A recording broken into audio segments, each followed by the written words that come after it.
figure I'll do a little washing, little bit of washing, a little bit of the dulls or something like that. I need the 30th to show up. When is the 30th?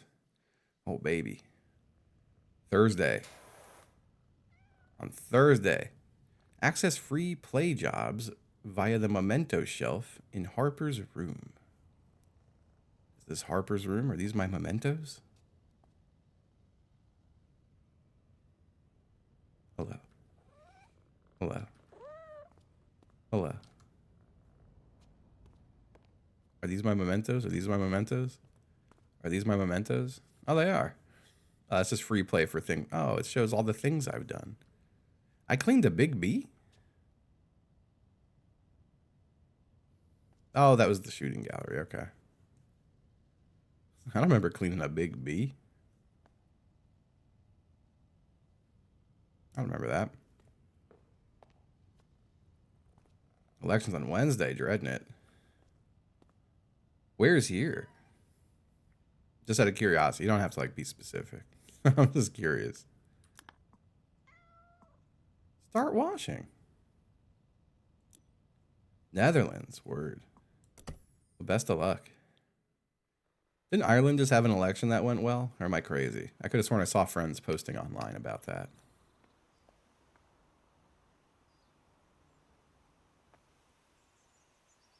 The hump day elections. Yes and yes. Love to see it.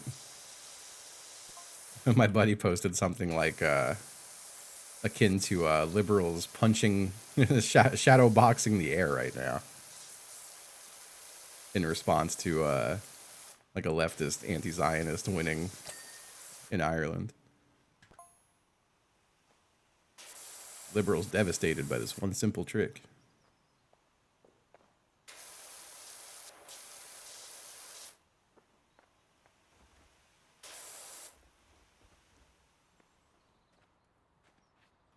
All my friends from New York are very fired up about the upcoming mayoral election.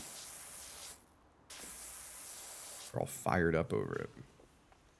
I hope it goes well. That guy managed to piss me off, but I don't live there, so it doesn't matter. And I'd still rather see him than any of the other creeps who are running, so I hope he wins.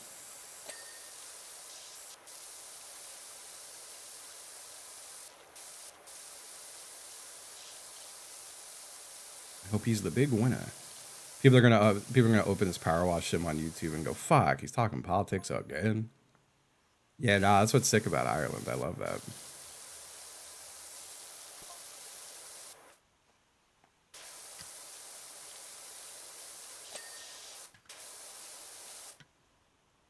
Yeah, I'm doing my typical pro Cuomo messaging.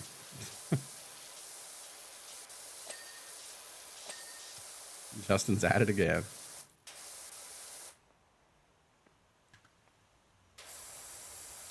This feels like too small of a thing to clean.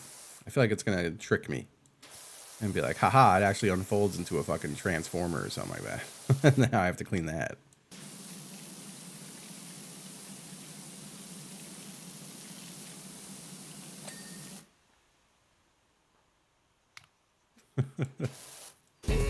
Yo.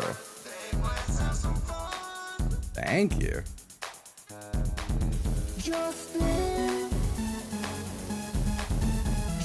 No, I only vote for him because of the nipple piercings. Thank you, Lurtsy. Guess who's getting into heaven? Thank you so much. Thank you.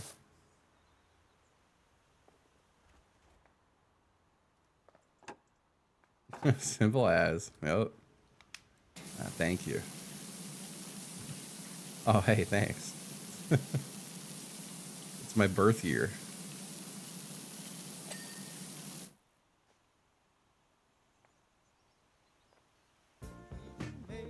Anonymous. Thank you for the gift to Katamari brother. Gamer at an Italian restaurant. Yeah, I'll have the Katamari.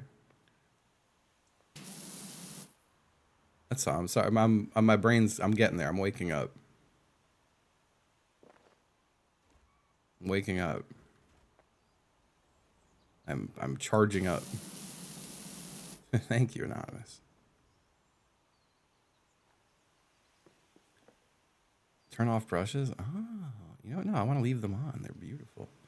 Why is this tire not clean? I don't see any. Oh, I'll bet you. No. Gotta be it. Yes, dude. Yes.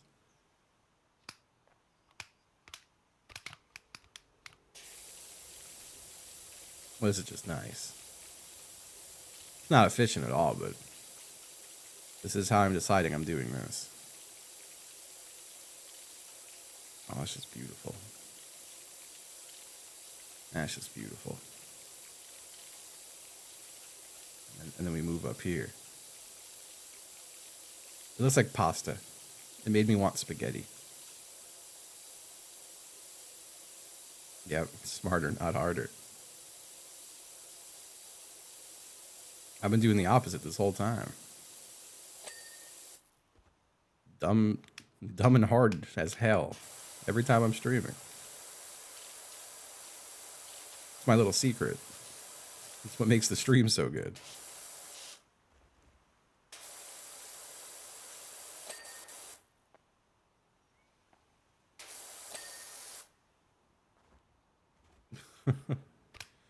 Yeah, I fucking just mainline several Cialis.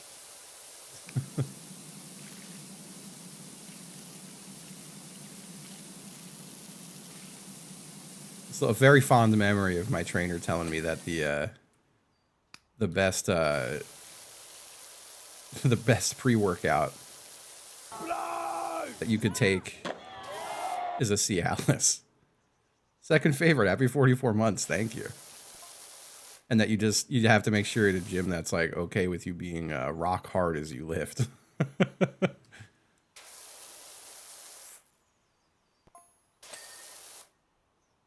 I think about that sometimes.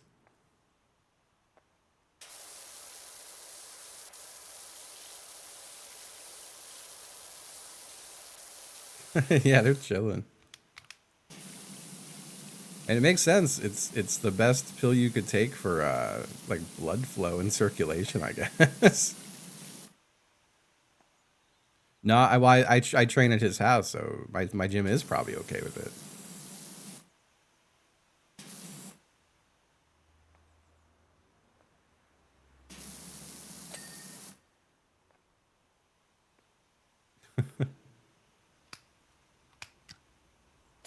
Can I get like the whole thing?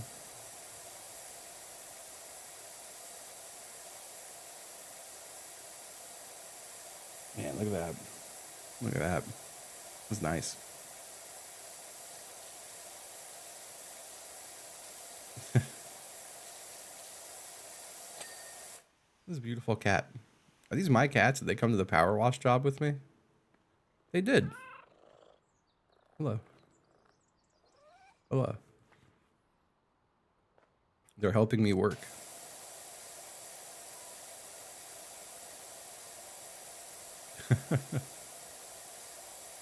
Just trying to get you to show up rock hard.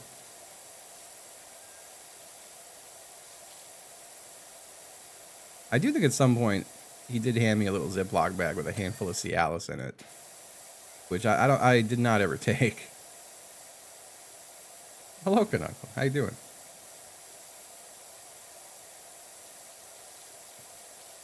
An hour of meditation. It's really nice, right?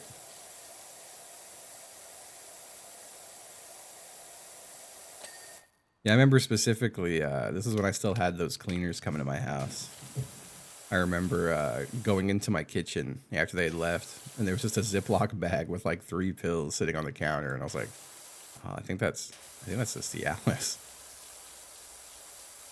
Because the cleaners found it.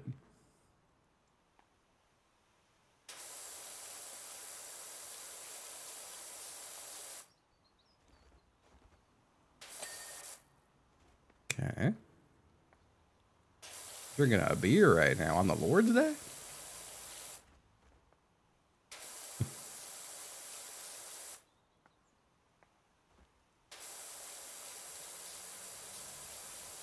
I'm still yeah, holy water beer. There's marketing to be done there. Beer filtered with holy water. That's a $1 million idea probably.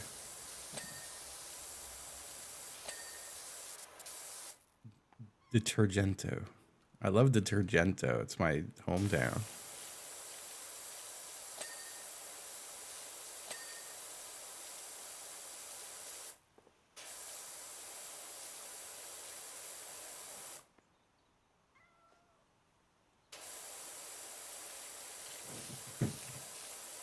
Cats be zooming. I hear them zooming.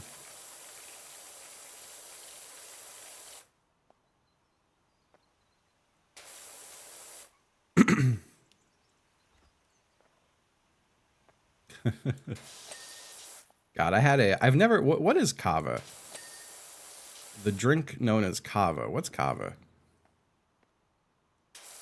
I was out the other night, and on their non-alcoholic beers menu, they had a drink that wound up being kava. I don't know what the hell that is, but it was very good. Tasted like a kombucha.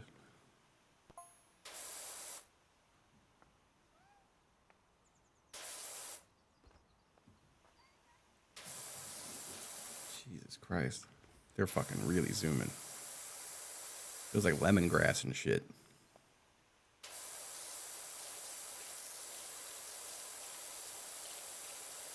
Huh, interesting.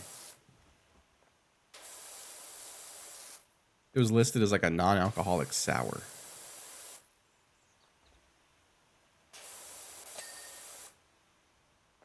Oh. Hey, I'm on my way. What's up? Well, you got a dirty house. You got a dirty old house. I'm gonna buy a power washer and power wash my shit. It's gonna be great. Thank you, Golf Kings. Happy 84 months. Thank you, thank you.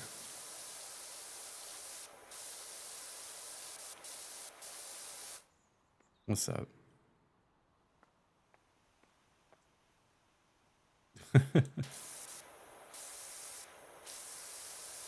I do have 2 sheds to power wash. Man, my sheds could be looking so good if I had a power washer. It could be looking nice. That fucking, all right. So there during, I think it was like Labor Day.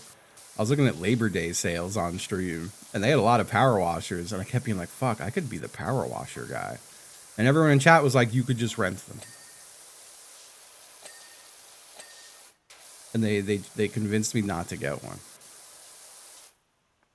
But now I don't have a fucking power washer, so it's definitely more serene and chill than Viscera. God, I love Viscera Cleanup Detail. That game's so good. What a game.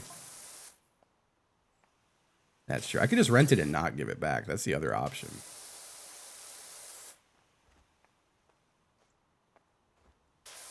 I could just be doing that.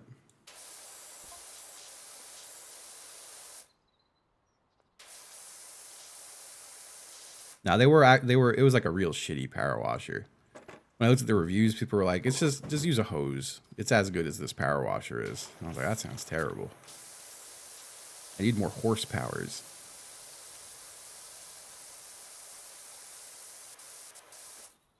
Like gallop and neigh. Those are horsepowers.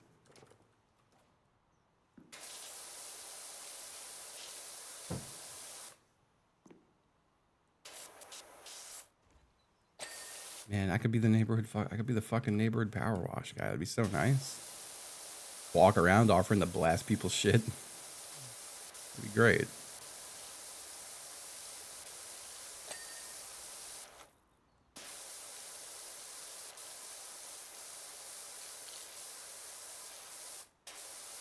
This is such a quick job. I can't wait to do a long, crazy power wash job. It was telling me. Oh, it's that light on the top. I see. That's the warning light.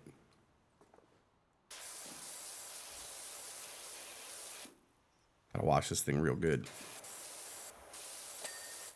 And the windshield wiper. That was such a quick one. It took no time at all. I like the little film of me cleaning the thing. It's nice. A gas station. See, now we're talking. It's going to take me the rest of my life. Holy. Can you open it? As long as I don't have to also clean it inside. Thank God.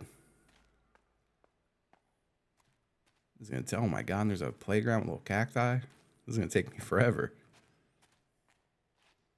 A gas station simulator. Well, I guess let's get started.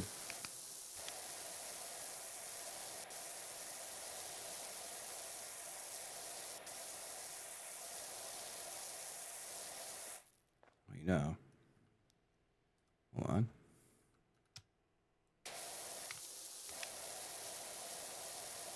That's the stuff right there. Covered in blood. I didn't see any blood.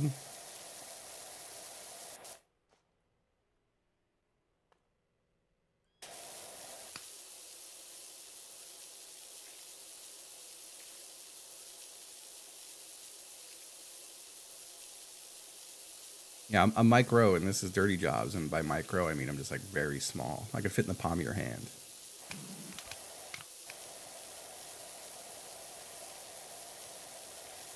I'm micro. Micro's such a weird piece of shit.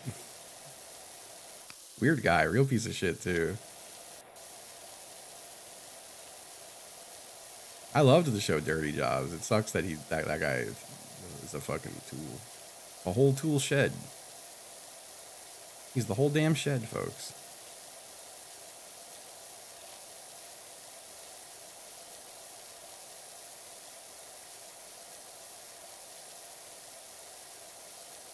I'm gonna do Dirty Jobs Twitch edition and just go look at people's nasty fucking offices, like roaches and stuff.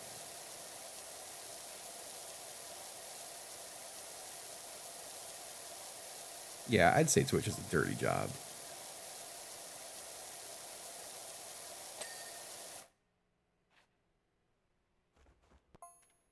Yeah. Streamer nightmares.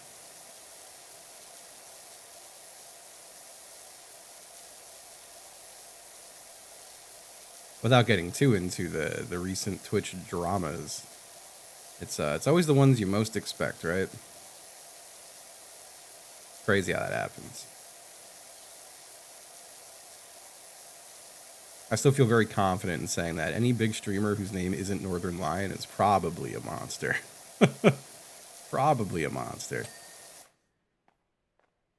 Right, Apollo? It's insane.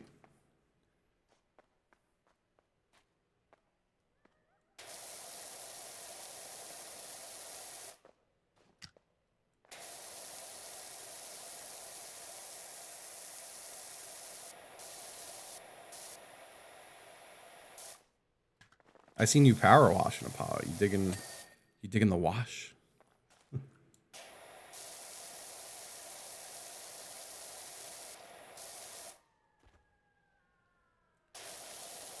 Why it's on everyone's favorite journalistic publication, Live Stream Fails.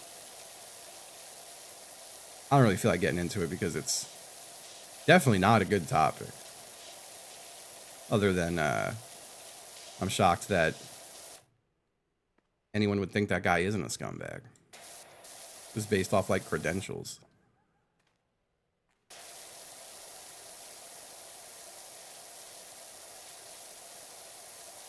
Crazy stuff.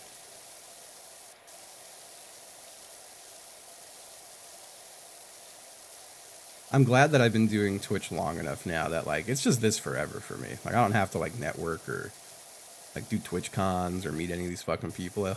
And that's like so nice. I'll never have to worry about brushing shoulders with any of those types. And that feels great. That was always my biggest worry doing shit like Twitch Rivals or like when I did the PUBG LA event. And I was like, fuck, I have to interact with the shitheads? This sucks.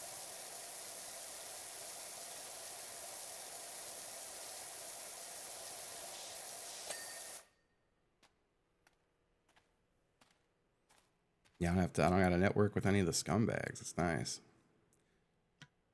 Yeah, no, I feel that, Santu. Glassjaw logo from Park Shadow. Wait. Oh my god. Yeah, I kind of see it. I kind of see it.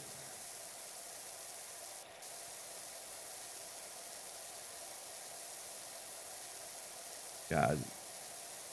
My favorite Glassjaw related anecdote was when I was working at a pizza place on Long Island, and the owner was friends with Daryl. And he's like, yeah, if any of my friends ever come in, like Daryl or someone, you could hook them up with some like free pizza. And I was like, yeah, okay. And then Daryl came by after a Head Automatica show with like 50 people. And they were all expecting free pizza. And it was like my second day and I didn't know what to do. And I tried to remain steadfast and like, no, you gotta pay for this stuff though. That was my ultimate test as a pizza guy.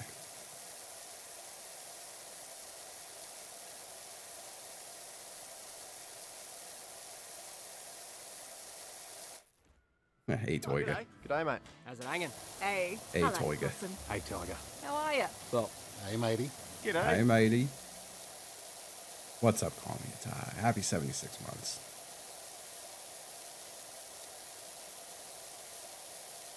Pardon? I'm definitely the yes all men guy.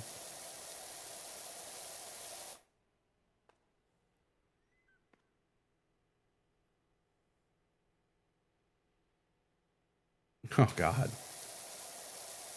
Cruel Hand. I forgot about Cruel Hand.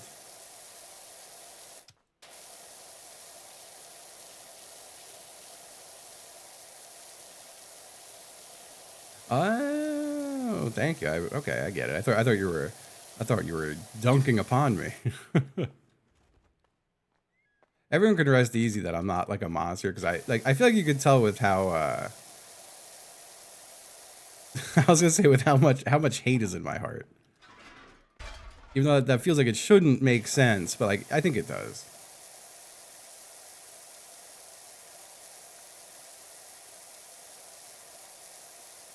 I think it does.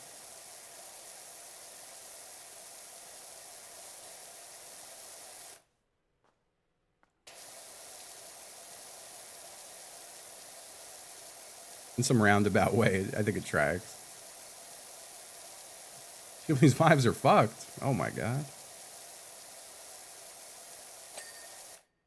I love Ghibli. I maintain we have to protect Ghibli. Anytime Ghibli interacts with the big streamers, I get scared for Ghibli. They're gonna tie him down and beat him up.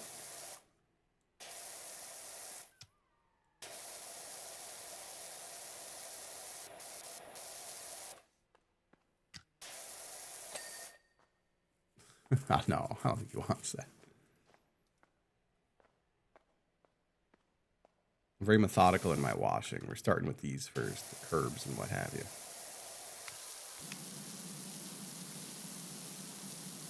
Now, I think the worst anyone would ever hear about me is like AC Justin tells people in Deadlock that they should, themselves. I'd be like, yeah, you got me. You got me. That's why I don't play as AC Justin. I play as the Orbagetta.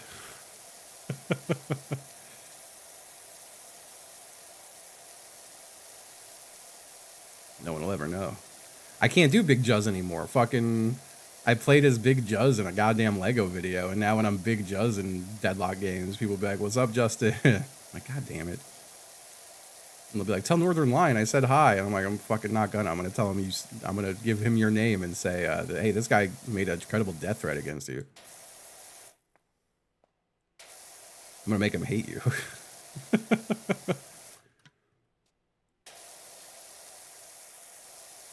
Nah, I do get some nice people in Deadlock who are like, "Oh, hey, Justin, love the content." And I'm like, yes, yes. One guy kept calling me king. That was so nice.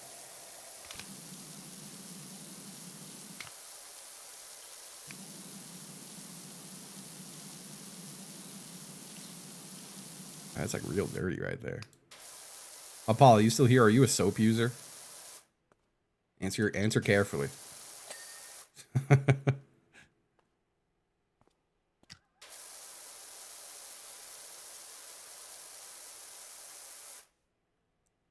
love soap?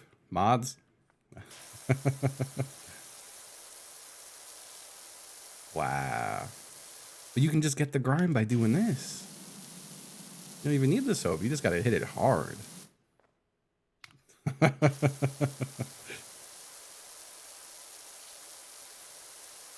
No, I'm supposed to play with Sips one day this week, and the whole stream is just gonna be me incessantly harassing him for using soap. That's all I'm gonna do. That's gonna be my bit.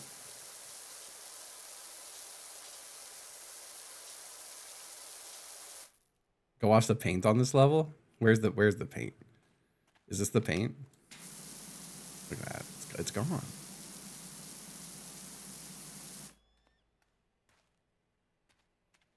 I'm gonna do it. Yeah, I'm gonna call his ass Soaps. And after he was slandering me for using soap. That's the worst part. That's why I'm so soap defensive right now. I'm very soap defensive.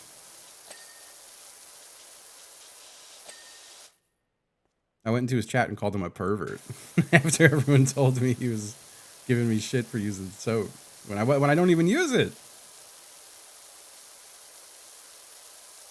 My word. What's up, Ian Taylor? There do be a lot of paint on this map, huh? Why is there paint under the dirt? It's crazy. They're crazy for this one. Maybe soap's not as OP in this one as it was in the first one. I just remember in the first game I used soap and I finished the job in like 10 seconds and I was like, the fuck? It's like a cheat code.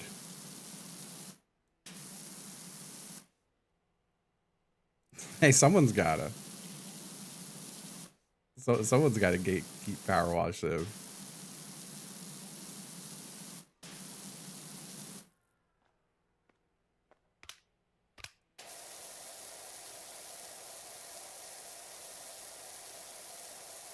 I'm gonna be the Quitch. Nope.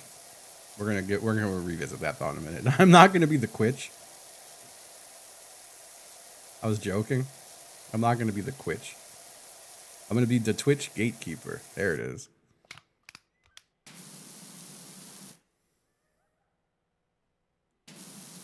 No, that's fair. That's fair. I'm joking. I'm joking. Not with Sips though. He's my enemy.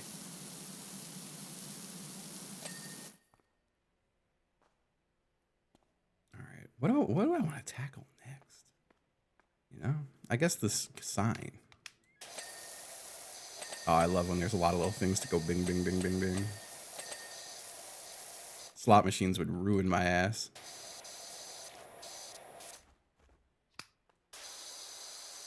This guy loves Crazy Frog.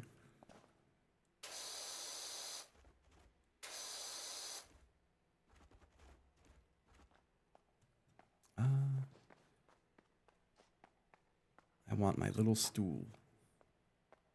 I require my little stool.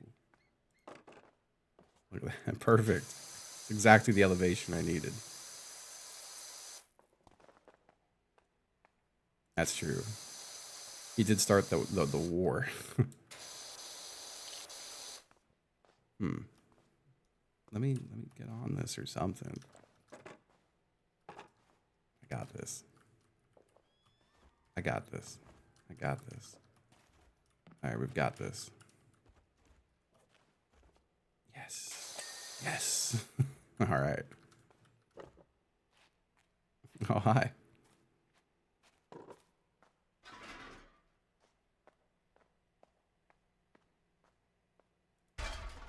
You know, I never saw the ladder on the side of this. I'm usually not a big scaffolding guy, but they didn't give me big normal ladder. How'd you feel about the sex swing? You played the one with the sex swing yet? That thing was kind of annoying.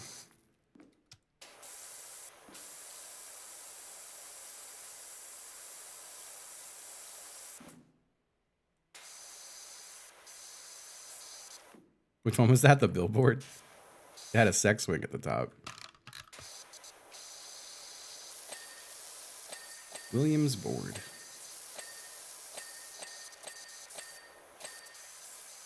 Oh my god, it's so satisfying.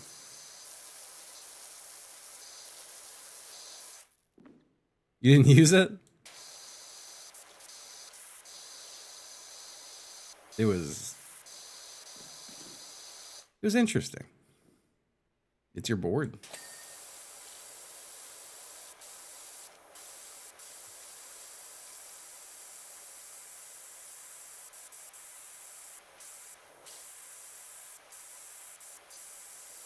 So I'm extremely locked in.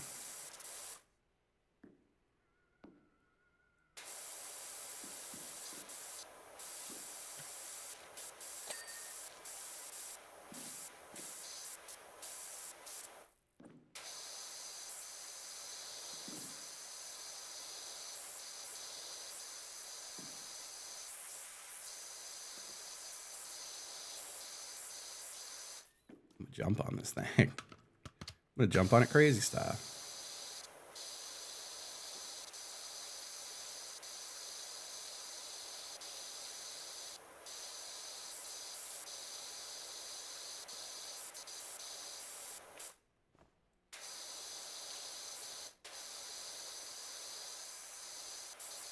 I think I've hit everything from up here that I gotta hit from up here.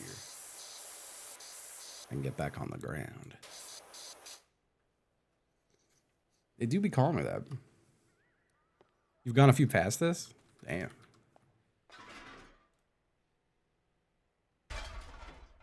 I've been doing like, I feel like I've been doing like one big job a day. One large job a day.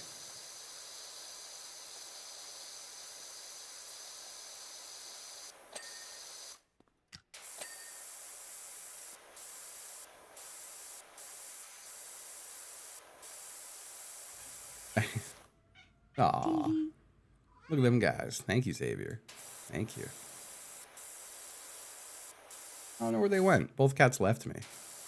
Taco wanted to play fetch during the starting soon screen. And then as soon as the stream went live, he's like, nah, I'm done. Lou Cicada. Fucking Lou Bug.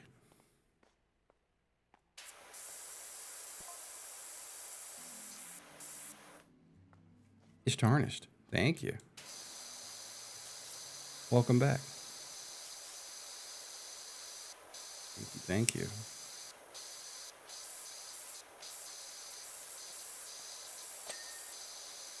I don't know why these flowers piss me off. Not actually, like, I'm not mad. I'd never be mad on the internet. But they look like, I don't know how to describe them other than they look like hippie flowers. Damn hippie flowers. They look like Brady Bunch ass flowers. Are these just daisies? No. These are more like bubbly than a daisy.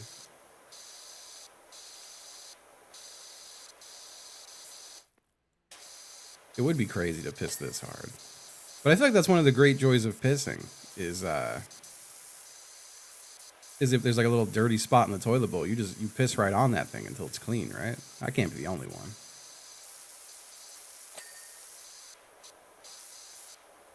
You gotta target if there's like a little mark in there, you gotta pee it away.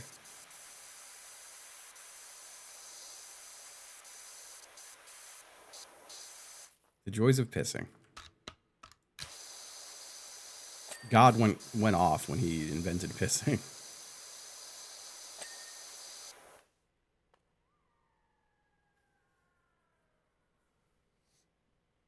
Yeah, sometimes they're heavy duty. Well, that's why you load some soap in. I twist a thing of soap right onto my nuts.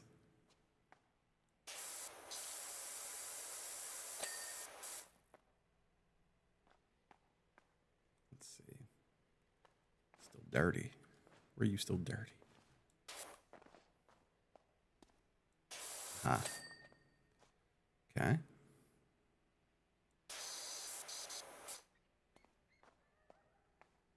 bleach then peeing. That's good tech. I do feel like I've got a very an aggressive stream is what I'll call it. I feel like I have an aggressive stream.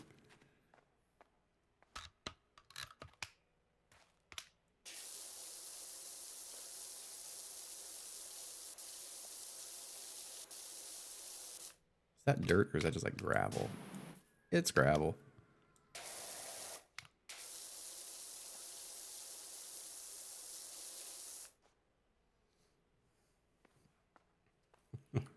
Hello. Just here talking about my aggressive stream. And I'm not talking about Twitch. I ain't talking about my Twitch.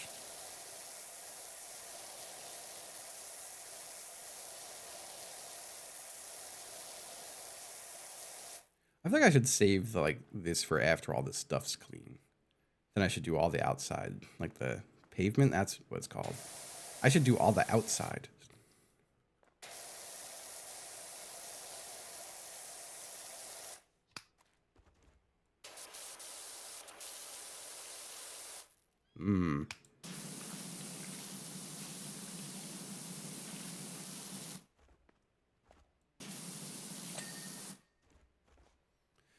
Good morning. Good morning. God, I didn't go to the farmer's market again this weekend. I have missed the farmer's market for over a year now because I just kind of like every morning, every Friday, I'm like, oh, I gotta hit the farmer's market this weekend. And then Saturday and Sunday, I just go live without thinking about the farmer's market. So I've done that again this weekend, but I'm reminded of the guy who sings at the farmer's market. I don't even know if he's still there. I haven't been there in like 2 years. But he would just sing little improv songs.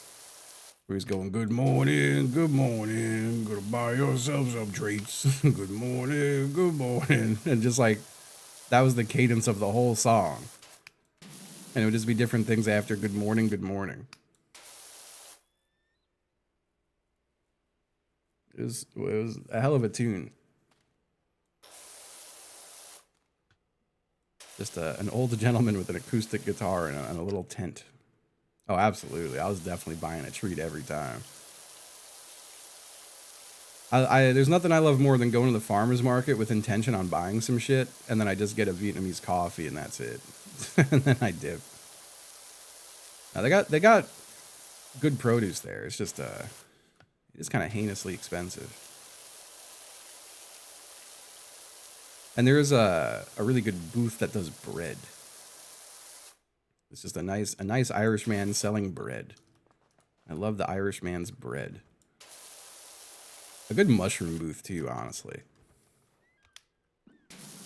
And they just have random ass mushrooms depending on what was growing that week. You got a French cheese guy. Nice.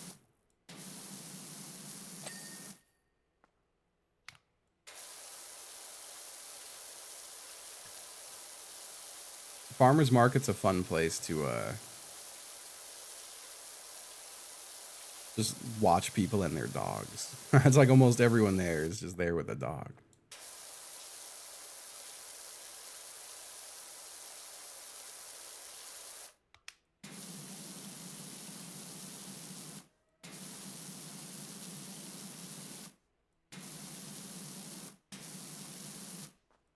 Let's hit these little problem spots right now.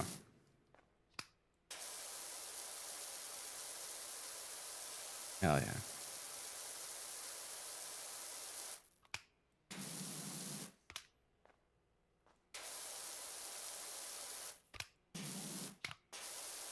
There's a good tempeh vendor at my farmer's market too. The farmer's market here in Richmond is a fun juxtaposition of like health foods and people who seem to be like, if I just had to guess, are very some very liberal folks, and then some booths with some with real hateful energy coming off of it. Some real hateful feeling booths in there too.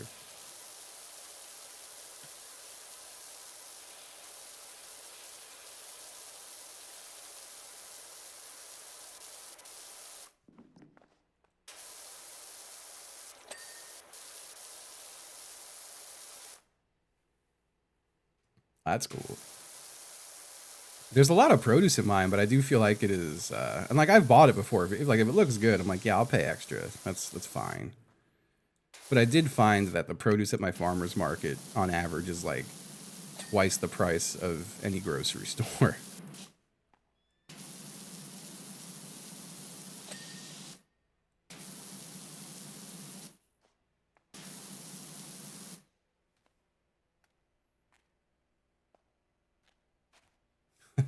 Organic radishes.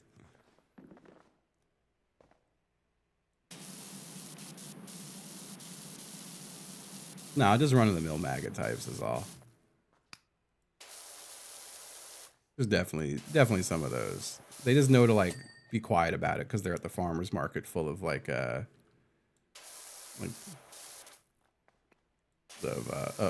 woke Richmond liberals on their bicycles, you know.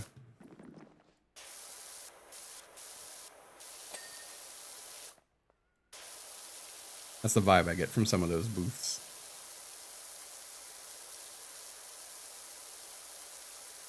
Yeah, there's a good empanada stand there too. Where actually the one of the people who worked the empanada stand was coming to Twitch chat for a while.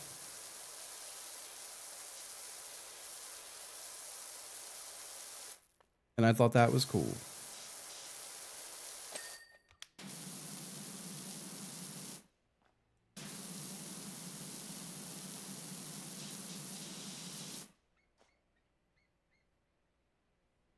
There is good food, like just like hot food.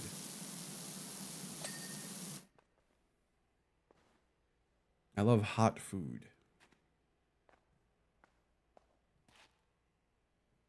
What do I want to do? What am I tackling next? I guess these.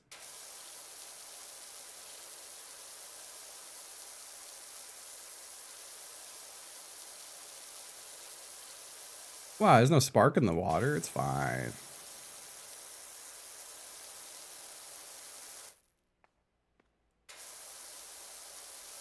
God, this week is the week of me getting my car fixed.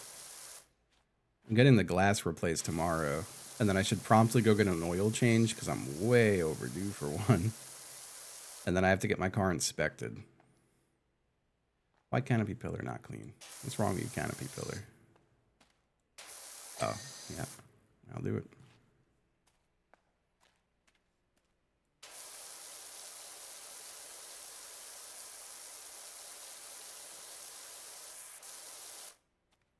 I think it gets gunky is what it is. I think the oil gets all gunked up.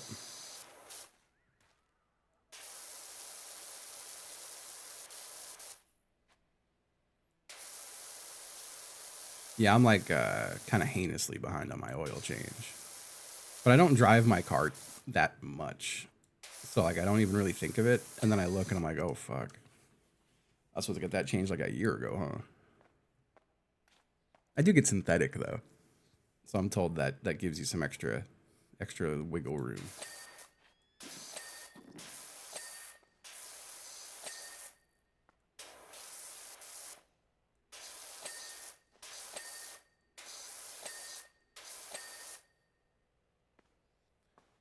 I have no idea how I would change my own oil. My ass is not getting underneath the car, I'll tell you that much. Just physics would not allow such a thing. I'll need some big ass ramps. I'm also pretty sure I had a grandfather die that way. So I feel like it's just bad luck in the family.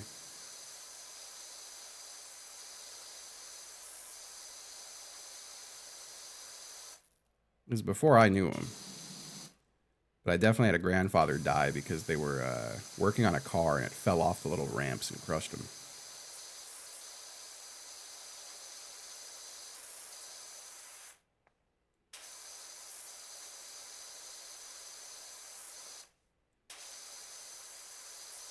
I feel like that would definitely happen if I tried. It would definitely happen.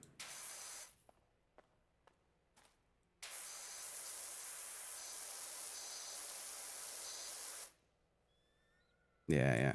And I'm just way too big. I got a big ass gut.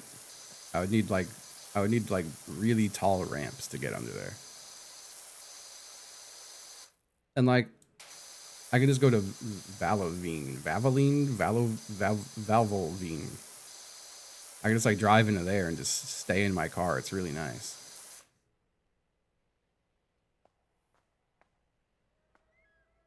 Is this all canopy beam? Why canopy beam not clean? It is.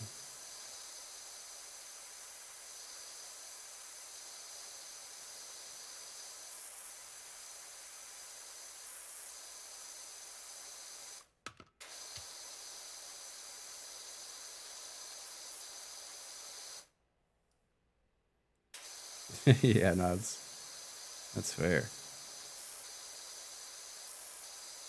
Yeah, I really don't have any car knowledge, which it'd probably be smart to have some car knowledge. I don't know fucking anything about cars. I could change a headlight. That's the only thing I'm capable of doing in my car is change the headlight. State inspections. My inspection, I need to have. When your inspection is like, say theoretically, my inspection was October. Do I have until like October 31st to get it inspected? Or was I supposed to get it inspected on like September 30th? End of month? Let's go. But yeah, no, I need to get my car inspected. It just won't pass inspection right now with the broken windshield, which is getting fixed on Monday.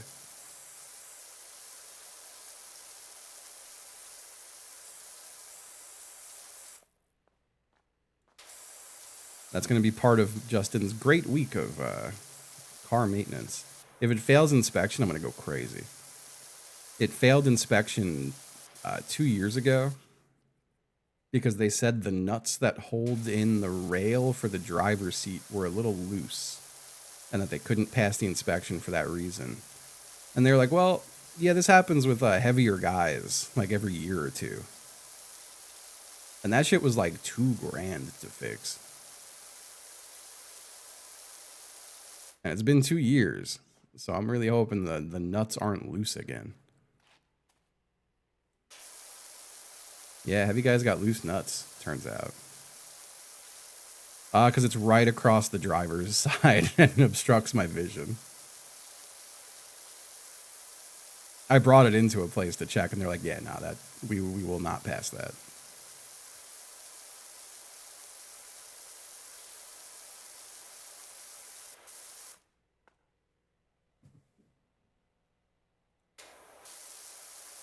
Yeah, state definitely do be scamming me. I don't know. Some people, like, it was very funny during COVID here. Like, when I moved here, I would see a car driving around all the time that had a cardboard license plate that was with a Sharpie marker that said, can't make it to DMV. And I never saw them getting arrested or pulled over or anything.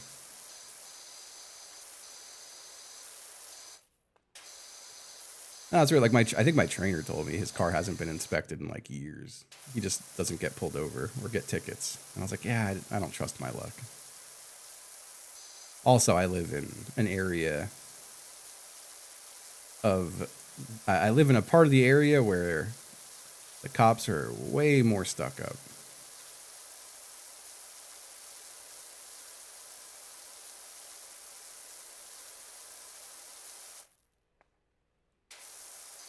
Florida had no car inspections. It was nice. Hey, B. Greenfield, happy 49 months. That's fair, Paula.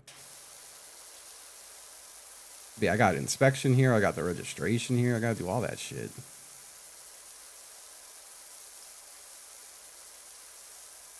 It's a good thing I don't ever get pulled over because I don't even really know what I would do. Like if they were like license and registration, I'd be like, well, here's my license. What does a registration look like? Where do you think it would be in a car typically?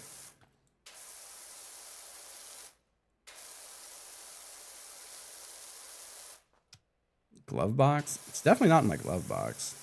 Where you put it? Yeah, I probably don't have it.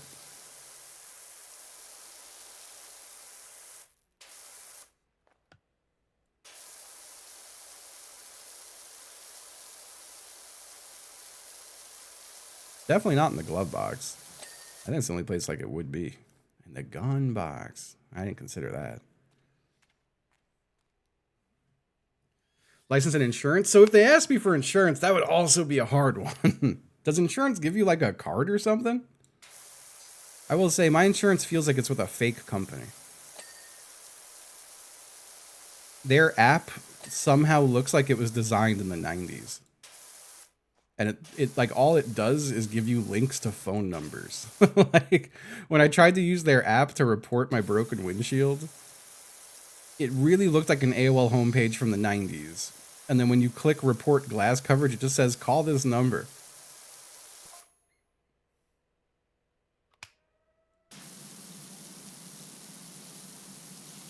But there's probably a reason why my car insurance is like $15 a month or whatever it is. And it's because it's probably not real. Well, they're covering my windshield though, so.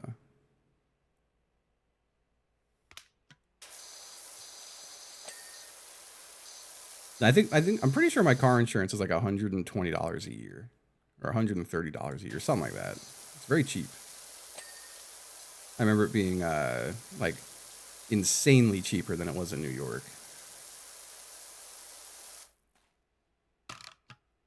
I'm old and I've never had an accident, so I think that goes a long way. $200 a month, Jesus Christ. Mine might be, maybe it's like every quarter. Whatever it is, I know it's not much. I remember being shocked when I got it. $400 a month, Jesus Christ. I have to go see what mine is now. I'm curious. I could just be straight up lying. It's on auto pay, so let's see. I don't fucking, what's the name of it?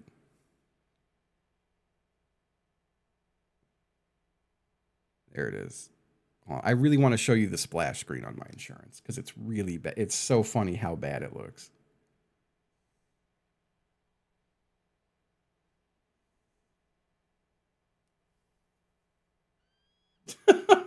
It looks so bad.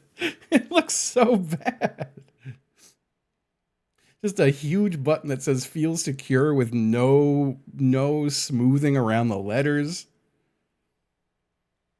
Zero aliasing. And like the text hangs off. It's so bad.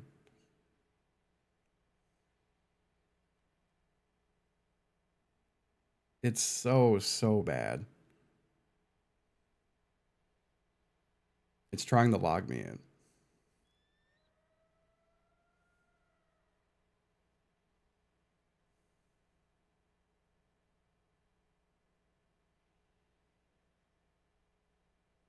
Yeah, my insurance is $1,400 a year. $1,400 a year. So it's maybe like $105 a month. I pay in quarters though. Yeah, $115 a month. Yeah, it's not 15. I left a zero off. That's okay. I'm pretty sure it's my business insurance that is shockingly low, and I think that might have been the one that was like a hilariously low number. So I don't have a lot of business equipment to insure. It's pretty much just the computer and audio stuff.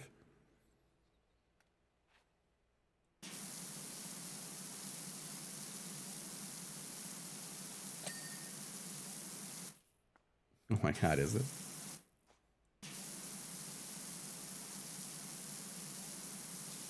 Where they do get you in Virginia is the personal property tax. I have to pay some percentage of the total cost of my car every year. And my car is still valued really well, which sucks.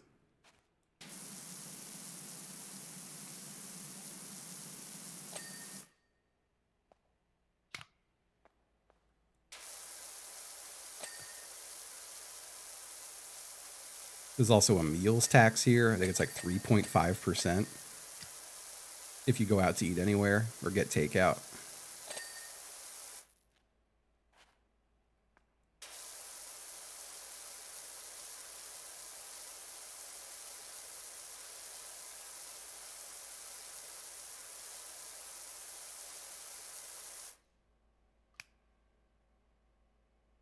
That's on top of like the normal tax. If there's still the sales tax on top of that. Yeah, I'm pretty sure the Nova local taxes are definitely worse.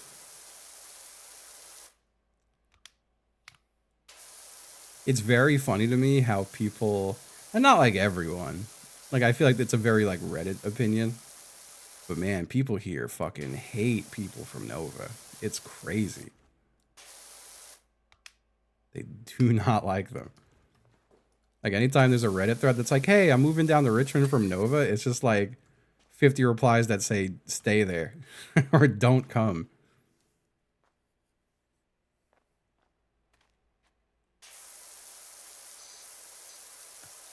Do not come.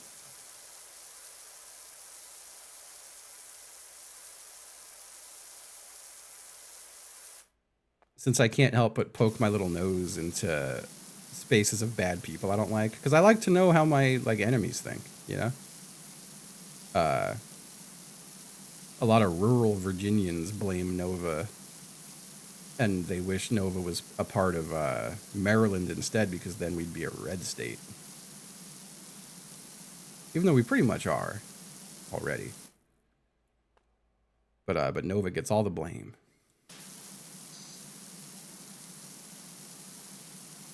Fredericksburg's pretty cool. I'm spending Thanksgiving in Fredericksburg. It's an interesting place. But they have like a cute little downtown. I went to a coffee shop there and they had a big projector with people playing Smash on it. And I thought that was neat.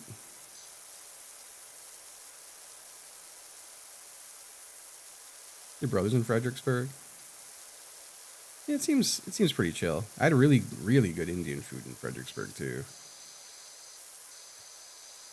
But my friend's family lives there. They're military folks. Fredericksburg, big military town. I say there's a Marine base there. Quantico, something like that.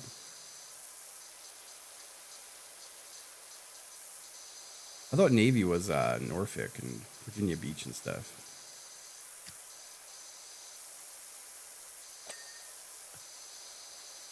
Is that FBI? I could have sworn there was a Marine base there too. All I know is that the shooting competitions I do, if you go to the ones up in Fredericksburg, it is much harder to do a good job because you're like scored against the other people. And apparently, that one is like entirely like army guys. I'm told the vibe is much different at the competitions there.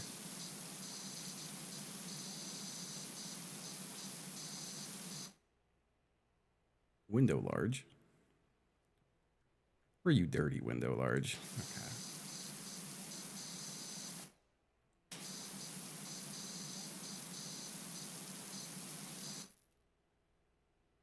A lit vibe for a 23-year-old.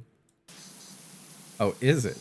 Not so. In my experience, some people will be like, "Oh, it's cool," and you'll like meet some new folks, and some people you wouldn't have expected to be into it will be like, "Oh yeah, I'm into that too." And then a lot of other people will really hate you for it.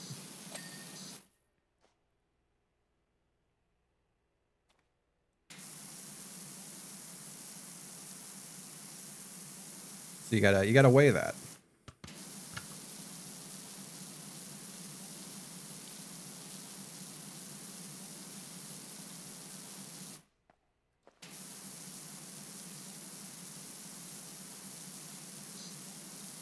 It's funny. Pretty much any space I exist in outside of like my own Twitch chat, I brought it up just because I was curious who else was into it. And I would get a lot of people who would be very vocally mad at me. But then I'd get DMs from people being like, "Yeah, I'm into that too." And then I was like, "All right, cool. We can just talk in DMs."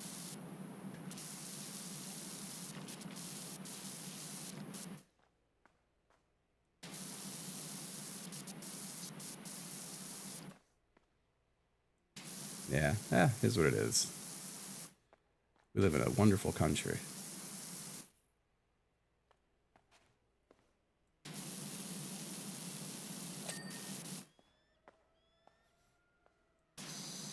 It is fun. That's something they don't tell you. It is fun. I could see having qualms like the argument I could get more than anything else is the like if I were living with someone else It would have to be a bit of a discussion and something to figure out. Like I live alone. I don't do shit. No one comes over my house. It's whatever.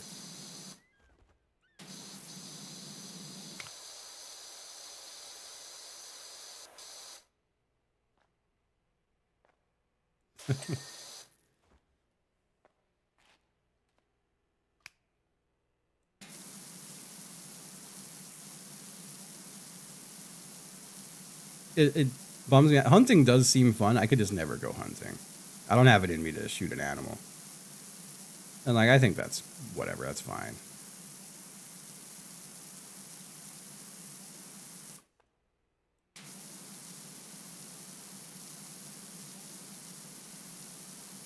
That's true. Clay pigeons. I would fuck around with that. I can see that being fun. I hate clay. I'm gonna get Clay's ass. Now skeet shooting, it's like with shotguns, right? I'm just not a shotgun enjoyer.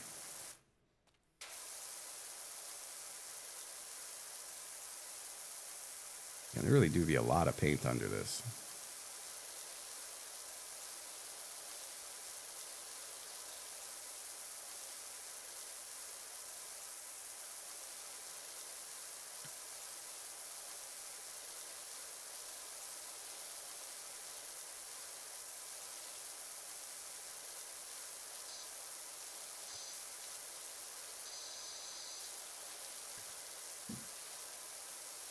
Oh, taco is in the bowl.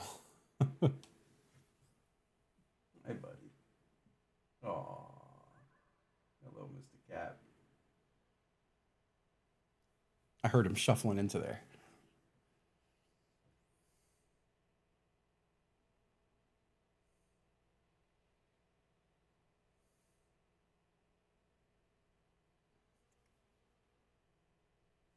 Oh, and I could oh, it's a little off center. There he is. There's that guy. There he goes.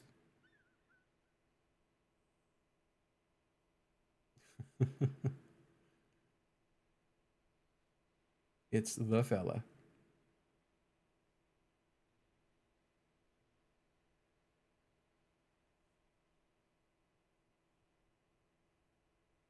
I watch a little cat giving himself a little bath. Hi,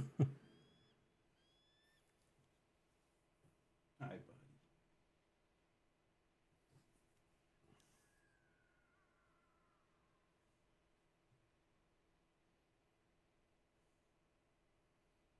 Just leave that there for me. Yeah, I'm gonna take a quick washing break.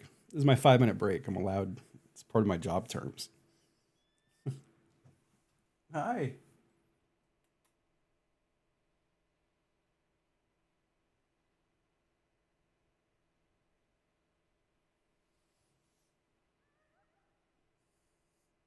Oh hell yeah. Yeah, I gotta refill my. Well, it's winter now. I have a bird feeder right outside my bedroom window, and they like to watch. He's such a cute little guy. They were mad at me this morning because I overslept. I usually give them breakfast between like 7 and 8 a.m. And I got up at like quarter after 9 with both of them just sitting on the bed staring daggers at me. But they won't wake me up, which I find very funny.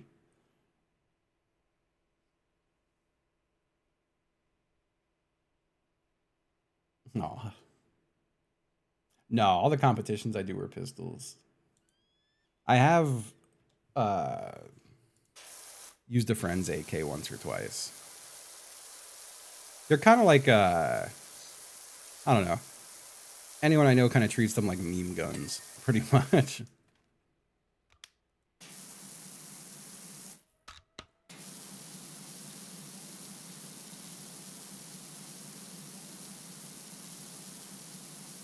Like they look cool, but they're like not reliable. Yeah, three guns seems interesting. There's a, I think it's called Brutality, which is an intense name, but like a leftist group puts it on. and I think it involves multiple different types of guns and a lot of physical movement, running and shit. I have not done that, not yet.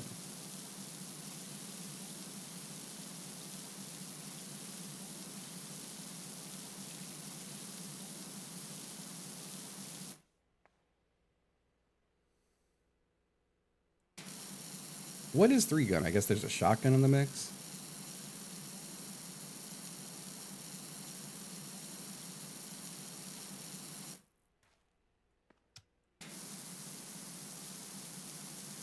Gotcha. Yeah, that's not. I don't know. I only shot a shotgun like one time, and it was in my early 20s. My sister's now ex-husband brought me to an indoor range on Long Island, and like I felt like didn't really prepare me on any level, and I got bruised so fucking badly, and like really hurt my arm. Like it was terrible. I had an extremely bad time. And also, I wasn't really interested in just like obliterating a piece of paper like that. Like I like the idea of precision shooting. Like, I got no joy out of just like, oh, I'm just gonna blast this thing down range and give myself a bruise. You know?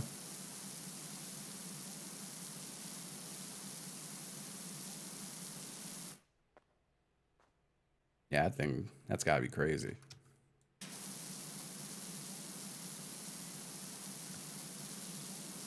I'm gonna show up to the range with a power washer like this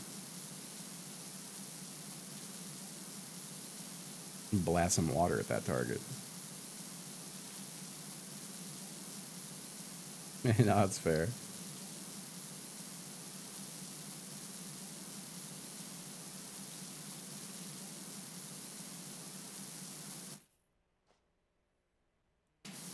Yeah, I wish I could do some long range shit somewhere. I feel like I don't really get to take the rifles out at all. Unless I want to go to a 25-yard indoor range, which is boring. I want to like shoot out to a mile, you know? That'd be cool. The furthest I've ever gotten to do is 100 yards. And that was also fun. Yes, power washing competitions, they have to exist, right? After we're done with this map, we're going on YouTube and looking at power wash competitions. So I've been looking into clubs. There's really no great options for me. Like, the best club in the area, which is where I do my competitions, 2-year waiting list, and it's roughly like $2,000 your first year once you get accepted, and you have to be sponsored in. Like, it's a whole thing. But above everything, it's a 2-year waiting list, and it's not that close. It's like 45 minutes away. Then there's another range that's closer, but they don't prorate membership. So like if I were to sign up today, I would have to pay again for the year in January, which is silly. But aside from that, they also require an NRA membership for insurance reasons, and they recently sold to a private buyer, and people are worried it might just shut down.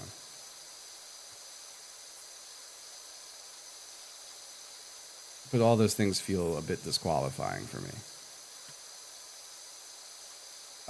And then there's a place that seems pretty good, but it's like an hour and 20 minutes away. So now the NRA thing is really common at ranges because it's hard to get insurance at a range, and apparently the NRA will heavily cut the cost down for the range if you require a membership. That stinks. Not a big fan of that. I have some friends who are like, yeah, my grandfather got me a lifetime membership when I was a baby. So I'm like, damn, that's crazy that you can do that.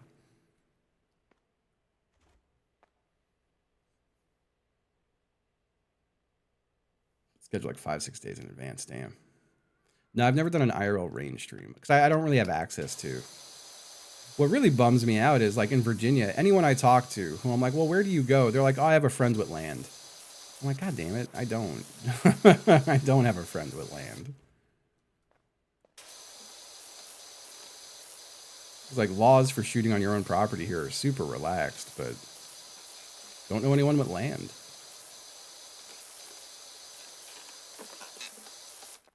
If I did, I would definitely do a stream. But nah, the only range I really have access to is the indoor range that I'm a member at. But I don't think they'd be very down with streaming.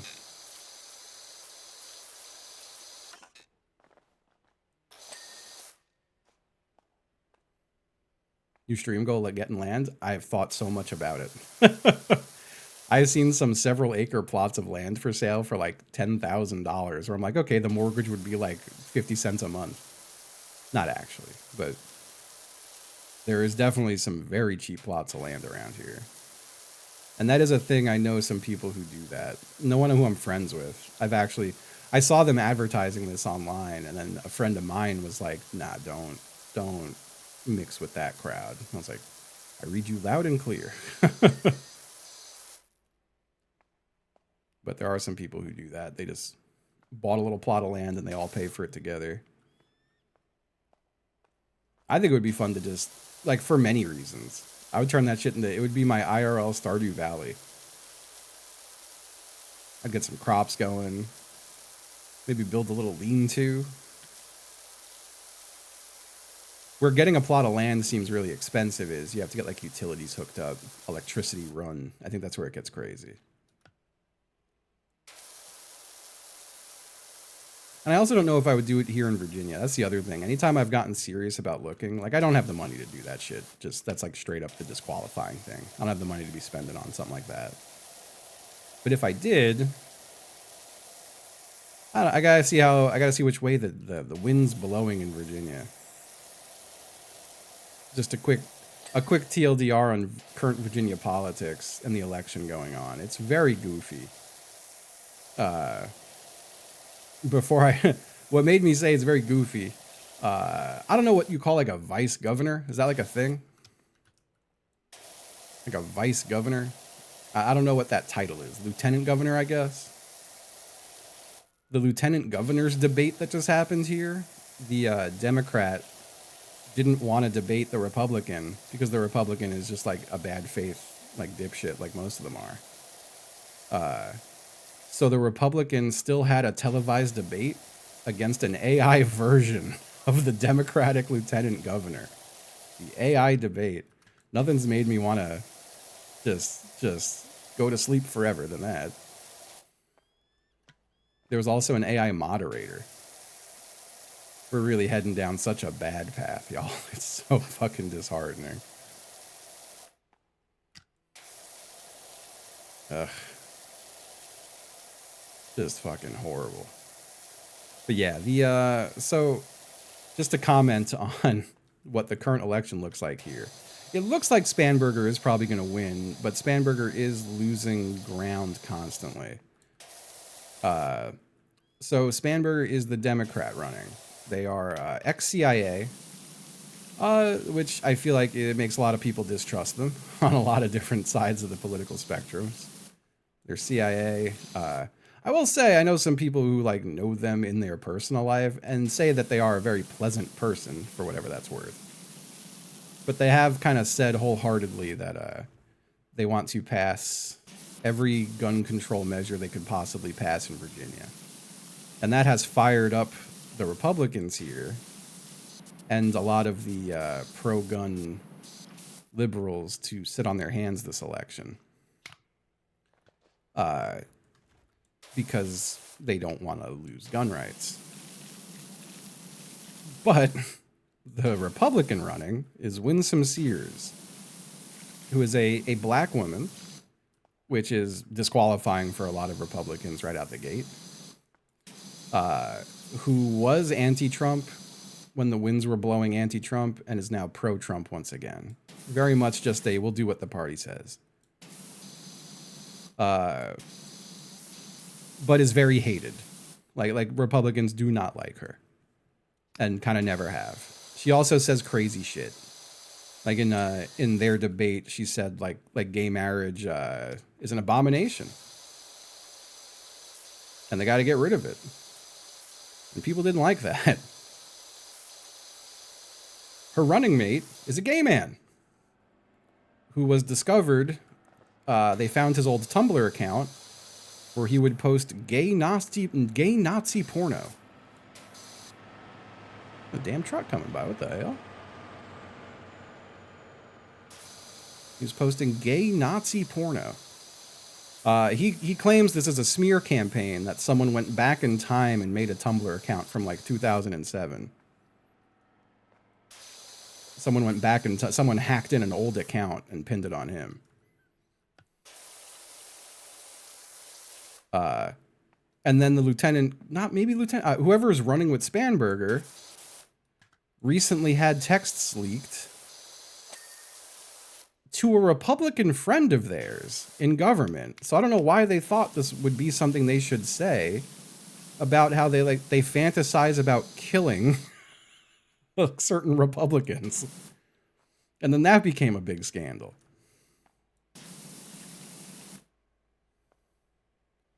So the whole thing is really fucking wacky here right now. Something's really funny. This is a real wacky election going on here.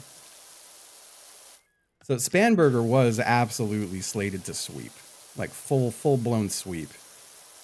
And then, but then the gun stuff activated people to start voting against her. That's like the big issue that got people that has been mobilizing, like any of the local gun spaces I'm in, like the local gun Reddit, or you hear people talking at the range. It's people who are like, well, like, hey, I hate what's going on with MAGA, and I don't like the MAGA Republicans, but I have to vote against her, otherwise she's going to take away my guns. And like very matter-of-factly.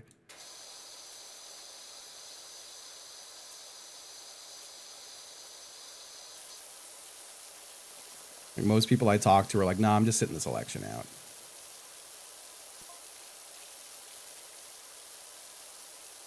So yeah, it's Spanberger with an E.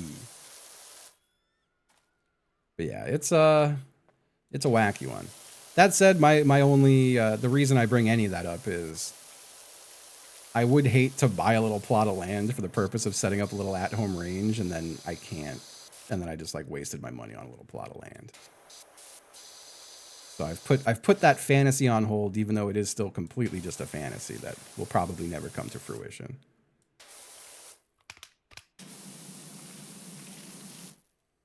Power washing range would go crazy. Would go crazy.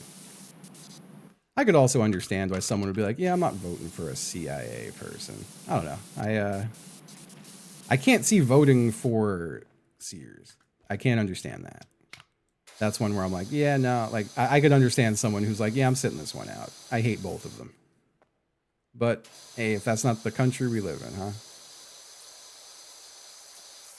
I will say I hate the argument with Harris losing, where people are like, oh, that's why Harris lost. People wouldn't get out and vote. And I'm like, man, I don't know a single person who liked Harris, but most of them did vote for her. And now they get yelled at for not voting for her, which has to be really annoying. That's got fucking, I saw Harris saying, wait, how did I change my power? I want my good one. Harris teasing that she might run again. Oh my lord. Oh my lord.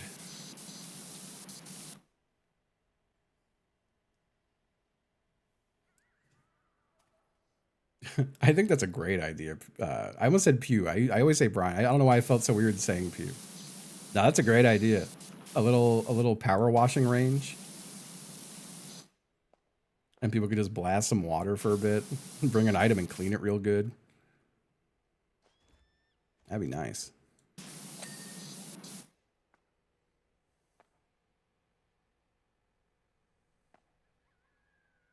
I feel that pickle. I almost said pickle trick several times, and then my brain started thinking about what would a pickle trick be, and it went to some places.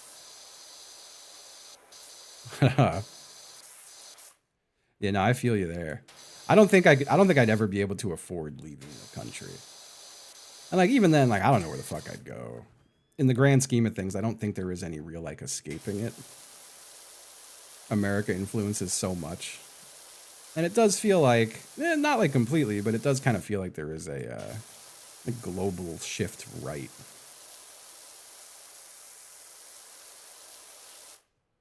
Like, I don't know where I would go.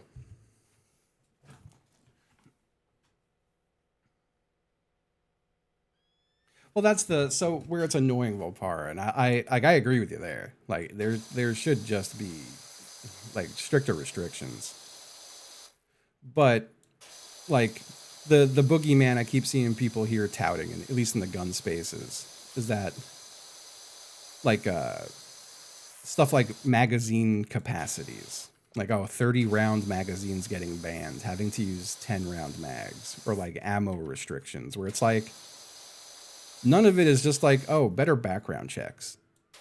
You know, like, it's all weird things. Like, well, the magazines have to be smaller, which really doesn't fix the problem that's going on. Like if someone had a 10 round magazine, they're still going to, like, really hurt people if they want to. And then they could just put another 10 round magazine in like 1 second, you know? Like, I don't know. It's, but yeah, the big boogeyman here is people are like, they're going to turn it into Maryland. Or, wow, what's the other one where laws got very strict? Or like, oh, we'll be the next New York, that kind of stuff. Or like in New York, you can't even have a pistol unless you're law enforcement, essentially. And like,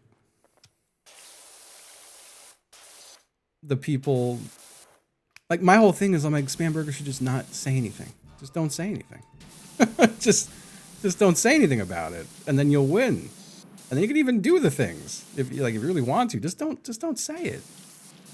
But she gets a ton of money from anti-gun lobbies, so she has to say it.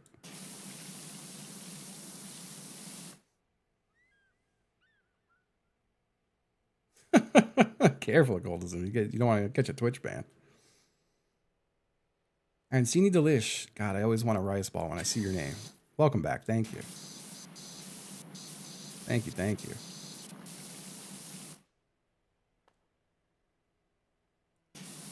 Yeah, I don't know these people.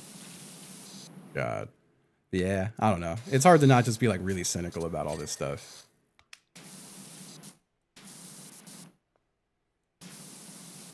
I will still maintain. I'll be Mr. Cynic and say there's no good politicians. They're all bought and sold. And what we're seeing in the country right now isn't just, wow, Trump's an evildoer. It's like, no, it's just capitalism gone crazy. The money's falling in line with him. And I feel like that's how it's always been. It's just more brutal now and on its face.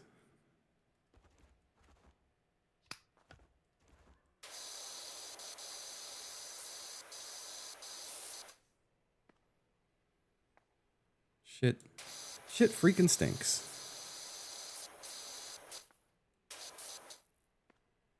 Writing an AC. I'm gonna write in Harambe. I'm playing. Can I just power wash my whole life? So I will say, I don't want to stay on the politics topic for too long, because I do feel like it is fairly miserable, and I don't think it makes anyone feel good. I certainly get the allure of just going head in the sand mode and being like, yeah, I want to enjoy whatever's left of my life. I'm not going to think about this stuff anymore or engage in it, which is like a really privileged position to be in. And I have to like fight that urge kind of constantly, especially as I'm like 40 now. And I feel like I'm probably past my midlife, honestly. My midlife crisis probably should have been when I was 30. But I don't know how much time I have left in general. And no one really does, I guess. But it's fleeting. And it sucks feeling like I'm going to spend the rest of it miserable. I hate that feeling. So I can understand why someone would be like, yeah, I'm just going to save up and move. I'm going to move somewhere else so I can enjoy what's left of my life.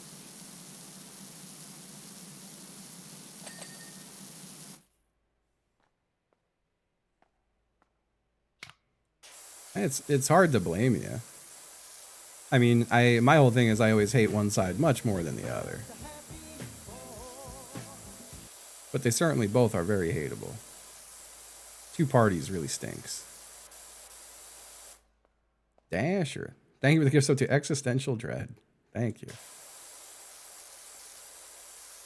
Yeah, I have to do like a daily reminder not to become too cynical.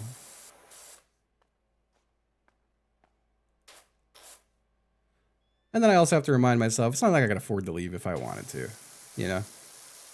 Even if I decided today, like, you know what? I'm going to save up and get out of here. It's not going to happen. I'm never going to have that much money. I don't have any roots anywhere else.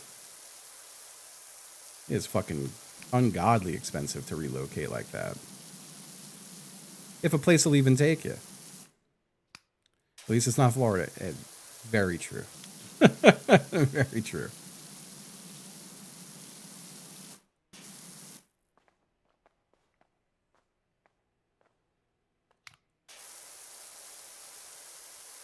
Where I get really pessimistic on this stuff is like, I don't know. I hate feeling like I hate feeling I'm just constantly waiting for it to get worse. You know? That's the part that really starts to get me in a bad way.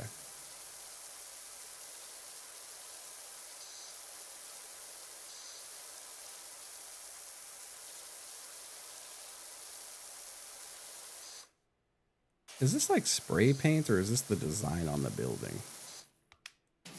Oh, thank God. Oh. Oh no. Wait, no, that's like part of the cactus, right? Yeah, it's got like a little happy cheek or something. Got a little happy cheek.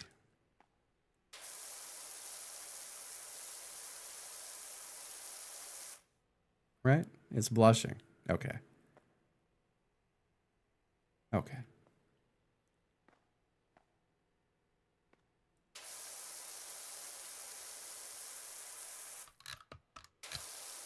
The thing that sucks with accelerationism, at least the thing that bothers me with it, is that, at least I feel like the people who I always see championing the idea of it aren't the ones who are going to really suffer badly under it. I remember I was reading some article from someone who lived in Kosovo. And the theme of the article was pretty much just like, Americans, you don't know just how painful it's going to be. And I think about that article a lot.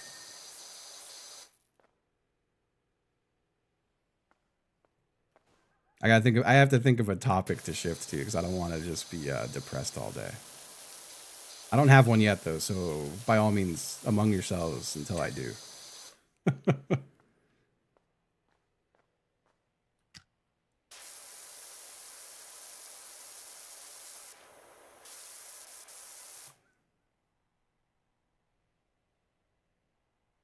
I'm glad you made me thumbs down and not thumbs up. That would have been so much weirder.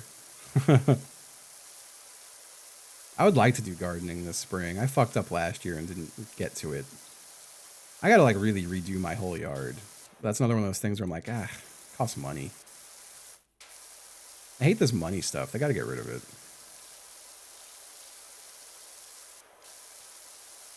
God, I remember early on in playing PUBG with the gang, and someone had like a little meltdown over like, oh, you know, Mr. Leftist 8C Justin, where would your little Twitch streaming job be if it weren't for capitalism? I'm like, I don't know, man. I would do meaningful work. That sounds much nicer. I could stream as a hobby. That sounds great. I think it would become a hobby again is what it would be. That sounds wonderful.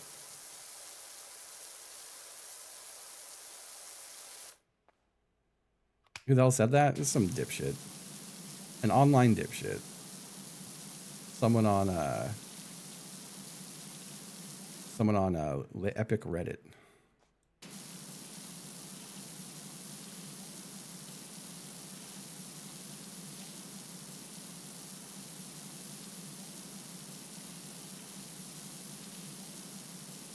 I have such a disdain for Reddit. An insane disdain for Reddit. Not as much as Twitter, but almost as much.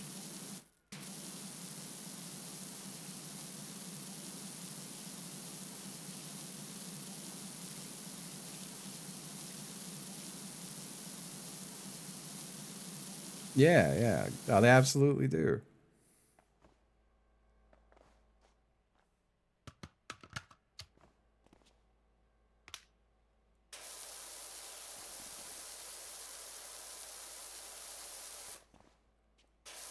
Yeah, I do wish, and I'm not even saying this from like the politics perspective. It would be so sick to like move somewhere else, like to a different country. Like I just think it would also just be interesting. Like I spent my whole life in one culture. It'd be so nice to spend the rest of it in another, or any amount of it. Honestly, I do wish I hate that I felt like I was so close to being a guy who could travel. I felt really close to being the traveling man, but like I do feel now that I will never get to, and that sucks.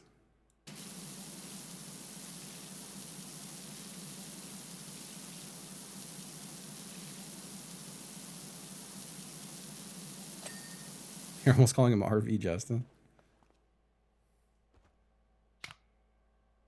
I wish I could. I would be really stressful to travel with cats. But if I was just relocating somewhere permanently, I would definitely like stomach it. I would get over the discomfort just because it's one time.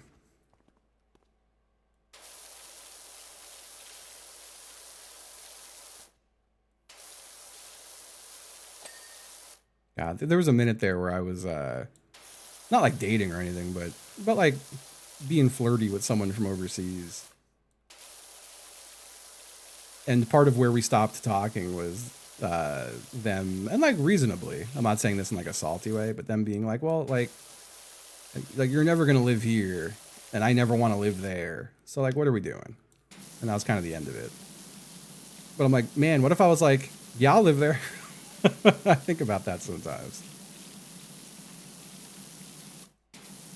What if I was like, no, I'll just move there? That probably would have been a big red flag. But still, I'm like, damn, that could have been nice. I feel like that's one of the few ways you can move to another country is like my partner's there. That would have been neat.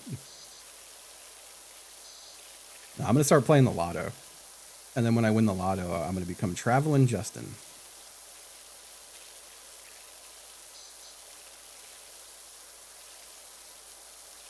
I've been practicing. I think I'm ready to be a professional lottoer. I'm playing. I have not been practicing.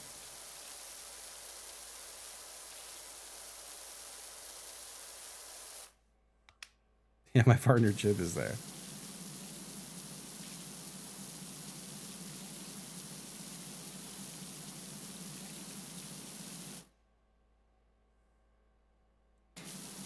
A rich patron. I'm telling you, I shouldn't have spent all those years making fun of crypto guys and stuff. I could be living so nice right now. I could be living so nice. The amount of streamers I know who like get they make what I make in a year off one guy with crypto is crazy. Crazy.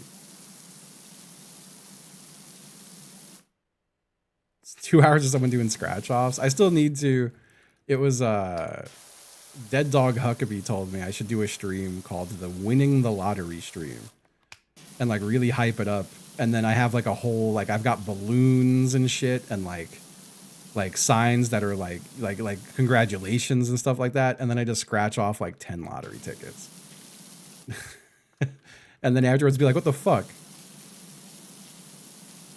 Like, what? It's not how it's supposed to happen. It is a really good bid. Imagine I did win though. It'd be the craziest stream ever. It would go down in history.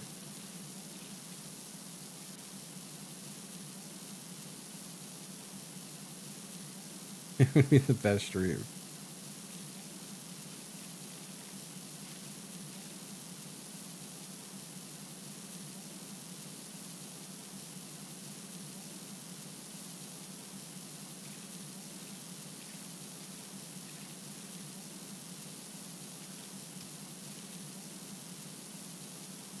This is so satisfying.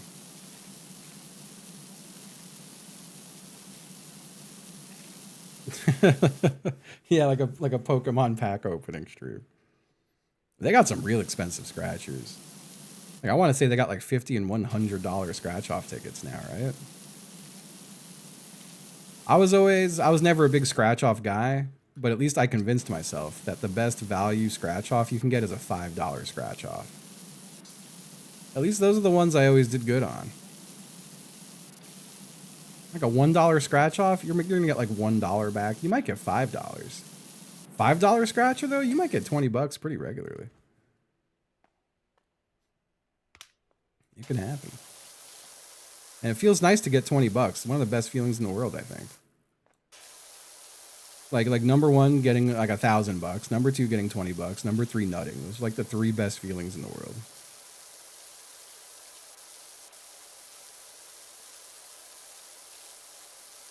In order.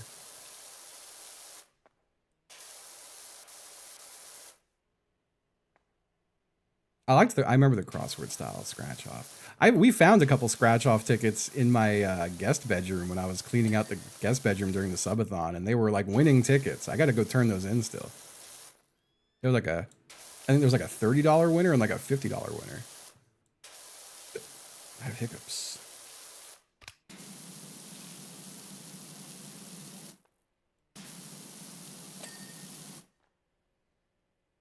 $680 million, goddamn.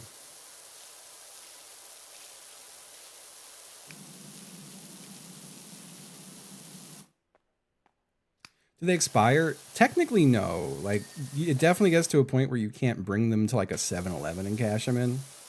But I want to say you could still mail them in if they've technically expired.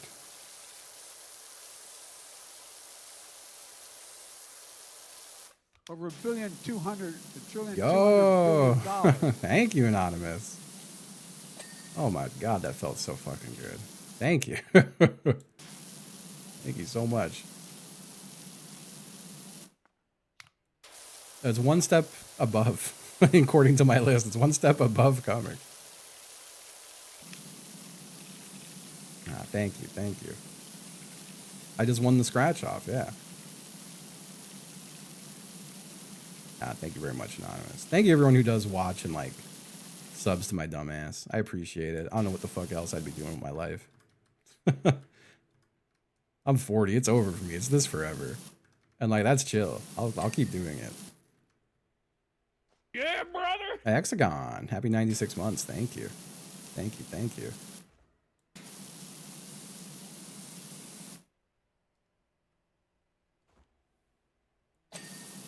Thank you very much. That's a clean AC right there. What the hell? God, I really do hate being 40. Just from the scope of like time left. That's really it. That's the only thing about it that bothers me.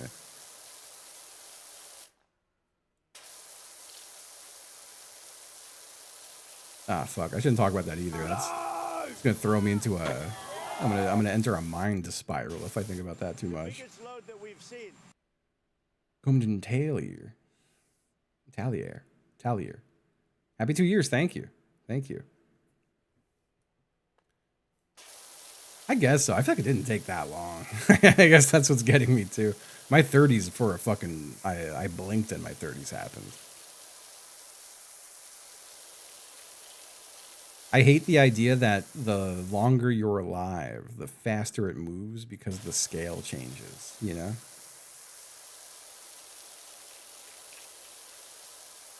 Like when you're 20 years old, 10 years is half your life. That's forever. 10 years ago, I was 30. That should happen in like a second.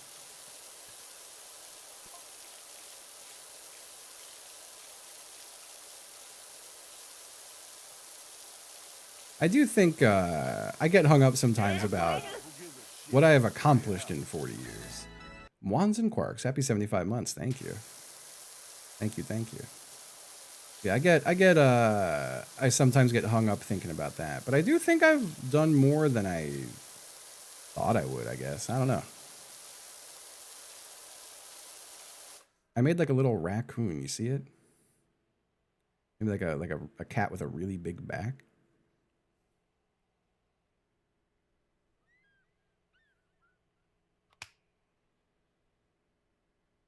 Yeah. That's nice. That's nice.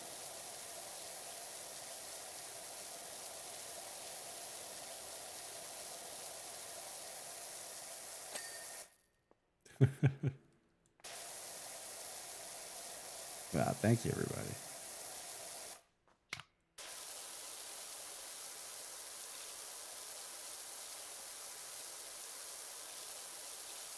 Oh, damn it. I don't know what to talk about. This sucks. It's so easy to talk about being like 40 and like single and stuff. It's so easy to talk about that stuff. I gotta get some more hobbies. I gotta get back to hobby maxing.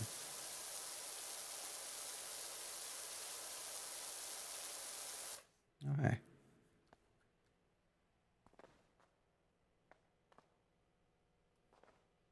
Can you rotate a gnome in your mind?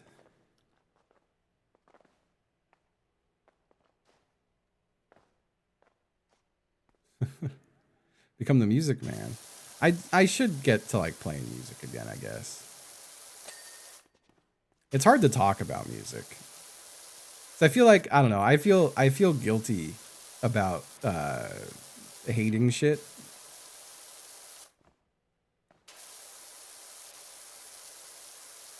It's like fun to riff on, but I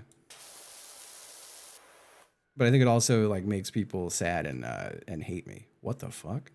Hello?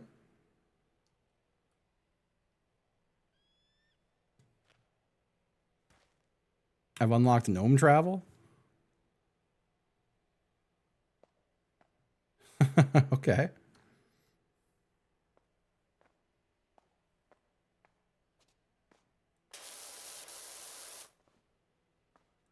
Yeah, Travelocity ass.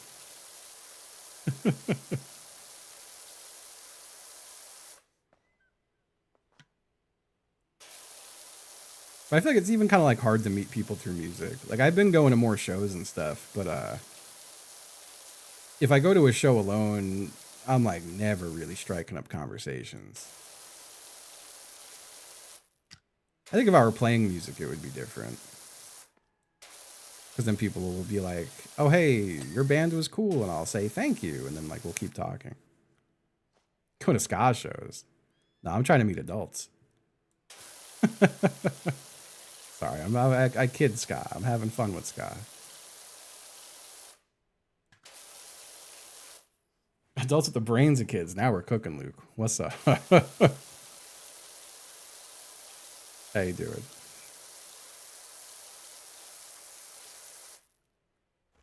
Yeah, I'm already streaming. I'm here.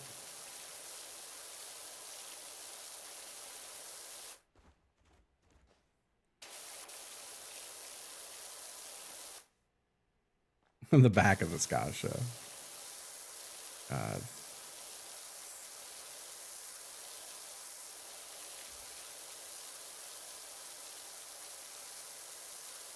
Oh, thank you.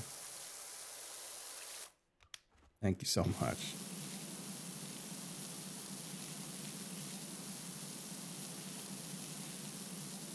I was trying to articulate. I felt so. I wanted. I said a few times already. I wanted to go on Howell's karaoke stream, but I also didn't want to be the dumbass who joins and like won't sing because he's too embarrassed to, but also wants to make fun of how bad certain songs are. Because like that wasn't like the vibe. But I did. There was a part of me that wanted to comment and didn't when everyone was like, "God, that Rob Zombie song's so good." Like I had to sit on my hands. I was shaking in my chair.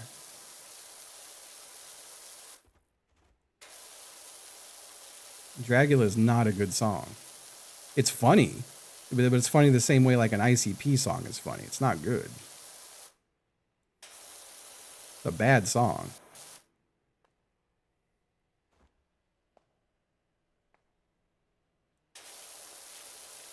You know? And so here's the thing, I thought about it more. And the way I feel like it makes sense in my head, which, you know, I'm not saying I'm correct or anything. I'm not trying to be that guy. It is still an opinion.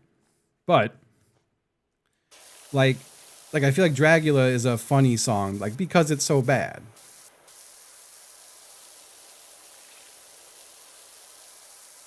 but then you've got like System of a Down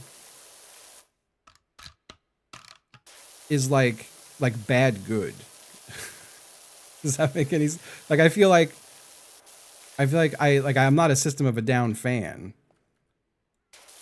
but like it's still good music that's like goofy. Where White Zombie and Rob Zombie is goofy music that's bad. That makes any sense? I was really working this out in my head.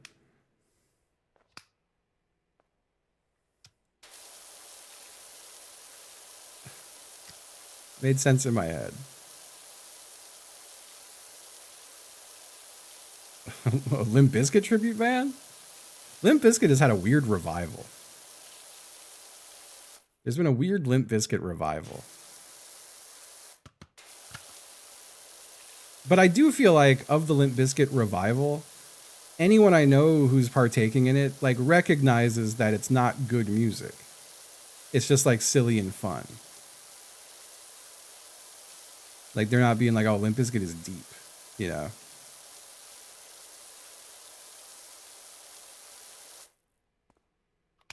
It's funny. Yeah, yeah. It's like going to see Weird Al. You know? But I do feel like Limp Bizkit was just universally clowned on for a while. And then there was this sudden shift. I don't know what caused the shift.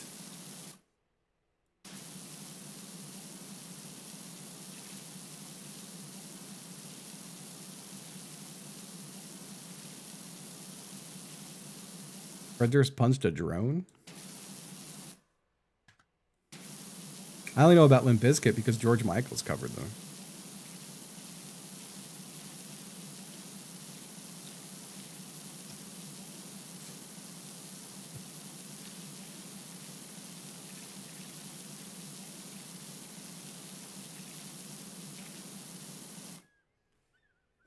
The System of a Down drummer? Yeah, that's something. Same thing with the 311 drummer. Something about drummers in weird bands.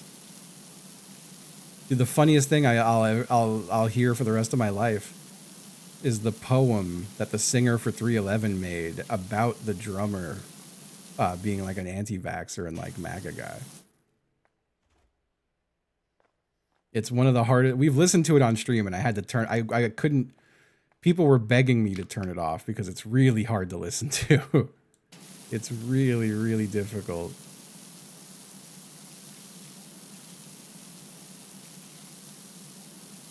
And then I want to say 311 pretty much was like, well, hey, listen, everyone's entitled to their opinion, and now they just like still play with the guy, even though he's like rooting for Russia to crush the Ukraine and stuff like that.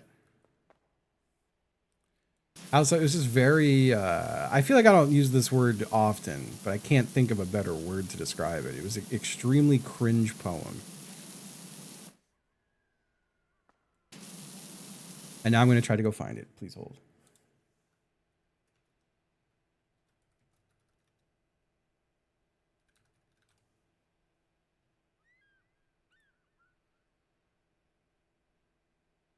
I found it.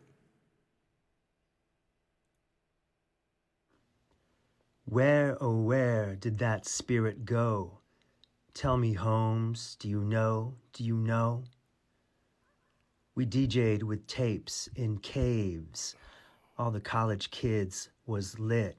We dropped the Doors' Peace Frog on their behinds and shook them in their chonies. I guzzled the fire water, poured it down my youth, and got stumbly drunk, rolled out the piece and stumbled some more onto my cave wall. Piss. Piss! You held me up and laughed, told me about it next day, and we laughed again. Tripped LSD in dorms where I lost myself, didn't know my form. And maybe now we are jacked from archaic acid flashbacks. Who the fuck knows? but somewhere the wires got crossed, and now I feel light years lost from a real world. 'Cause how the fuck can that dude I knew ride for war? And how the hell do you love someone who prefers to be feared? In some parallel you, that dude snatched a dream catcher from a co-ed rear view and is still running wild.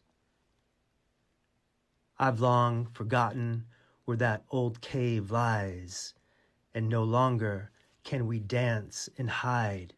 But God, if I could, I would smash and pulverize the spider that has snared the drummer in its dark web.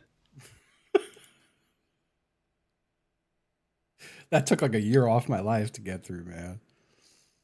Oh. Oh. Holy. That's that's brutal.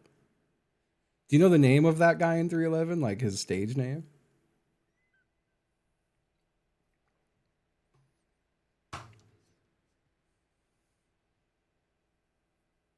It's SA, which stands for Spooky Apparitions, which I think is also really funny. Spooky Apparitions.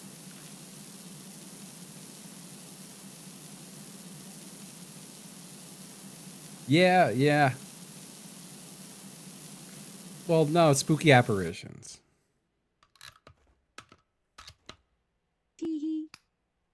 Oh, thank you, J Master Blast. Thank you. Yeah, that's he wrote that poem and then they made up. The guy didn't like, change his opinions or anything. They just made up. They decided that 311 really generates a lot of income. They make a lot of money off that band.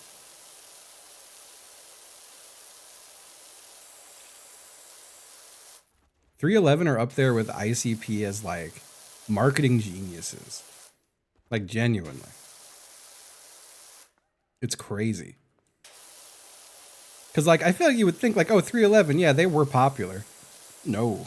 They are obscenely popular. Like cult-like following. Oh, they're horrible. But they they have a cruise. They have 311 Day, which is like a multiple day concert every March 11. All their shows have VIP packages and VIP Plus and VIP Plus Plus. Like they are one of the highest earning bands in American history.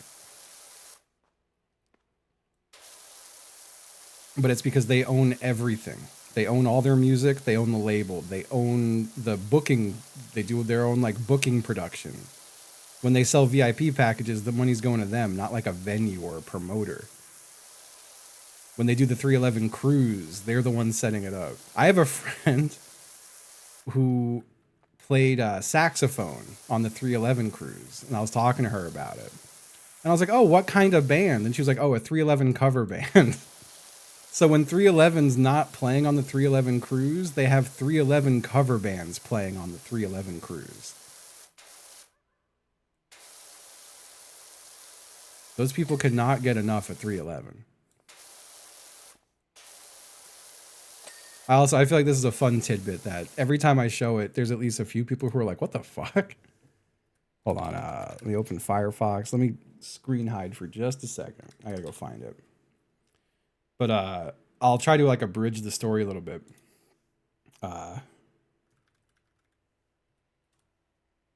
Is it? Shit, how am I gonna find this?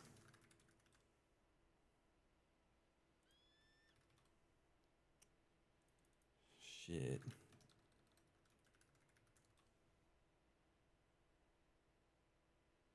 Fuck, I don't know if he still has his YouTube account. So long story short, my 30th birthday, I had it at a bar and some friends set it up. But there was another show happening at the bar that day that was also someone else's birthday. But in the middle of the show, my friends commandeered instruments to play me a 311 cover set, a band I don't like. Like a band that they all know I don't like. But I have several friends who love 311. But my 311 cover band for my birthday was Jeff Rosenstock and Chris Valentino on vocals. My buddy Mike playing drums. The bassist for my band, Dave, playing bass. And John, who's also in Jeff's band, playing guitar. And they did like a really good job playing 311 covers. God, I don't know if it was on my buddy Dave's YouTube account, but I don't know if it still exists. I'm going to look up 311 birthday Justin. No, I think it might. Fuck, is it gone?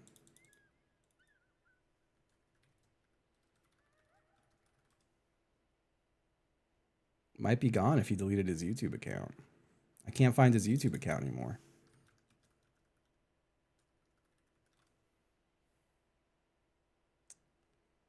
Huh. Damn. Hold on. Maybe Google will help me.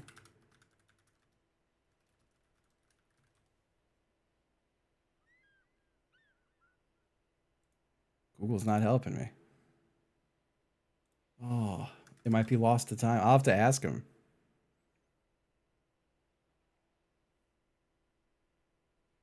I'm gonna search just a little bit more. I have to.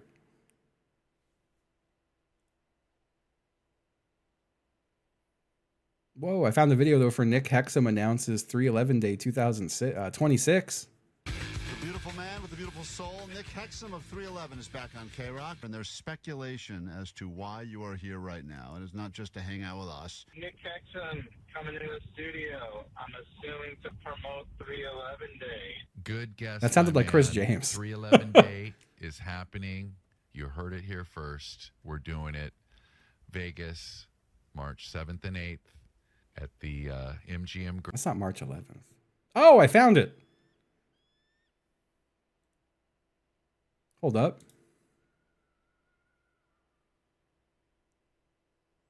I found it.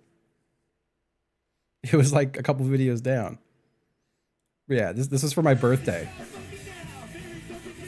They did a really good job.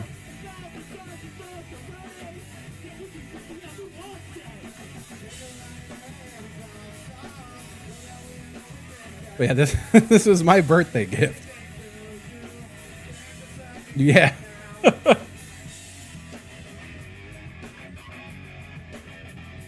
Very ridiculous. Yeah, this was 10 years ago.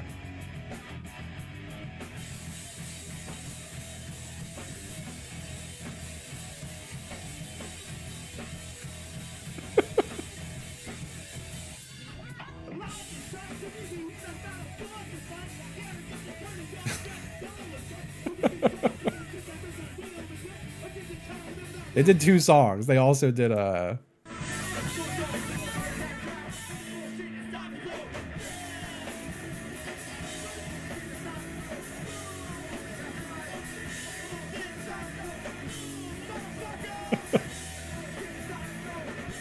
love that they all know 311 songs this well.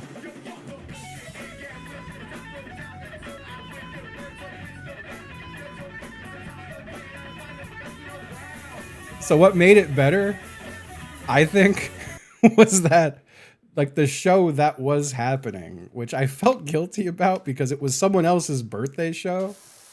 The person whose birthday show it was really upset that that was happening. Like, not happy. Like they were, I think they didn't realize it was my birthday and turned to me and they were like, why the fuck is this happening? What the fuck is this? And I was like, oh, it's for my birthday. And they were like, you like 311? I was like, no. I don't.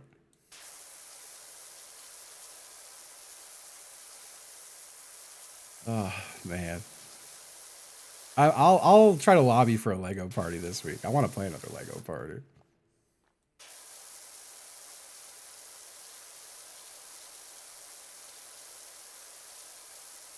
Yeah, a hell of a 30th birthday party.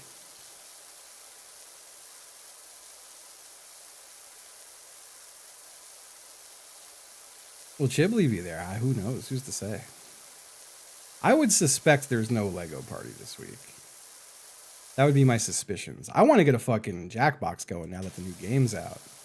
I gotta try to lobby for a Jackbox.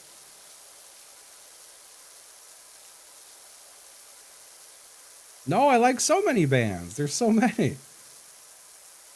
I love music. Yeah, Chiblee's on his honeymoon cruise. I suspect he'll come back today.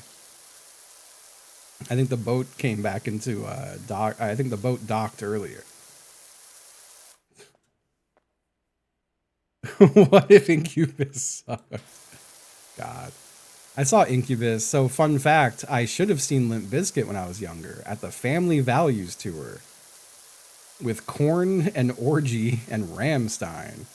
Limp Bizkit were the openers. But Fred Durst got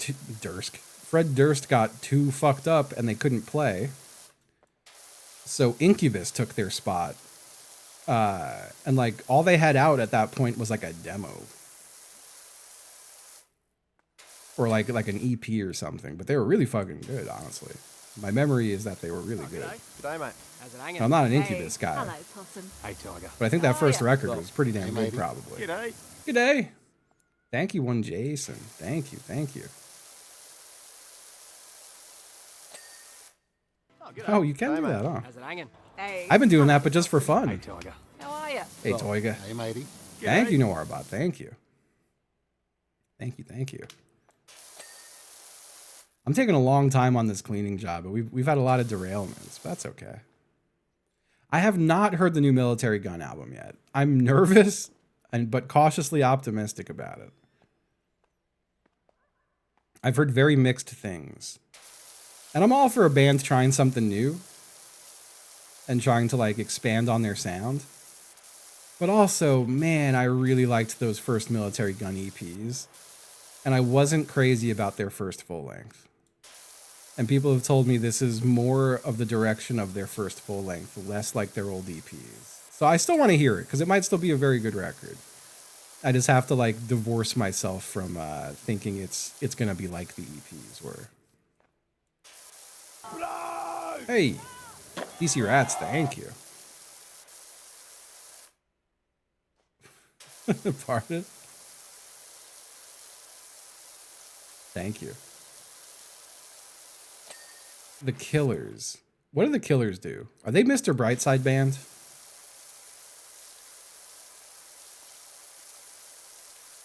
Fucking so I in like my private Discord yesterday, Super Jazz was talking about how he's at a wedding and the Killers came on. And I typed into the Discord that that song like Manchurian Candidates me. And I just black out when I hear Mr. Brightside. I hate it so vividly. And then Mike was like, I really like Mr. Brightside. And I was like, I have to convince myself you're trolling me in order for our friendship to continue. I was just playing though. I love Mike. I know everyone likes Mr. Brightside. I just really hate that song with my whole body. And every time I hear it in my head, the only lyrics I think of are like, and now he's sucking me off, and now I'm sucking him off, and now he's sucking me off, and like it just keeps going back. It's just ping pongs. It doesn't go anywhere else.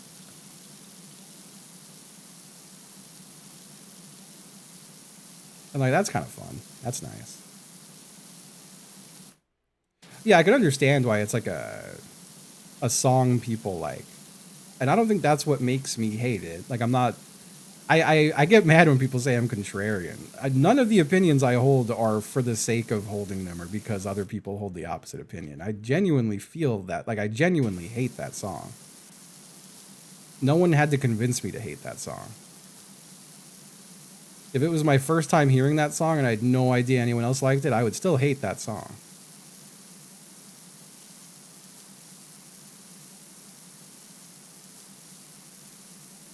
I think I was like misprogrammed. I think that song like activates white people to feel joy, but somewhere the wires got crossed and it makes me mad.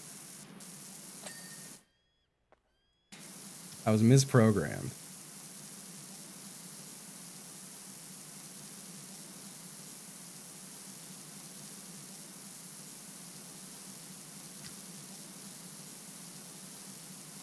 God, I wonder if Guitar Hero is where my hate began for that song. Because I didn't realize it was a Guitar Hero song. But I played Guitar Hero. I think I like blanked the memory out. Yeah, art moves you. That's nice, right?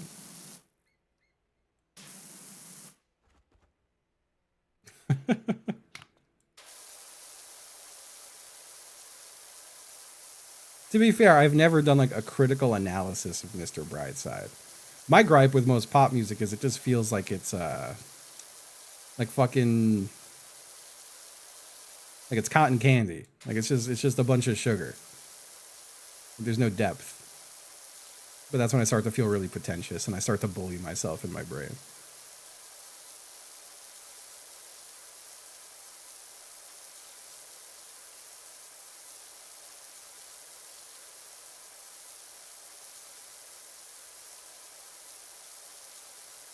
It is definitely like I definitely don't like when stuff is overproduced. But like that's just like a that's not a I won't condemn something for being too well, unless it's like really overproduced. I like when music sounds raw. It's fucking raw. You know, like that guy. Like that guy says.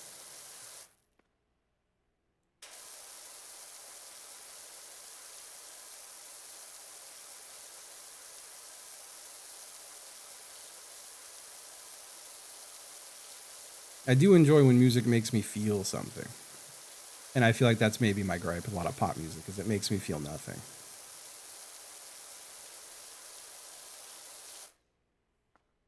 Judas Priest fucking rocks. I'm not like a huge Judas Priest guy or anything, but I love Judas Priest. That was a very contradicting statement. I like the concept of Judas Priest. Also, Breaking the Law riff is like an iconic riff. Rob Halford fucking rocks. That's Rob Halford, right? Making sure I'm not confusing my names of guys. Or on the other end of the spectrum, Dave Mustaine fucking sucks. Dave Mustaine's such a piece of shit.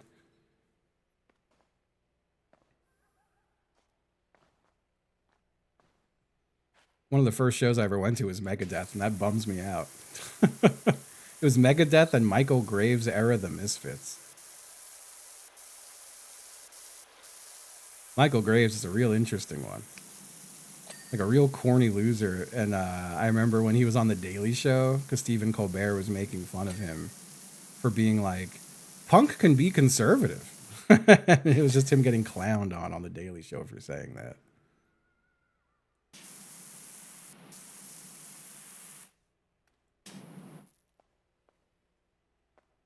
Conservative punks are so confusing.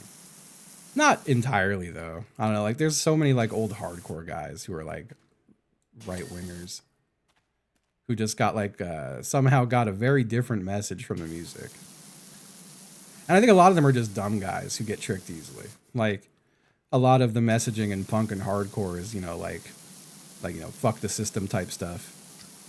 But they think that like Trump is the guy who's working against the system, which is like just really monumental dumb guy shit. I wish to live in a brain like that just for 24 hours to feel how blissful it must be. Nothing going on in there.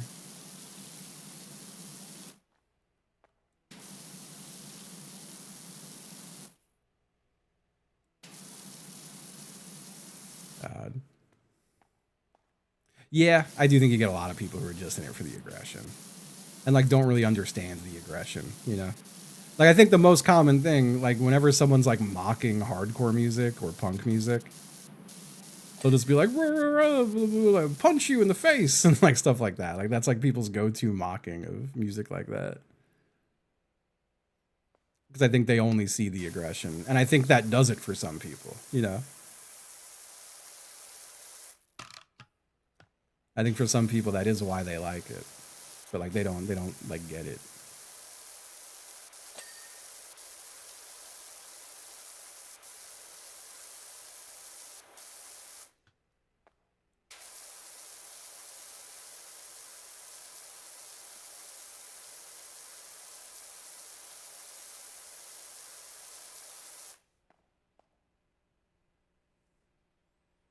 Oh, that sucks, Swedish Mailman. So I gotta catch up. I'm doing a bad job at my glances to chat. Oh God.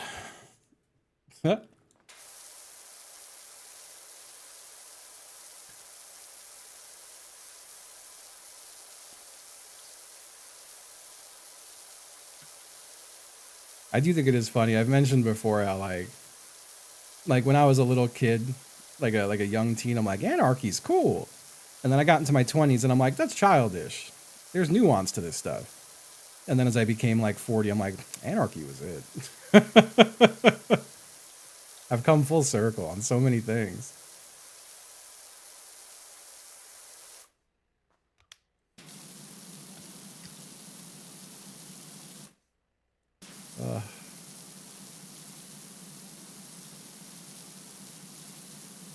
I remember making a post many years ago that was like 15 years old. All cops are bastards. 25 years old. Well, some cops are okay. 40 years old. All cops are double bastards.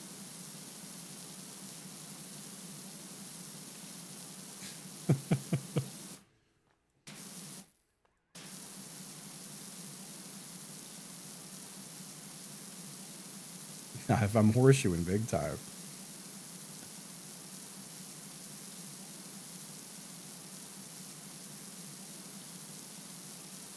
I'll say I always had a very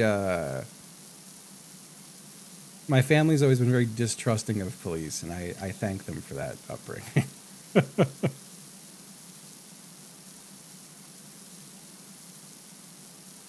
Also, never forget my mom coming to Virginia to visit, and I looked at the sticker on her bumper. I'm like, Mom, what is that? And it was like a thin blue line magnet, and she was like, well, I gotta blend in. So I was like, yeah, okay.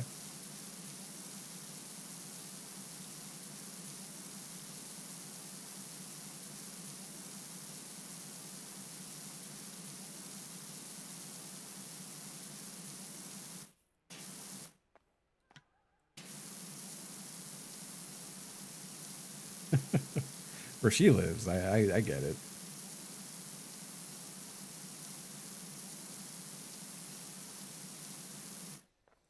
I was doing the opposite living down there, but I think that was also just depression and like a severe lack for self-preservation.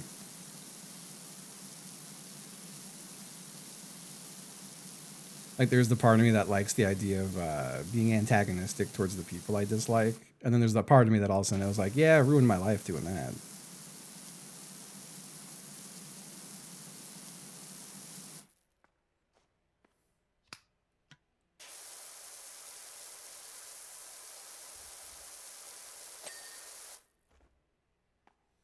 But that's where I do feel, sorry, we're only going to return to this for a minute, and then I swear I'll get back off the topic again.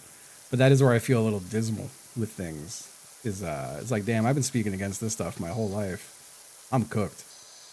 Ain't no hiding from the things I've said. And like, I stand by the things I've said. But they will be the reason I get like killed by the state at a young age. So, kind of hate that. But anyway, back to 311 poems. Nah, that was the only 311 poem I know of. That was the only 311 poem I know.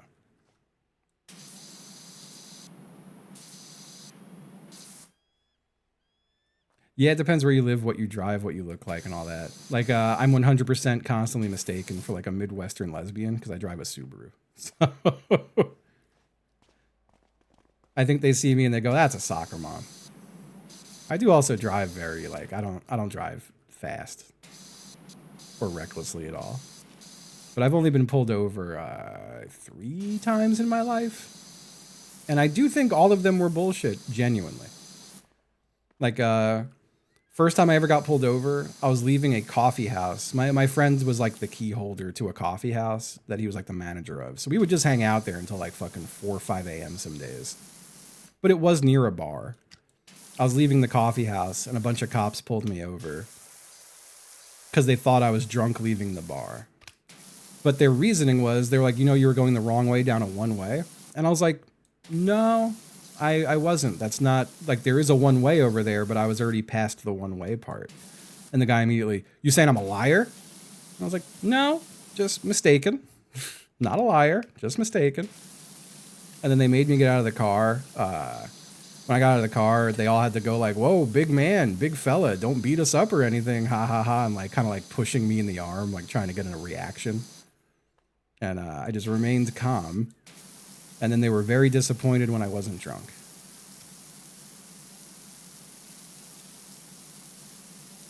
That was the first time I ever got pulled over. Second time I got pulled over, a cop in an unmarked car pulled in front of me and I almost hit him. So he pulled me over for almost hitting him. And I was like, yeah, man, you like literally just barreled into traffic. And he told me, he was like, give me your license and registration. And he told me he was going to fuck me in my ass to death. And then my shit came back clean and I was sober and he was mad. I was just going to get pizza with my friend Dave. We were just going to get pizza. So I think you can there's been a lot of the things that have contributed to my disliking of the police over the years. A lot of personal experiences. And those are the only 2 times I've been pulled over. And my third experience with a cop that was really bad was living in Florida. And I was going into a Wawa. And a cop like pretty much shoulder checked me on his way out of the Wawa. And then got in my face like trying to pick a fight with me. Asking me why I pushed him. And that was another one where I just somehow remained calm and it got diffused.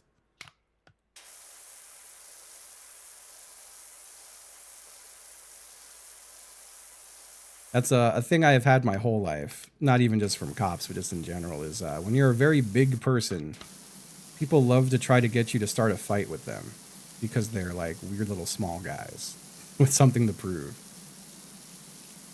And when it's a cop doing that, it fucking sucks. It sucks when it happens anyway, but it sucks a lot when it's a cop doing it, which is what that was.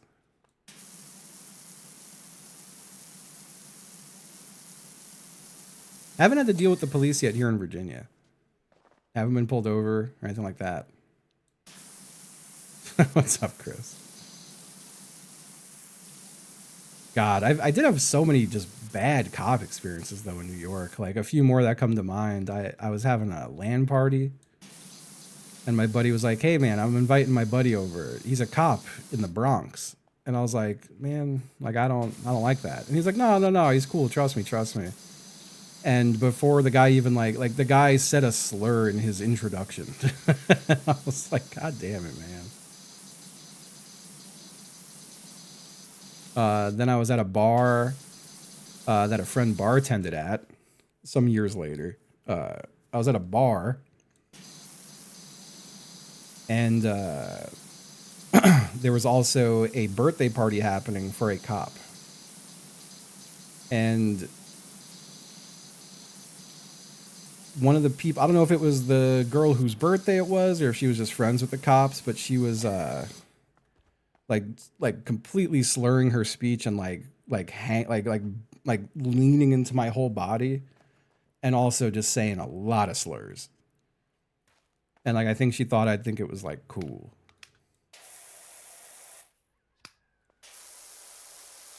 But I just kind of like smile and nodded it away because I was like, this is a drunk cop. And I don't want to say anything to the person who can ruin my life.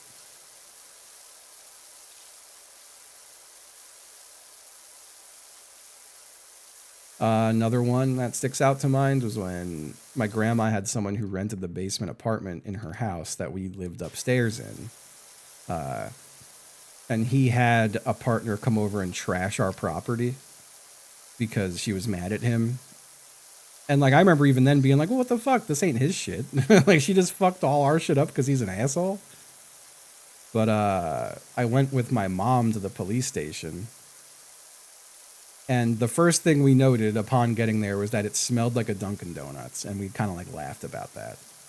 Like in the parking lot. And there was no Dunkin' Donuts anywhere within eyesight. But it just reeked of a Dunkin' Donuts. But we went in and my mom was like, yeah, like this woman like destroyed all of this stuff on our property and Like we saw it happen. We know who it was. Like it was like our tenant, you know, also said it was her who did this because they just had a fight. And the cops were all like, like broads, huh? Like, damn, he must have really drove her nuts. and then they were just like, well, there's nothing you could do. I remember my mom being like livid about that.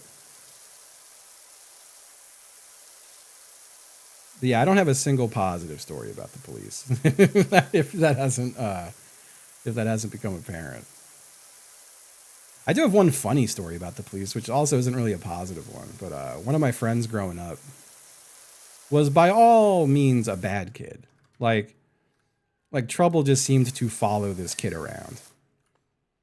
And he would constantly get harassed by the same cop. Like if the cop ever saw him on the street, immediately, like my friend would know, like, all right. And just like, he'd see the cop and just put his hands up against the wall and like spread his legs out because he knew what was coming. And same friend broke his leg and was walking with a cane. And I'm hanging out with him and a few people, and the cop shows up. And my buddy goes, come on, man. I got a broken fucking leg. I got nothing on me. Just leave me the fuck alone. And the cop was like, nope.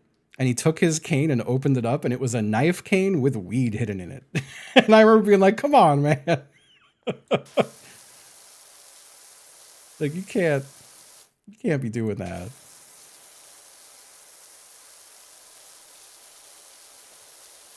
But yeah, I saw that. I saw him get arrested like 100 times, this kid.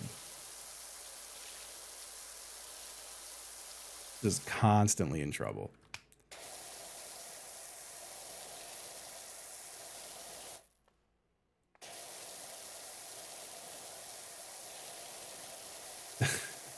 Yeah, I thought it was a brilliant hiding spot for his weed and a knife, but the cop instantly clocked him on it.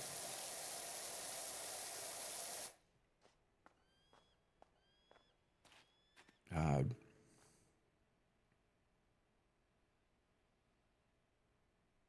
Incredible Goju Mamoru. What's he doing now? Honestly, as far as I know, owns a very successful masonry business. He was a couple years older than me. Like, we were friends when I was 13 and he was like 16, 17. But when I was younger, so like one more story about him, which was kind of crazy. He was in juvenile hall for hitting a cop with a skateboard. I don't know if he actually did or not. He was the type who would, but I also believe him when he says he didn't actually do that. But he broke out of juvenile hall and came to my house to play chess. And while we were playing chess, the cop showed up and took him away again. But he had a child. He was like the one person I knew in high school who had a child while in high school. Him and his girlfriend, who were both seniors, she had a baby. But he's apparently like, yeah, very, very successful masonry business owner. And what scares me is, so he had that child when I was 16, and I'm 40 now. So that child's fucking old.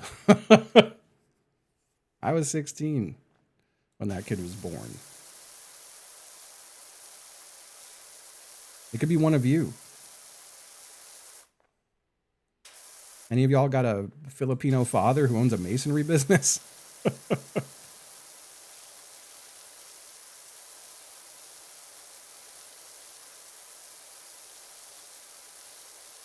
Yeah, that child's Chibli.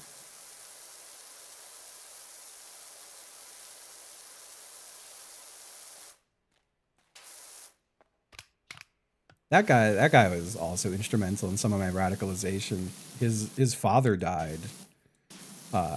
He was a war veteran, but he died from complications from Agent Orange. So he was he was one of the guys who got me into punk, but he was very anti-government for that reason.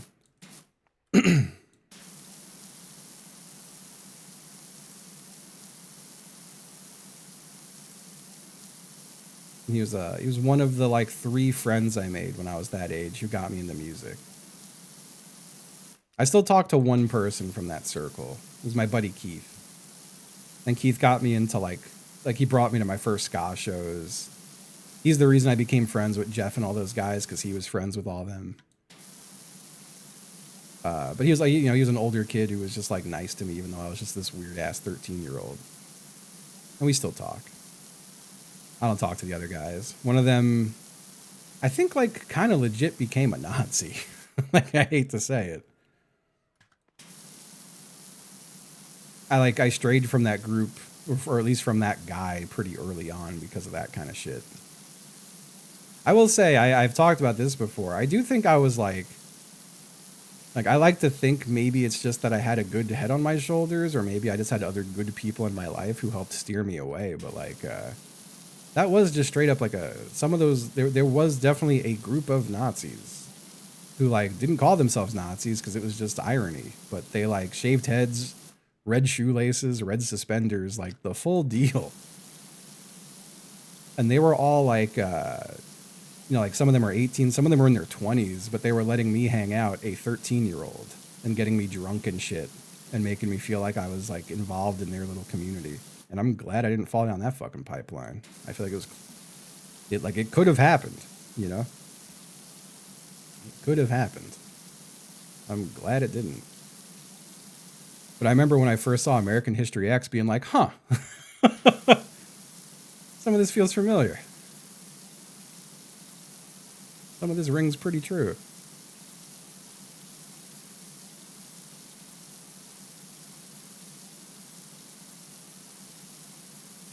But yeah, like small town music is a weird gateway to a lot of that shit.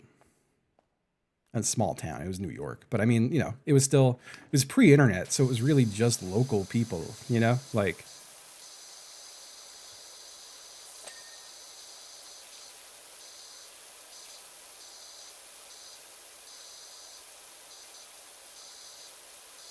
Yeah, crazy to think about that. Very crazy to think about that.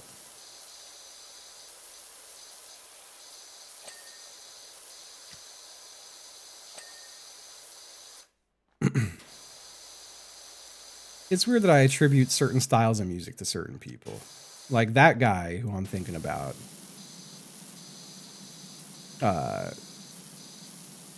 Got me into like certain hardcore back then. He was also like a metal guy.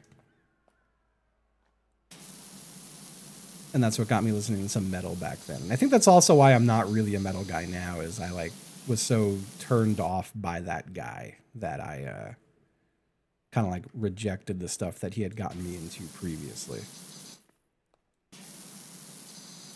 But he was that guy. Keith got me into ska and some hardcore. The other guy I was talking about with the masonry business, so I don't want to name because it's a very distinct name, and I'm telling some fucked up stories about him, even though we haven't spoken in a very long time. But like the guy who was always arrested got me, like his favorite band was Rancid and Dead Kennedys and the Misfits and shit like that. Got me into all that.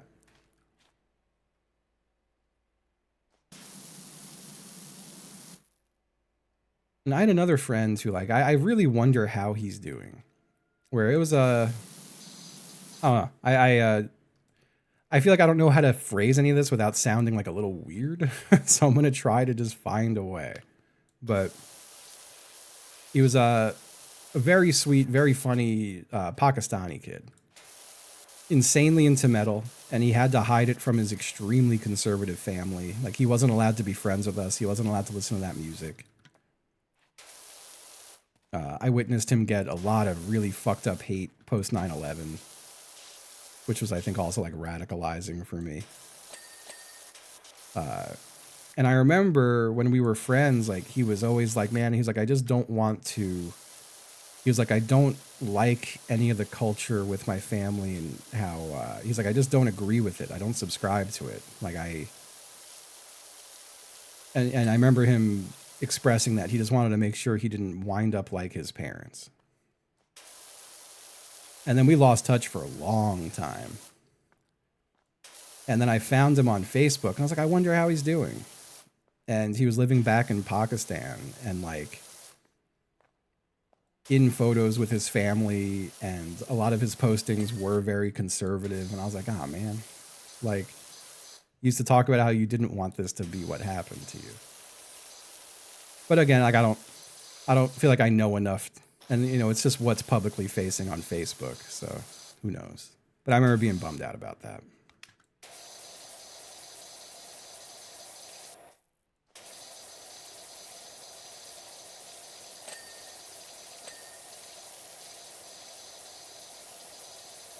On the flip side, it could just be masking, honestly. So,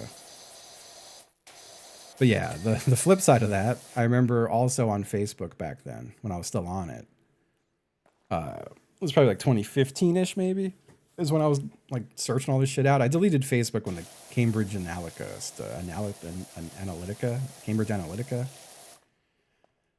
which was 2016. But anyway, I remember having the thought, like, I just randomly thought about this kid who was like the most bullied kid in my high school. And I felt bad because he was a very nice kid, but just really incessantly bullied. Extremely nerdy. And I think that's why he was bullied. Just a very, very nerdy kid.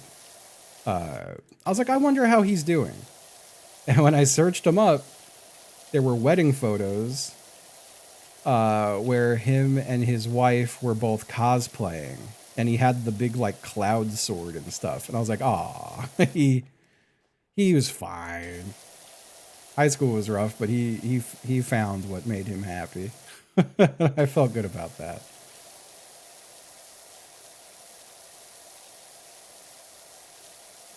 That was nice to see.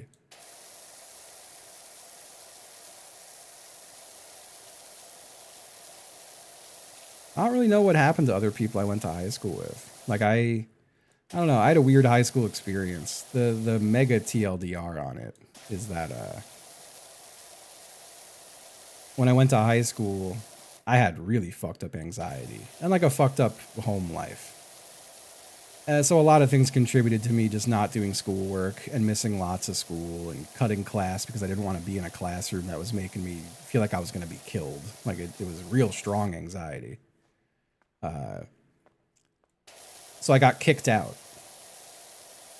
And then I had to go to another school, which was like a specific program for the fucked up kids. And like, they would let us in an hour after everyone else and we'd leave an hour earlier than everyone else so we wouldn't mingle with them.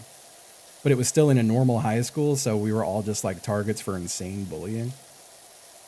It was all really bad. It was a horrible school experience.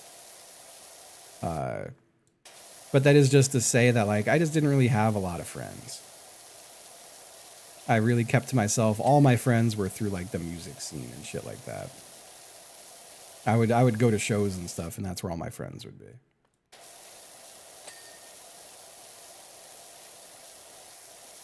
And in school, I was either just not there or I kept to myself.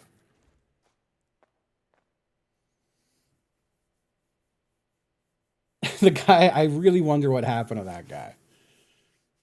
God. Well, no, he was getting beat off by his friend. I looked the girl up at some point who was beating that guy off, and I couldn't find her. I was just curious. I was like, whatever happened to her?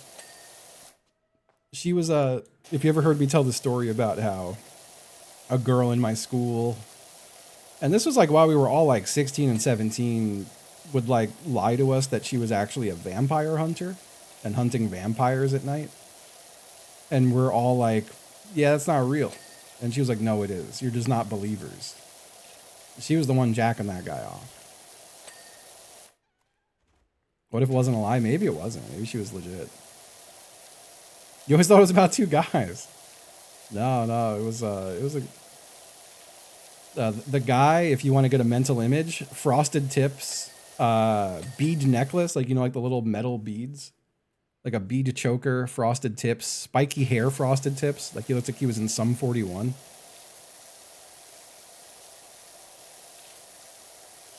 And she was like goth Latina girl. So if this ties any of it together for you.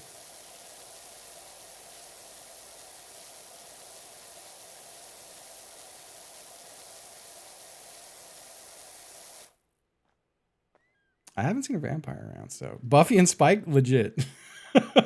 Very legit. Also, if you ever heard me tell the story about how a kid got his finger snapped off in the weight room, same guy. It was the jacked off guy. Also, if you ever heard me tell the story about how a guy told me he was a guitarist, and then when I brought my guitar to school one day, he could only play the Metallica song that was all open notes, same guy. Snapped off, yeah, the TLDR there. Our gym teacher, who he was also the coach for the football team and the baseball team, would just leave us unattended in the weight room and like go do other shit. And I don't know how, with some kind of machine, this guy got his pinky finger snapped off.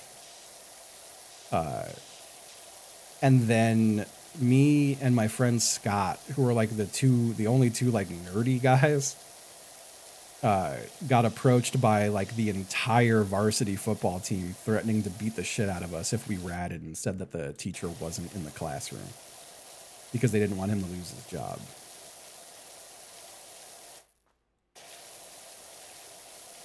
So that was an experience.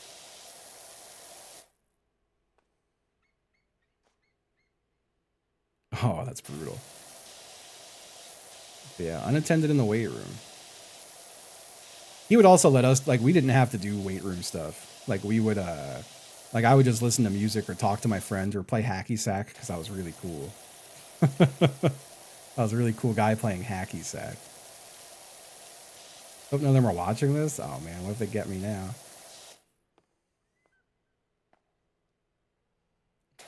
Yeah, it's pretty much just, yeah, gym class just turned into recess, pretty much. But he was supposed to be teaching us shit. And we were also the class for, like, mentally disturbed kids. So, like, really weren't supposed to ever be unattended.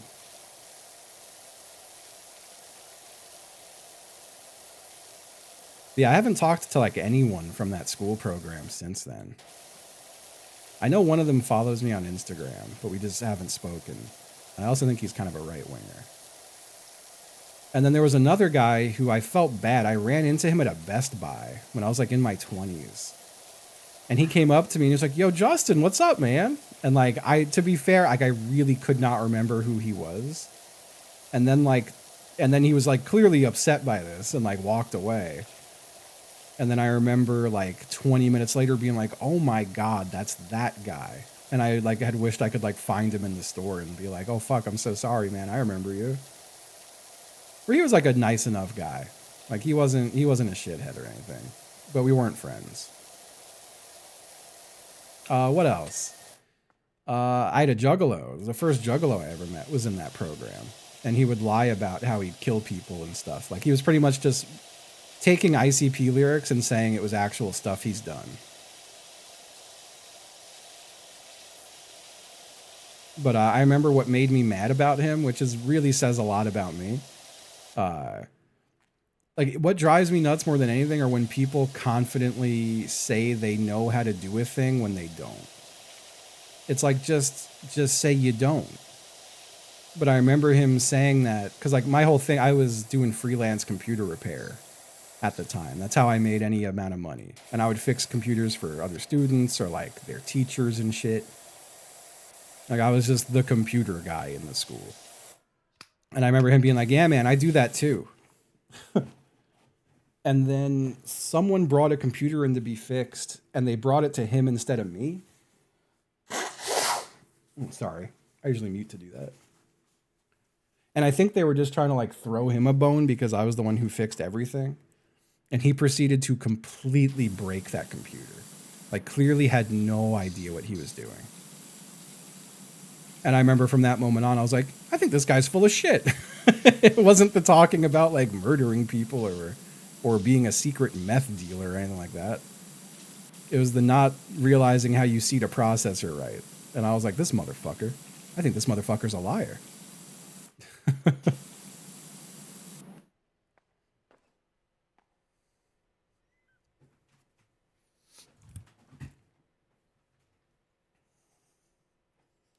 Oh, that is wild.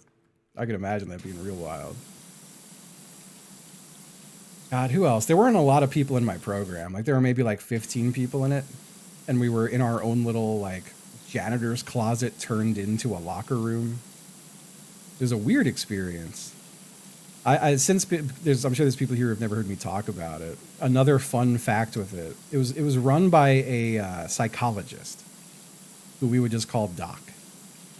And he somehow convinced the school that a lot of the kids coming into the program are already addicted to nicotine, and it creates a really stressful environment counterintuitive to learning and healing if we can't smoke. So I had a literal pass to go smoke, which I feel like in like today's world, like they'll kill you if you're a child smoking like that. You can't do that. But I was allowed to literally raise my hand in class and be like, I need to go see Doc. And then we would just go outside and chain smoke because he chain smoked. He smoked so much. We would smoke in his office with like, you know, the ashtrays that like suck smoke into them and filter it. We would just smoke in the school when there was too much snow outside. For Christmas every year, he would buy me a few packs of cigarettes. I loved that guy. He was great. But just to put a bow on the whole story, he always convinced me not to drop out. He was like, nah, man, we'll get you to graduate on time. Please don't drop out. It'll be the biggest regret of your life, blah, blah, blah. And I'm like, yeah, whatever. We smoke cigarettes. This is cool. And then my senior year of high school, I get in there and there's a new Doc. And he's like, hey, y'all, I am now the person who runs this program. Doc didn't want to freak you all out and say he was retiring. But he's gone. And I'm the new guy. And he was like, you know, number one, like I don't smoke. We're not doing the smoking thing anymore. And I was like, oh my God. And everyone freaked the fuck out. But then he pulled us all in one by one to get to know us. And when I get called in, he's like, I see here you're going to graduate when you're 20. And I was like, no, this is my last year of high school. And he was like, well, it says here that even if you do summer school and night school, you're not going to graduate until you're 20 because you're too far behind. And I dropped out that day on the spot.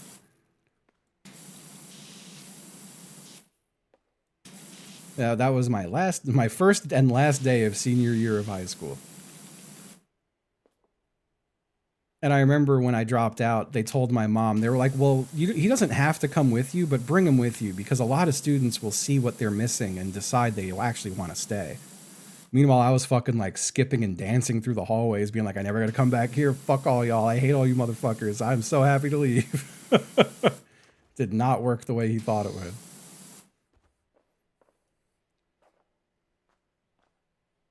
Yeah, in retrospect, I was pretty pissed about Doc for misleading me about being able to graduate on time. And the whole reason I couldn't graduate on time, when I got kicked out of my first high school, they moved me to this program for fucked up kids, for lack of a better way to put it. But I was entering 9th grade. They kicked me out in 8th grade, and then 8th grade, I was joining that program. In the rest of the year I was kicked out, I had to go to the public library 5 days a week for technically homeschooling. But it was at a public library with substitute teachers. It was substitute teachers who didn't have any work that week. So it was kind of like a revolving door of teachers. Then I get into this program 9th grade, and it was the year that they lost funding for 9th and 10th grade because I was one of 3 students in the program at that age, and they didn't have the funding for the classes. So they stuck me, the only class they could put me in was core special education, which was like the district's version of intense special education. And that was, you know, like the kids were nice. Like it, you know, I didn't feel unsafe in those classes like I did in normal classes as a kid in the fucked up program.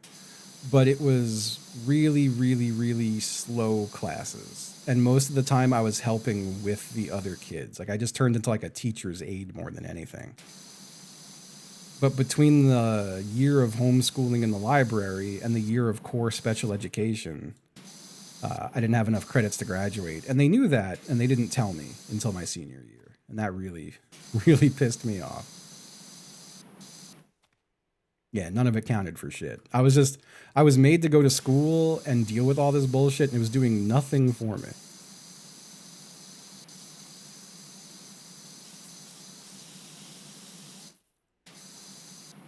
So that's kind of my life story as a child. You've now gotten most of my childhood life story.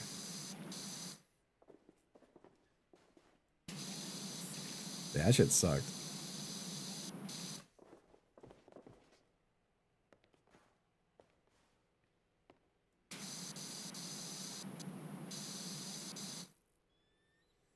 Yeah, you're getting a lot of Justin lore today. That's the bulk of the childhood lore for sure. Aside from like family junk. I've talked about that too though. The Giga TLDR on there. And like remember, I'm 40, so it's like I'm not like trauma dumping here. This is trauma I worked out like 20 years ago. But my father was a very prominent real estate agent in New York City. And I was almost a rich kid, but then he developed a really bad drug habit and like speed ran ruining his life. Where he went from making six figures in like the early 90s to us losing our house in like a matter of years. And my grandma pretty much. My mom had to work 2 jobs and my grandma had to step in and get us a place when my mom left him. So yeah, this is all just to say when I talk about like, yeah, childhood was terrible. It like low-key was. It was not a good childhood. It was difficult. That's where I do feel good about where I am now though. Like I do feel like I did feel like my life was pretty fucked up at a young age. And I'm shocked that I like own a home and like function, you know? It's crazy in retrospect. That's where, like, to sound like a little PSA, I do feel a lot like, yeah, don't like give up. Things can just suddenly turn. So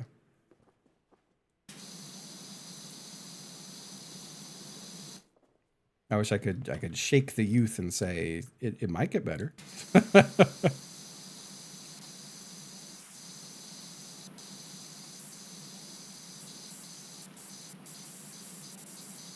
Yeah, very crazy stuff. I do feel like when I think about my whole life, it feels like I feel like I'm just thinking about several movies. You know, like childhood was rough in its own weird ways, and then like the high school shit was all crazy, and then I started playing in bands and like doing stuff like that, and that feels crazy. Like it just none of it. So, sometimes I'm like, doesn't feel real. So. And now I stream video games on the internet for a living. Yeah, this is fake as hell. This shit's crazy fake. Not the job itself. I'm saying like me. I feel scripted. I'm in the Matrix.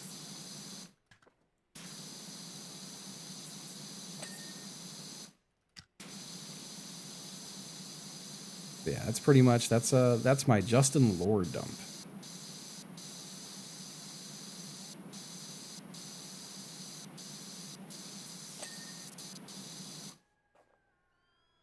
I do. It's fucked up. I feel like I definitely feel like a character.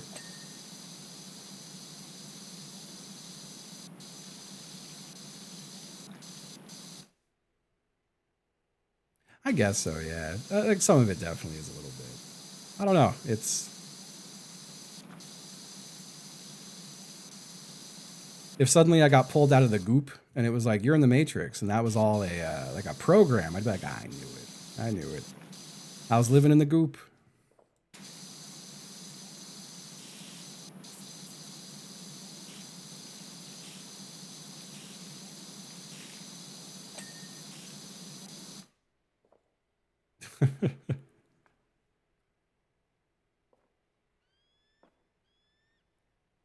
Where are you at? I feel fucked up scrubbing this cactus man's crotch. It just doesn't feel right. Oh, it's all the spray paint. Okay, yeah, that'll do it.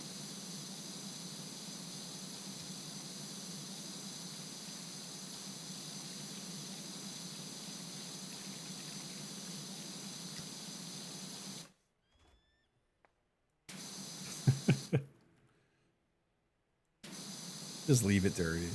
That's what I liked about Viscera Cleanup Detail is you could submit the level. Like, you had to determine that you were done with the cleaning job, and then it would give you a rating. And nothing was more disheartening than cleaning in Viscera for like 7 hours, hitting the I'm done button, and then it's like, grade C. What the fuck? I cleaned everything.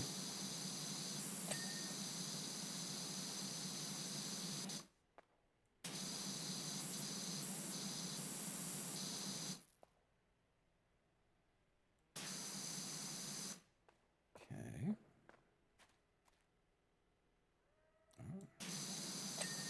There we go. Does that count for the back too? Maybe the back of this. Yeah. Hey, there we go. Sorry, I didn't read chat a lot while I was yapping all that. So I hope everyone's enjoying Justin's story time. Oh,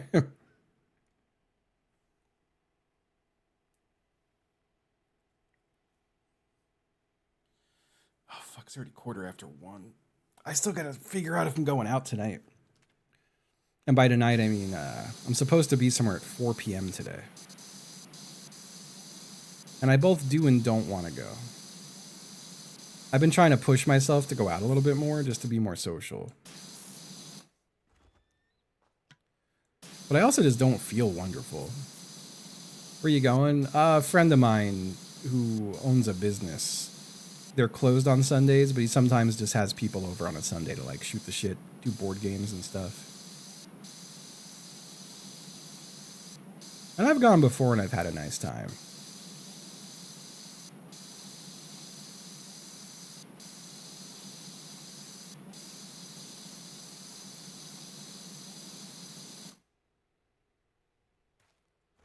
But again, I don't feel great today. Like I mean, I just got over COVID, so I don't think I would have COVID again this soon. But it feels like when I was developing COVID. Like my head feels a little cloudy. My throat's a little scratchy. My nose a little runny. Like I would feel, I gotta want to go get a bunch of people sick. Like even if it's not COVID, it might just be like a cold or something like that.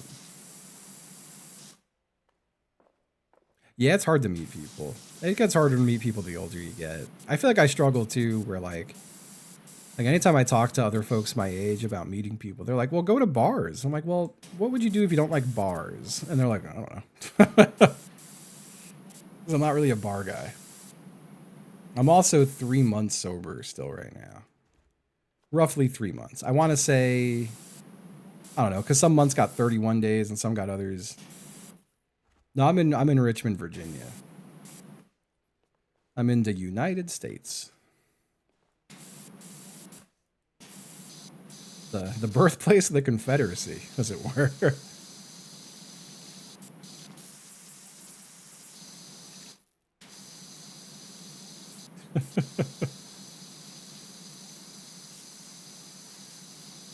Good old Richmond, Virginia.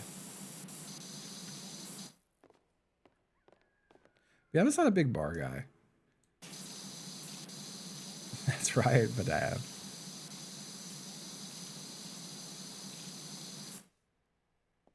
not a big bar guy, and I'm also like drinking wasn't really like my vice or my problem, but I still don't like want to drink.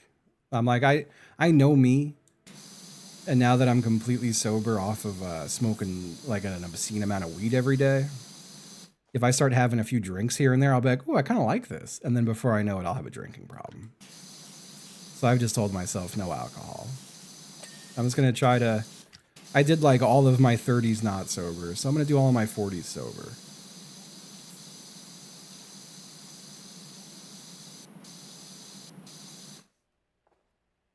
At least that makes sense to me.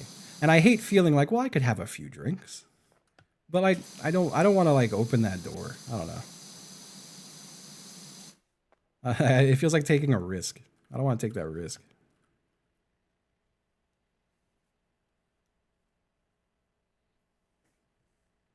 Yeah, I would really like to get out to like some of the caverns here in Appalachia. Appalachia. There's more outdoorsy stuff I want to do. I just feel odd doing it alone. Like, I know I can. But, I don't know. Like if I feel like I think about myself and I'm like, God, like if I approached someone in the woods to be like, hey, how are you? I feel like they'd like bear mace me and run. But maybe not. Maybe I'm more approachable than I think I am.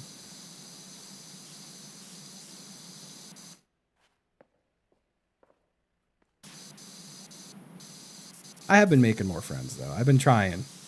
I've been going out and playing more Magic. I've been trying to go to more shows.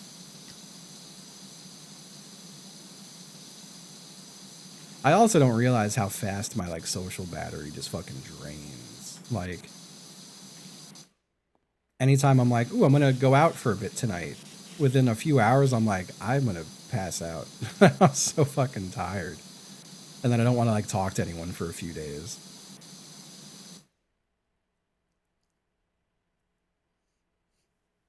How are they pronouncing it? West Virginia is an odd one. I need to like explore more West Virginia. Or like it's some of the most beautiful scenery I've ever seen, and it felt like some of the more like economically depressed towns I've ever seen. It was a weird juxtaposition.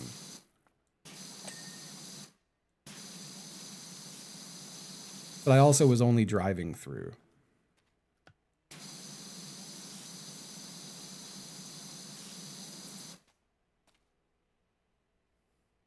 Appalachian versus the correct Appalachian.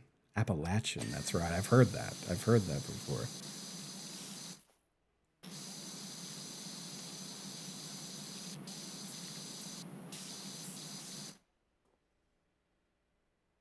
The blue hole.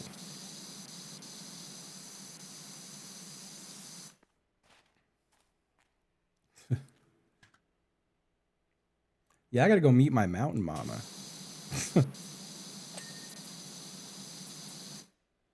I'm just a country boy looking for his mountain mama.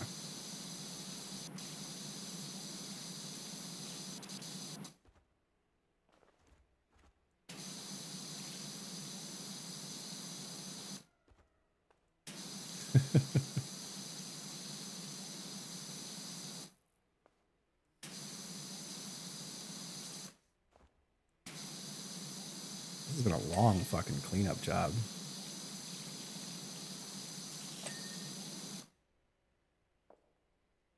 Mountain mommy. God.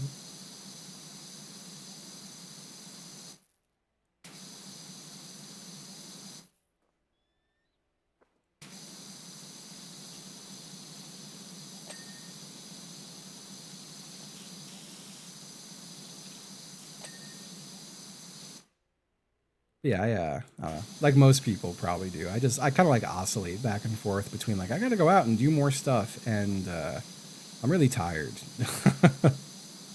It's hard to fight the I'm really tired urge.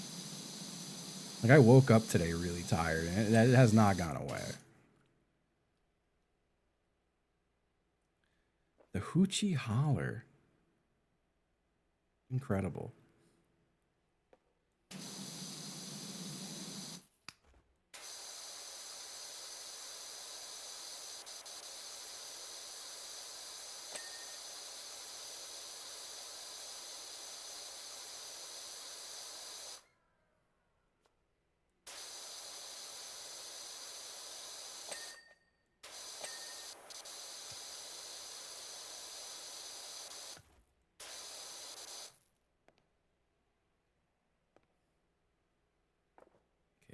That post, well, the posts go all the way up. That's what it is. Sorry, I've hit my wall now of okay. I think I've just talked without a break for like 3.5 hours. I don't know what to say, and I'm like, I could just be quiet for a few minutes, right? Taco's still in his bowl. Here he is. Rehydrate. That is such a good idea. I should probably get some caffeine too. I've been mixing fiber in with my caffeine in the morning. Trying to get a little edge on my fiber intake.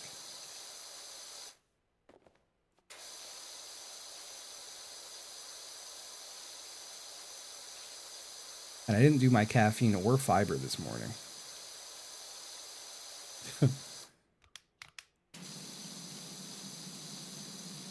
I haven't really been drawing dicks these days. We did have an at-length conversation about... I don't even remember what exactly we were talking about. I just know the theme of yesterday's Viscera stream was little dicks.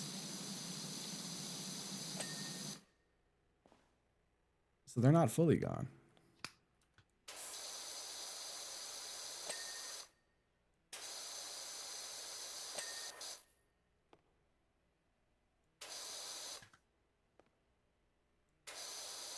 Yeah, caffeine and fiber.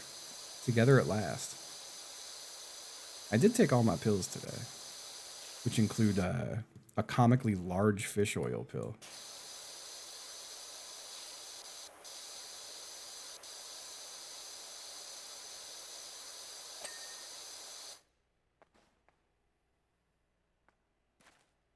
I think this whole playground is clean now.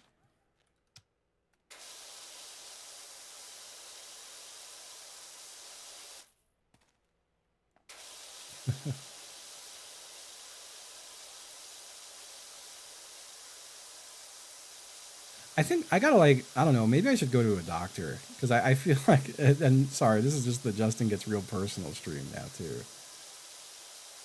I feel like I should be pooping so much more. And like I recently got put on several meds where they were like, the biggest side effect is that you might just be shitting your brains out. And I'm like, no, like I'm tanking it. It hasn't bothered me at all.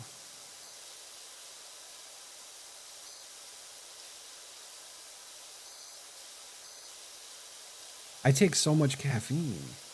Well, I'm taking the fiber now too, and I feel like even that, I'm just like tanking it. I've been eating more vegetables too. They're frozen steamed vegetables, but they should still be giving me fiber, right?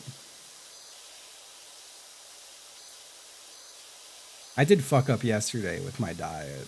Not like too horribly, but I was like, I haven't had a pizza in forever, and I don't want to cook. And I got a pizza. And I remember being like, oh, this is going to kill my stomach. And like nothing. I was like, what's wrong? what's happening?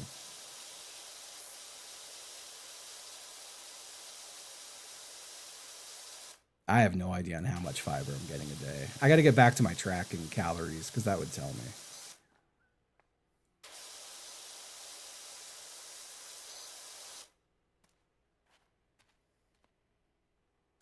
Playground floor. Where are you still shitty? Little speckles everywhere.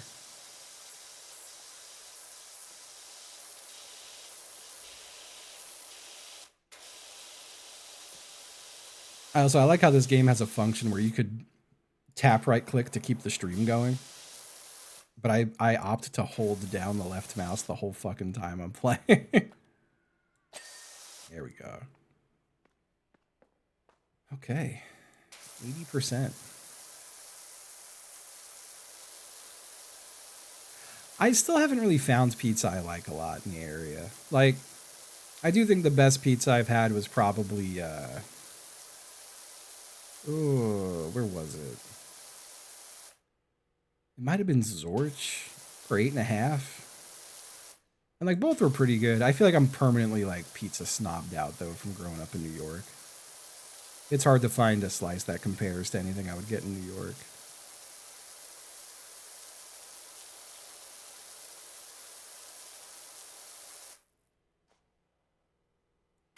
Yeah, no, that is true. It's such a hassle that you wind up just doing less. Where I keep falling off the wagon with calorie tracking is once I actually like make a meal, where it's like, all right, I have to input every single ingredient and like weigh it. That's when I fall off the wagon with it. It is dawning on me that I have not had really any food today. And like next to no liquid as well. That's probably not good. I feel fine, I think. Well, no, I was just saying I feel pretty sick.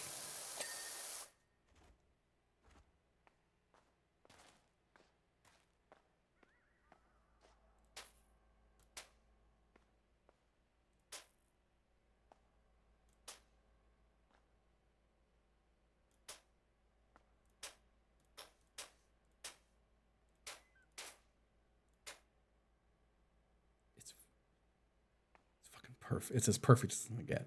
All right, sorry, I had to do that. That had to be done.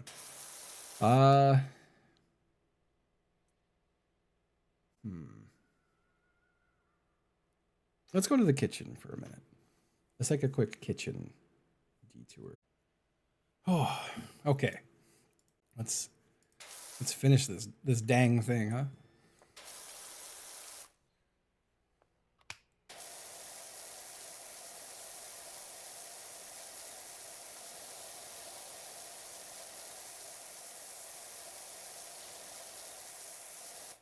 Oops, screwed my chat up. There we go.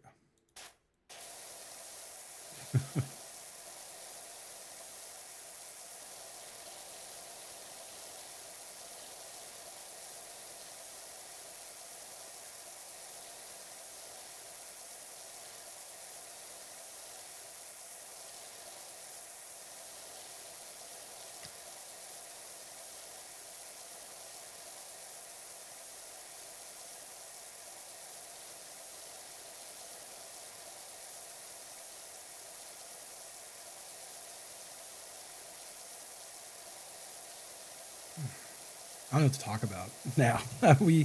I feel like it's another one of those days where I talked so much. I feel like I made myself sick. I talked myself into illness.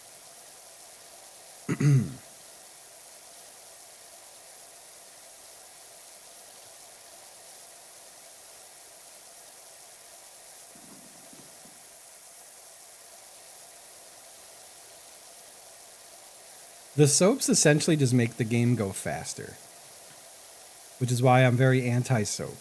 You can clean everything without the soap. You just have to like go over it more or use a finer tip. The soap essentially lets you like speed run, which is why I've been on this map for like 3 hours and 20 minutes roughly. If I used soap, I could probably finish this level in like 30 minutes, you know?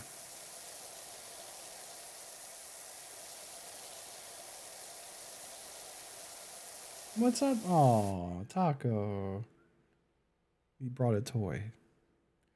You looking for fetch, buddy? Hey. Hi. I wish I could capture him the way he is right now. Ah, fuck, he's walking away. He came in with a toy in his mouth, but while meowing, like a weird muffled meow because he had a toy in his mouth. And he ran away as soon as I picked my phone up.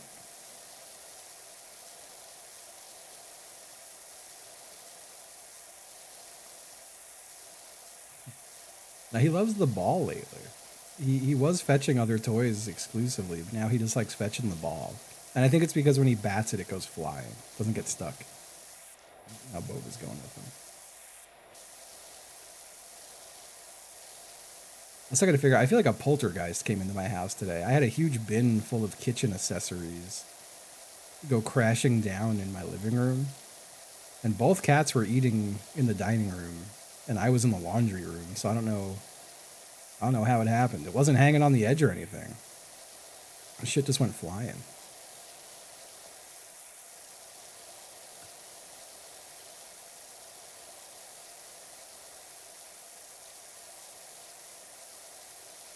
The bang genuinely terrified me. It was fucking loud. Oh no, it's my foot. It'll update.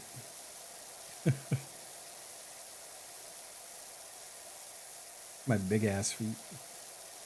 I got fucking Flintstones feet. You know, Amityville Horror. My mom grew up like right down the road from the Amityville Horror House. At least I think that's true. I've had a lot of friends who lived near it over the years.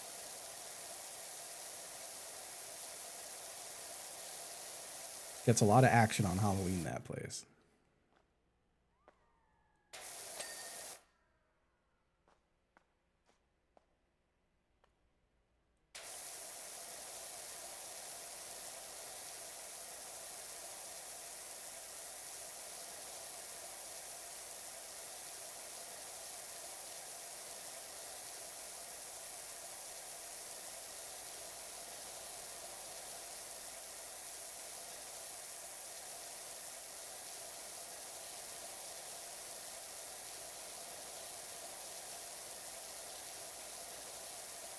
trying to think of other like Long Island landmarks where I grew up. Joan Jett didn't live too far from me. At least I'm pretty sure it was Joan Jett. Or is it? Or it might have been Blondie? I'm not sure which, but she lived in Rockville Center. I remember driving by the Joan Jett house or Blondie house. Don't know which it was.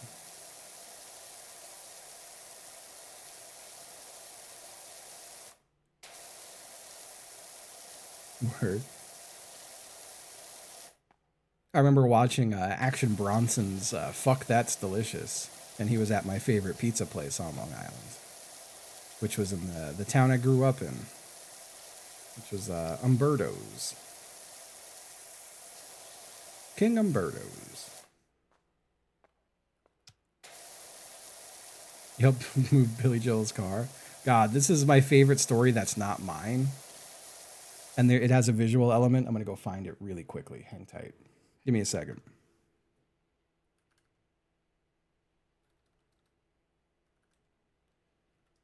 Long story short, a buddy of mine worked at a record store. A bunch of my friends worked at the same record store out in like Huntington, Long Island. There he is.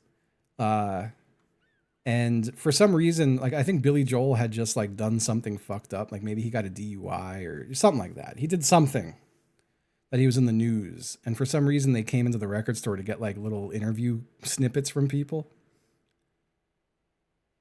And I think my buddy Anthony, I don't know what he said, but he said something disparaging about Billy Joel that they then printed in a newspaper, like a little local newspaper, like the Long Island Voice or something like that.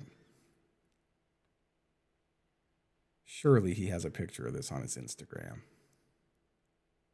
I used to go find this picture on his Facebook to laugh about it. Yep, there it is.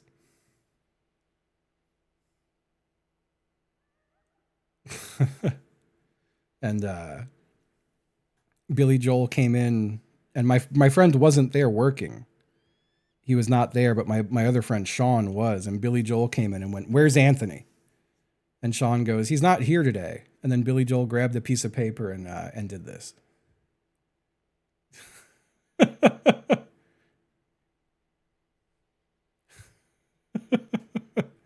And I think that's very funny. And left that there for Anthony.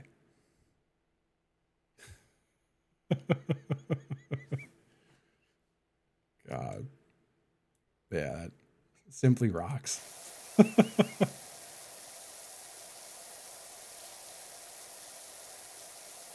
Incredible. It's my favorite story that's not mine. My favorite someone else's story.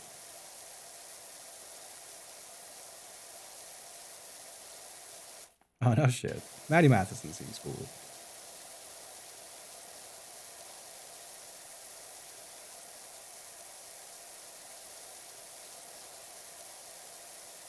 I haven't had too many interactions with, like, big celebrities. I know a ton of musicians and, like, Twitch streamers and shit.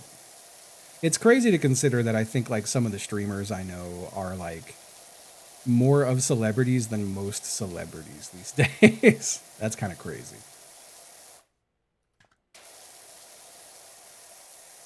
Like, most people I meet are cool, but I've had some people, like, freak the fuck out that they're meeting a guy who's friends with Northern Lion, and I think that's really funny.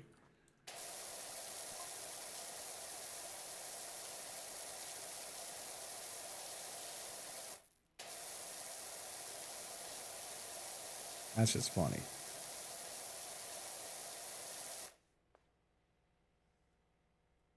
Oh shit. Yeah, he's just a dude. Honestly, like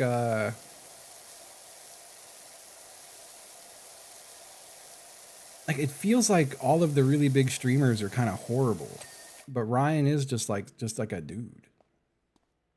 You know?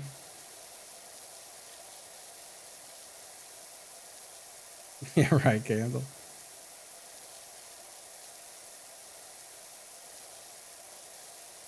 Nice, thumbnail saved.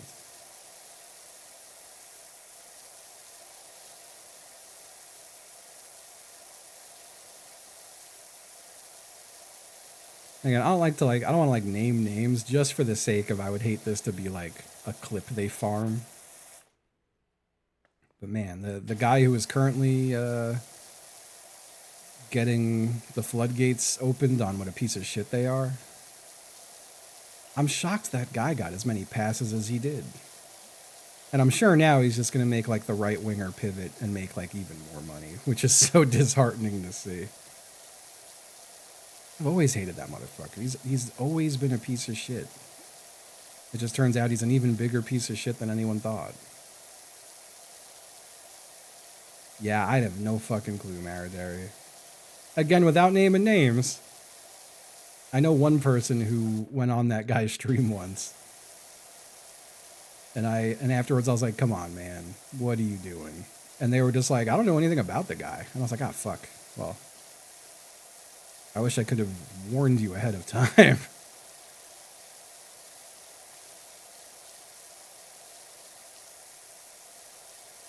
Yeah, it's like the literal, like probably the top like 500 posts currently on LSF.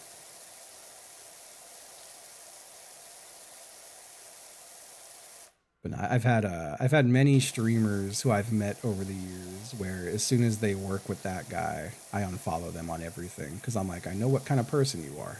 If this is the kind of guy you're chilling with. That's the one thing that gets me to like unfollow a streamer is if they work with people like that.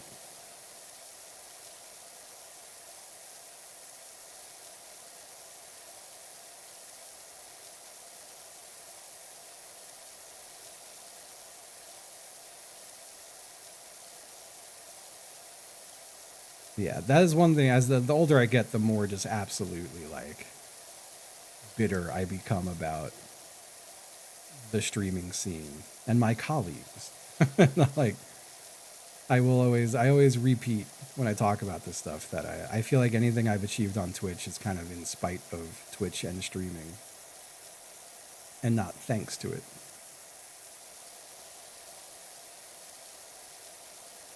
Ah, you're better off then.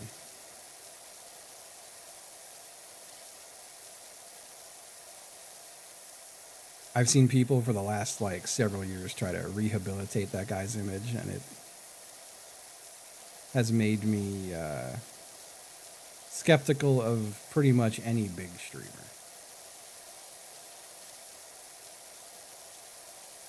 Yeah, brother. Lord Beef.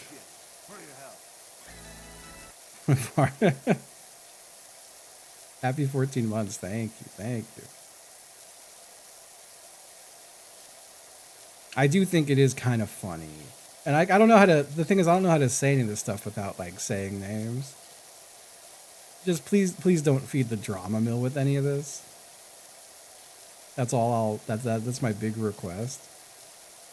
But I'm talking about someone different here now too. So don't think I'm saying this guy's a monster. I just think he's kind of like a dumbass.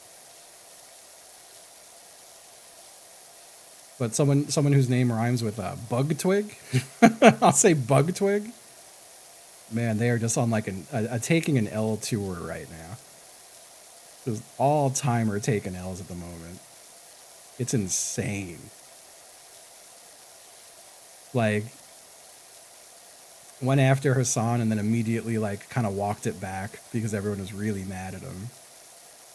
And then a day before this guy who's currently getting like Giga canceled, he made an apology video for trying to say the guy was like a bad guy and shit.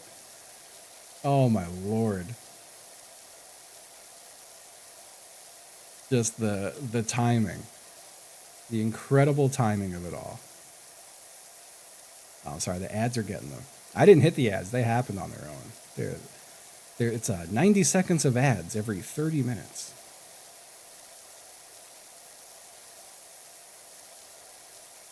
But it's so crazy to make a video that's like, I was wrong about this guy.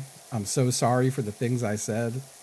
And then like less than 24 hours later, that guy is public enemy number one for being like even worse than you initially said they were. Oh my God.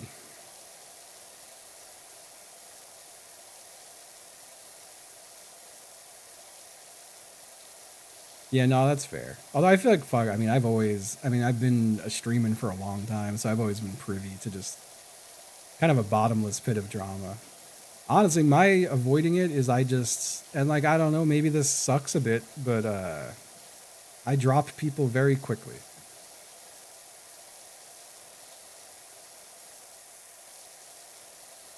If I think someone is up to no good,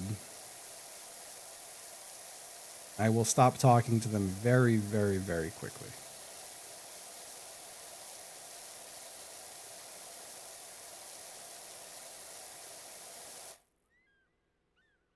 It's going to swing back hard. Yeah, yeah.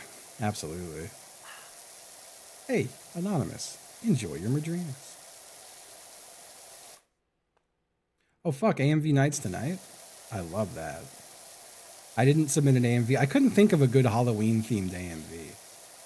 I'm mad I didn't do the island one. I was going to do footage from, like an islandy Pixar movie. I was like, oh, I could do, like, Moana set to Juggalo Island. And then I just didn't. What? Cactus stem? Oh, it's that flower. I like that it shows me what I've missed, but I also am like, it should make me search. I should be punished for this. We're almost done.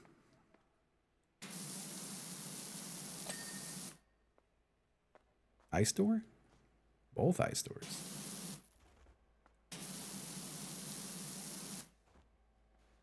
I think you can, but it's like not a default option, so I'll just let it happen. Yeah, no, I do think, and I've always said it, that I do think Twitch is a place, and like this is like kind of a obvious thing, but like a place where it is really easy for people to abuse their position. And it's always my worry that it is like a hotbed of abuse. And it sucks when that gets confirmed like kind of repeatedly. But that's a big reason why and I know a lot of people I know on Twitch too, are just extremely selective on who they stream with. Like, I feel bad when people frame it as like, oh, these guys are too good to stream with a small streamer. It's usually like, no, I just don't know what you're about. And I don't want to take your word for it that you're a good guy. Like, I don't know. It's a hard one to navigate. Where I'm like, I've got my friends and that's kind of all I need, you know? And thankfully, I've only been disappointed by the people I do shit with a couple times. But like any amount of times is too many times.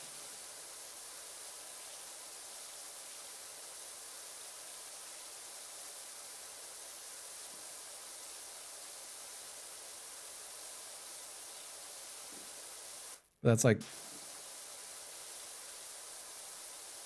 I don't know. Listen, green bean casserole can be really good. And I'm not standing for this.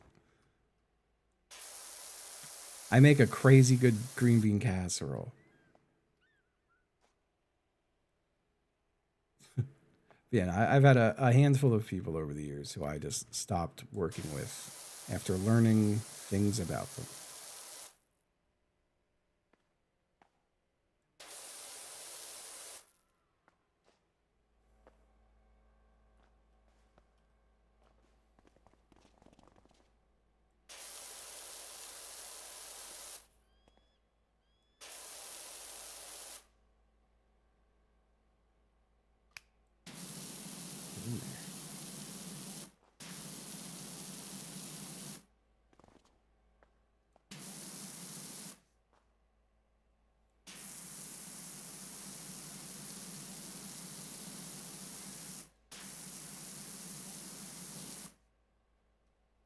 Wall's still fucked up. Kind of like, aha.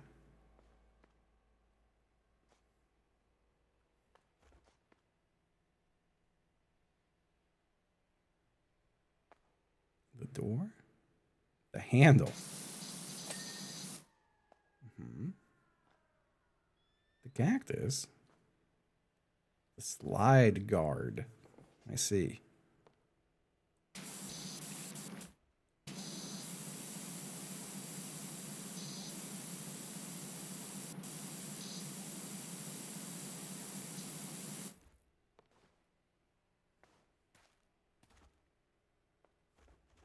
That's where the level begins. Oh, wow. That's missed this whole part, huh?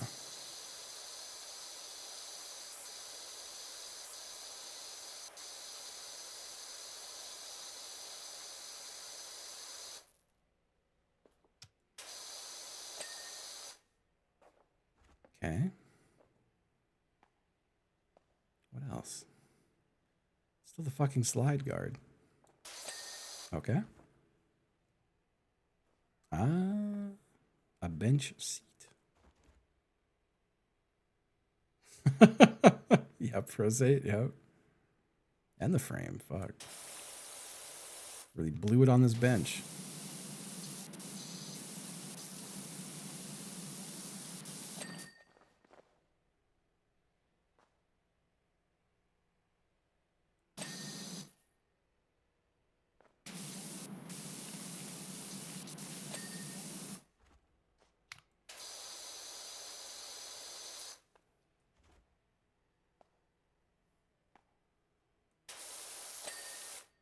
Okay.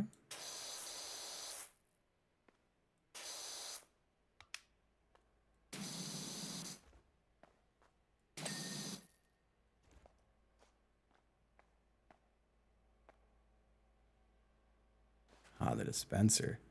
So I have to like make it dispense. I don't think it'll let me. There we go. Oh my god, the last three things.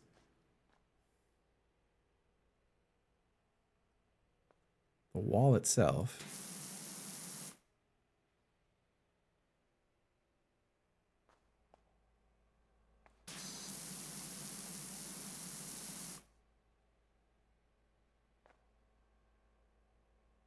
And the roof sign trim.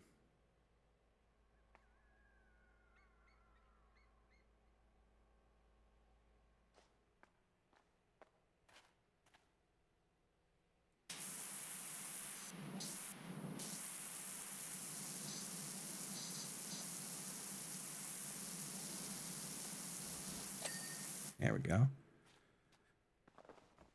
The trim of that roof sign.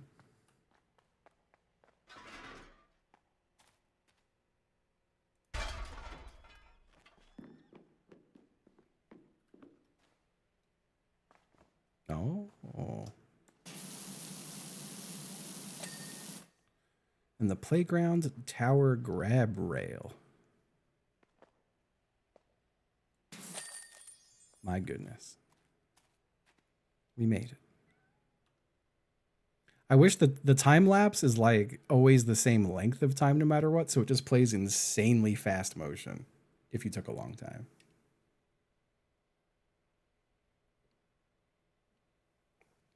I wish I could watch a time lapse longer. We did it. We made it. What's up, so far? Oh, God. The stretching man. That's me. Ah, that's such a good emote.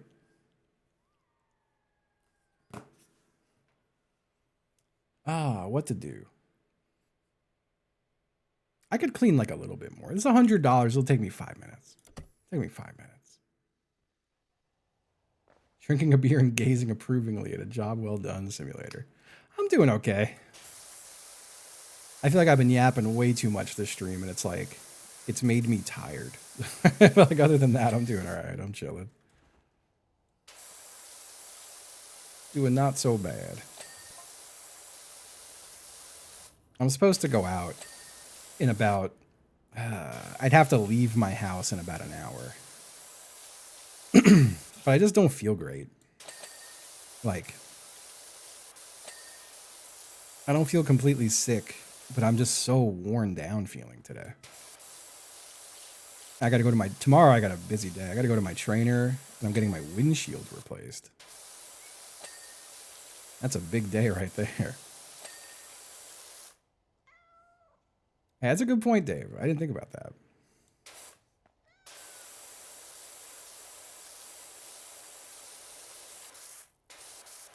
I also didn't make any food to bring. I did say I didn't eat or drink today. Well, I'm drinking now. I don't feel hungry at all either, which is odd. But I did eat pretty late last night, and it was a whole pizza. So I had the late night entire pizza kind of day last night.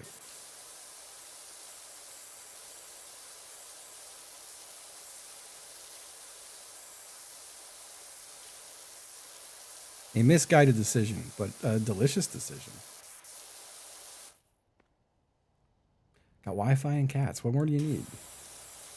I'm bummed out that I can't go in the fucking hot tub. It's prime ass hot tub weather right now. But I went and got a big ass tattoo. So I feel like I can't tub for like another 3 weeks probably. And I want to be tubbing. I love when there's a lot of little dings. Hit me with more little dings, please. Yes. Yes. Yes.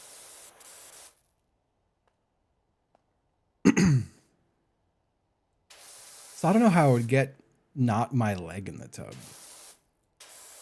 I could like dangle my feet in, I guess. I do wonder, like, what if I wrapped it? Like, what if I just like wrapped my leg in saran wrap and got in? What on this is still dirty? Exterior panel is. Just real chilling. I honestly do get in there sometimes, and I do put a leg up and just kind of relax. But I feel like I have to get all the way in first. Sous vide the egg.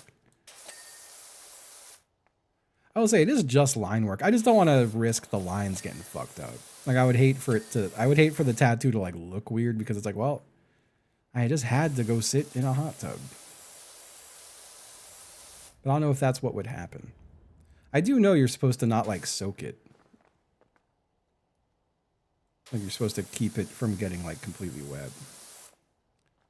What's the tattoo? I'll show you. It's just line work, so yeah, high risk for infection is true. What? Across my knee. But like very big, just the line work so far. But it is like kind of scabby and raised still. It's just a few days old. I got it on Tuesday. And on let me check my calendar.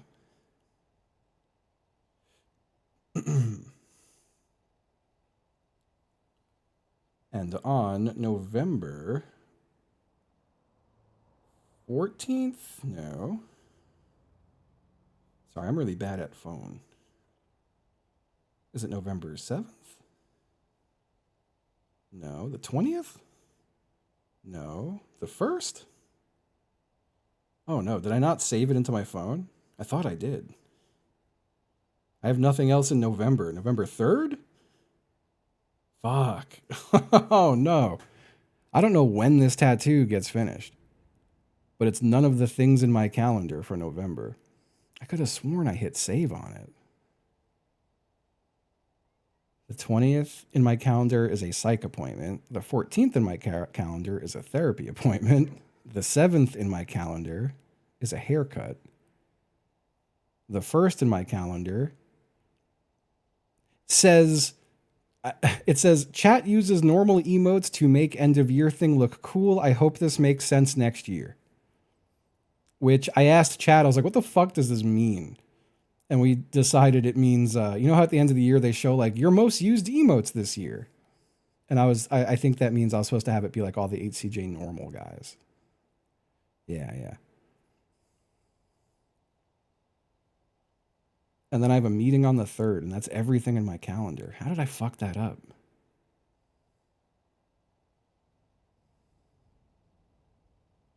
I'm going to have to message my... You know what? Let me do that now while I'm thinking about it. I'll text my friend and say, hey, when was my next appointment? Where is she? Hey, I thought I saved the appointment date to my calendar, but can't find it. When was I coming? When was I cooking? Nope. When was I coming back in for coloring? Not for flirting. What's wrong with you, phone? In for coloring. God, that would have been. I would have had to go end it all if I sent my friend who tattoos me. When was I coming in to flirt? I would have never been able to show my face again.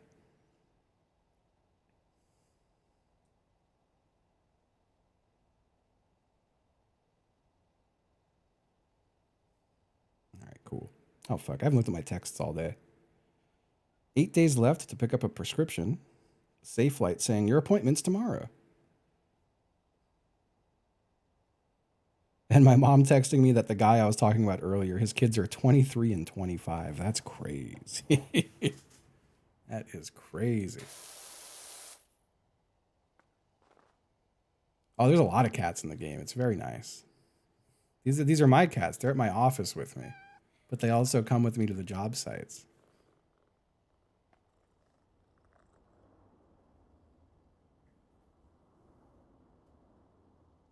Hi.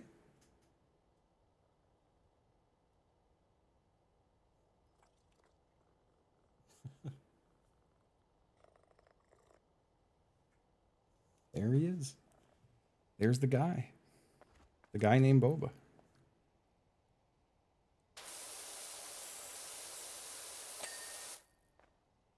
Okay.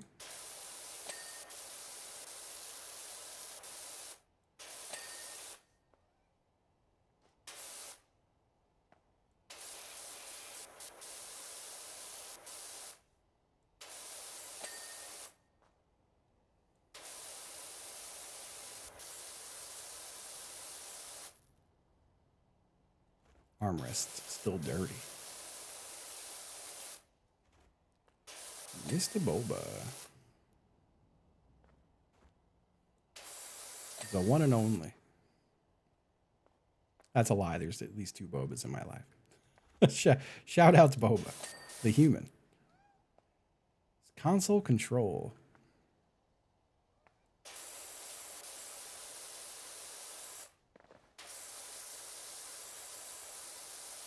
The one and Tuli. The one and Tuli Boba.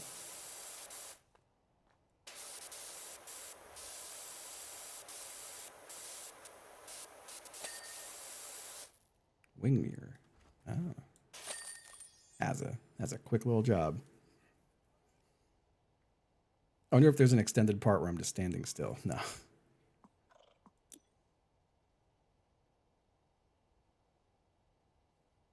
This seems like it's also pretty small, honestly. Hey, Bobs. All the Bobas I know are very chill. A lot of very chill Bobas. All right, so I bought this one. Oh, can you sell it? Can I sell this? No. But I could probably sell this and these, maybe. No, I could sell the attachments, but not the actual. Okay. We have $3,000. Oh my God, they get... Yo, I got to save up for this thing. Look at that thing. That's extreme. I got to save up for the extreme one.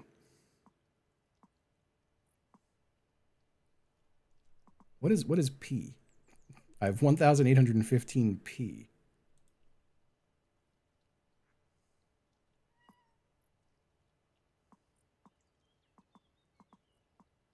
Can I spend my P?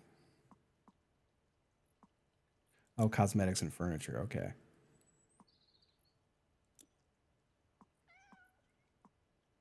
I see.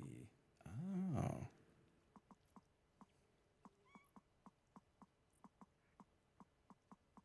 I could really look all fucked up. Just really mix and match all of it. I should do you know what? Here, let me go back to let me go to my home base.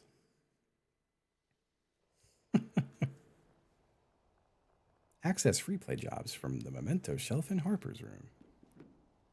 Okay.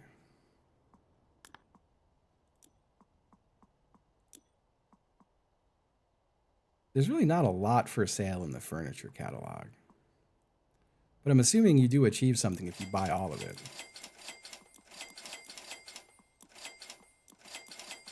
I gotta save up for the rustic shelving. Now, where is everything?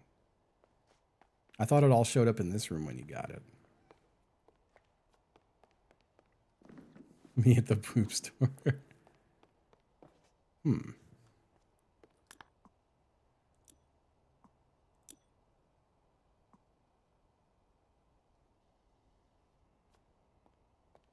Where's my stuff? Is it out here?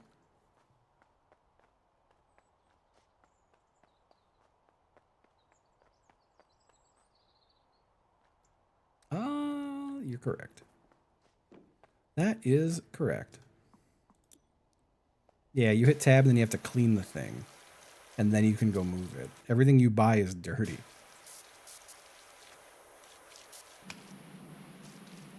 Right, Bobs?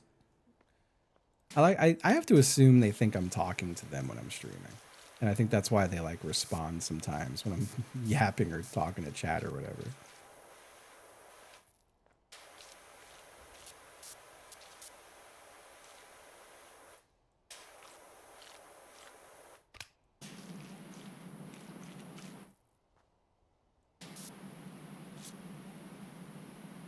It's still dirty on you. Yes. All right. Next thing.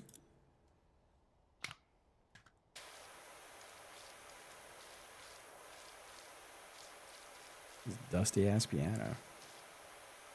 That's true. I bought it with P. I should have known that it would be dirty.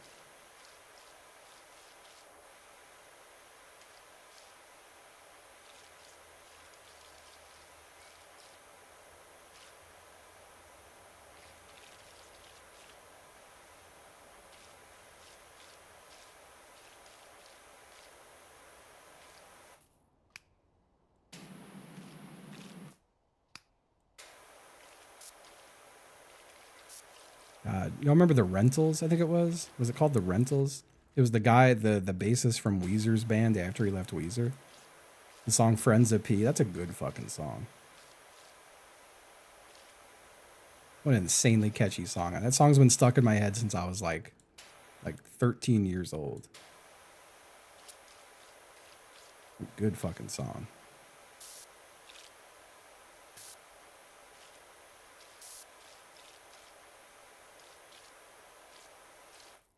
Yeah, if I can, hold on.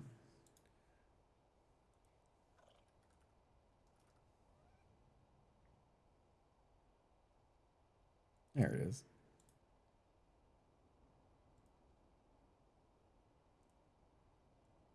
Good song.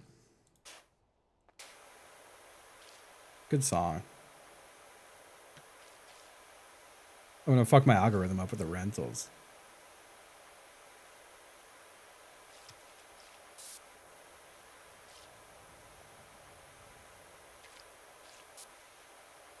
Catchy ass little synth line.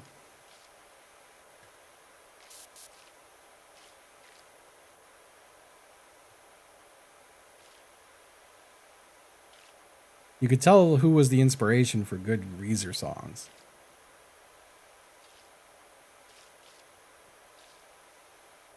No, chunky ass bass.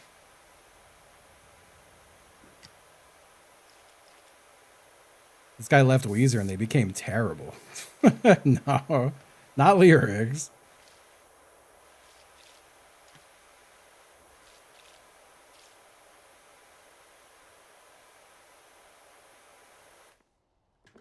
Didn't this guy rejoin Weezer at some point?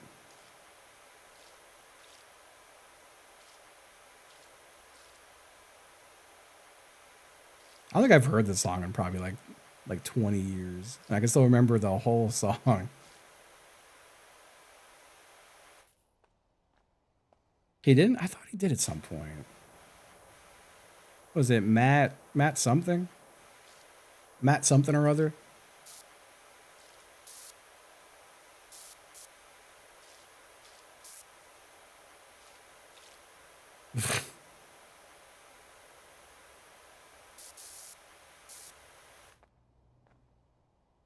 Matt Sharp, that's right.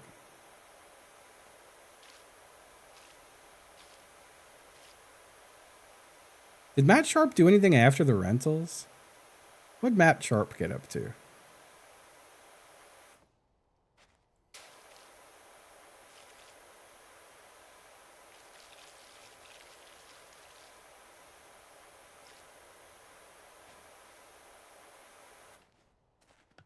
The format, I know. I had so many friends go to their show in New York. I was jealous. We did it. He's a producer? That's cool. Guy knows how to write a tune.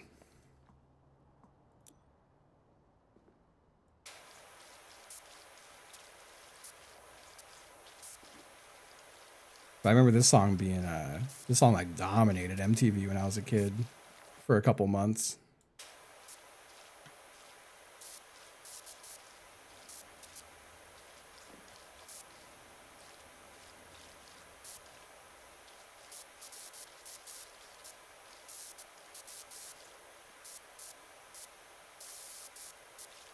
That drum line is really good too.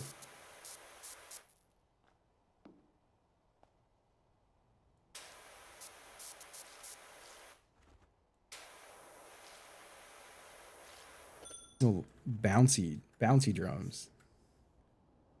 Yeah, good song. Oh God, did he really?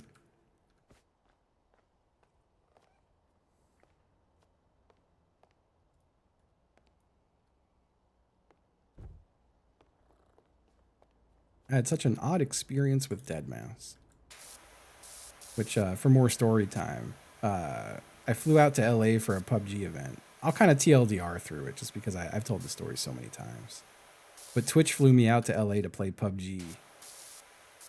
And they gave me 24 hours notice because someone dropped and they needed someone. And they were like, hey, you'll do this? And me trying to get my foot in the door with Twitch stuff was like, guess so. Had to speed run getting over my fear of flying. But I flew out for a PUBG event. And it was a Deadmau5 PUBG event where we were playing in an airplane hangar kind of warehouse thing. But also there was a Deadmau5 set. And he was also playing with some like music friends of his. One of whom I think is like a prominent scumbag, if I'm not mistaken. But we all had to be in a Discord server on each of the PCs to coordinate. But everyone's name was just like PC number 1, PC number 2, PC number 3, like 1 through 99. And the thing I remember vividly from it was people in the Discord were just being annoying, and it was like Deadmau5 and his friends being obnoxious. And I want to say, I mean, I shouldn't name who it was just in case it's not something she likes to talk about, but a fairly prominent female streamer was just like, hey, can y'all please like pipe down in the Discord? Just like it's really distracting.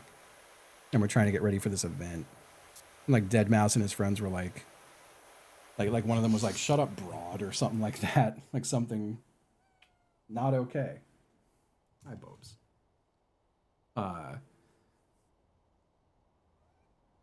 And then like at the same time we saw that, like, so it was 1,000,000 degrees. It was really hot. Like it was hot LA summer. And on top of that, we were all sitting with 100 computers turned on. And the way the tables were set up, we were in bleachers, so staggered up. But the tables were covered in plastic wraps that were advertising shit. So our legs were all inside of an oven, essentially. Like from the waist down, you were sitting in an oven. And it was miserably hot. And we saw Deadmau5 and the like EDM guys, which was, I feel like I used that as an insult because one of them was a rapper, but he's a fucking garbage rapper. They got popsicles and beers. And someone else asked for popsicles and beers. And he was just like, he said something like, no, you haven't earned it or something like that. And I said something in there like, someone tell the EDM guys to pipe down.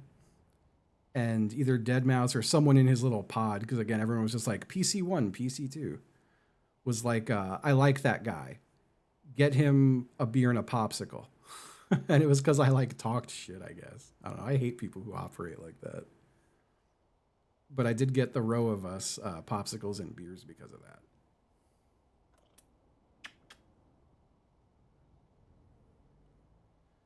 Other notable thing about that event, it was billed as a celebrity event. But the only celebrity to actually show up and stay was Kevin Smith. And his team won, which was funny. Ludacris showed up and immediately left. And all the other celebrities no-showed it. Hey, Bobs. What's up, buddy? But yeah, I watched Ludacris walk in, stand like 10 feet away from me, look around and go, I'm getting out of here, and just leave.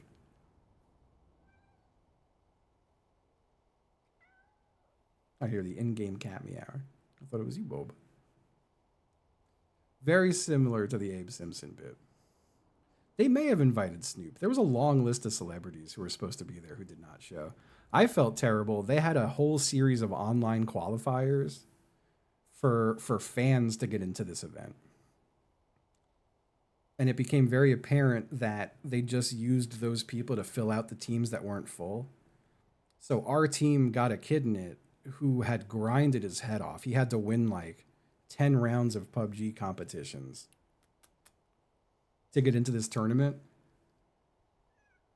And our team was like I was pretty good at PUBG, but I wasn't a pro by any means. And everyone else on my team were pretty like casual variety streamers. And he was not thrilled that he got put on a losing team. Hey, buddy.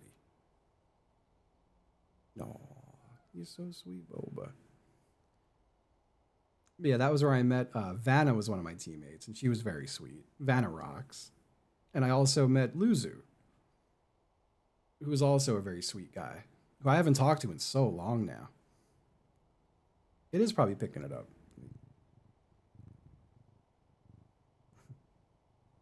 Hey, Bobs. What a guy. Well, he's had enough. Jump into the tree? Yup. There he goes. I think Boba might go basket mode. Yup, he's going basket mode. There he is. Into the basket.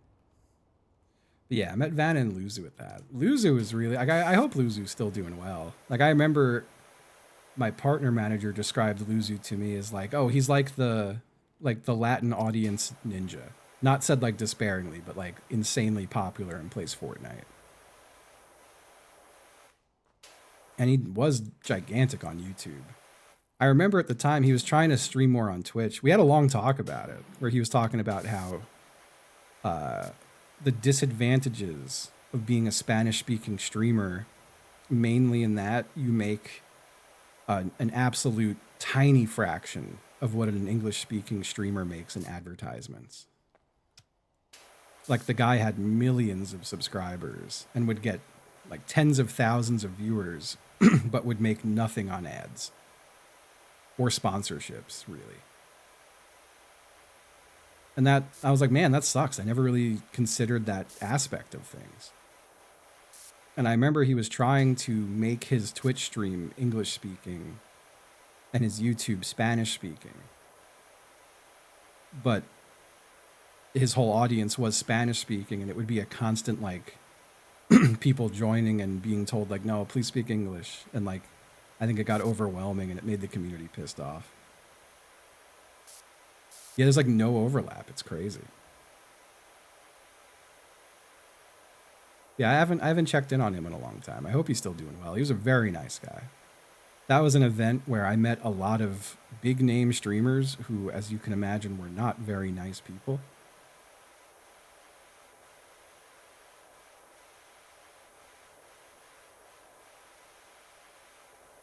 And Luzu and Vanna were both like if it weren't for how nice they were, that would have been an event that made me go, yeah, I'm never doing an event ever again.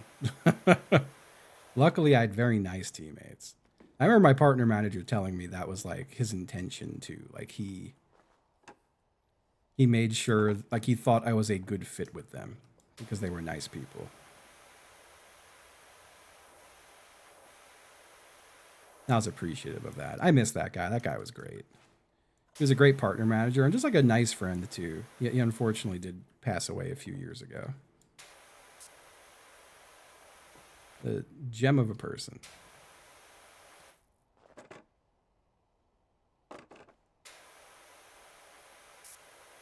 Yeah, can you imagine that? People with huge followings who are treated like celebrities are kind of pompous dickheads.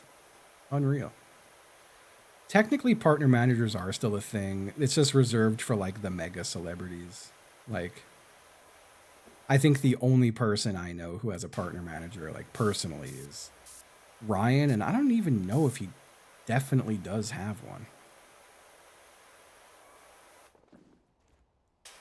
Yeah, I'm nowhere near popular enough on Twitch for a partner manager anymore. But they also scaled their part. Like every partner manager I knew either quit or got fired. Like they're not what they used to be.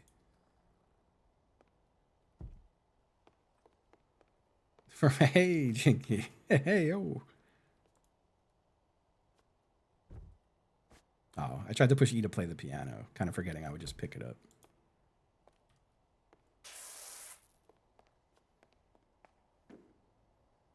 Yeah, I think Ryan might be the only guy I know with a partner manager now.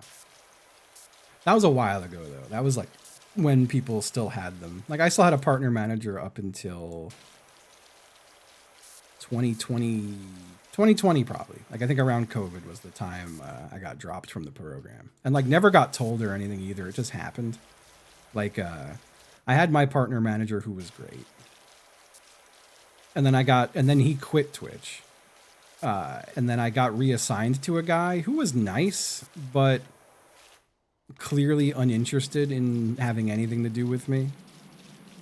Like I asked him a few times questions about stuff, and he was like, I don't know, man, use the Twitch help portal. I'm like, come on, man. Like, what the fuck? And then at TwitchCon, it was actually because of Luzu. I was hanging out with Luzu at the show. It was supposed to be Lil Nas X, but he dropped day of, and then they got Blink 182 to replace him. And Luzu messaged me being like, "Hey man, come to the partner area." And I was like, "Dude, I didn't know there was one." And he was like, "Shit, well there's free drinks here." And like this is at Dodger Stadium. So like we were paying like $12 for like a shitty watered down beer, and I was like, "Free drinks and food? Yeah, man. How the fuck I get in there?" And he was like, "Ask your partner manager," which was the same manager I had. And I could see the area. Like Luzu told me where it was. And I'm looking at Luzu in this like little glass box waving at me. And I was like, oh shit. And I saw my partner manager there. So I messaged my partner manager on Discord. And I'm like, hey man, how do I get into that partner area at the party? And I watched him pick up his phone and reply to me, there is no partner area. And then Luzu came and took his bracelet off and gave it to me to go in there. And my partner manager was like, and like didn't talk to me, just kind of like avoided me.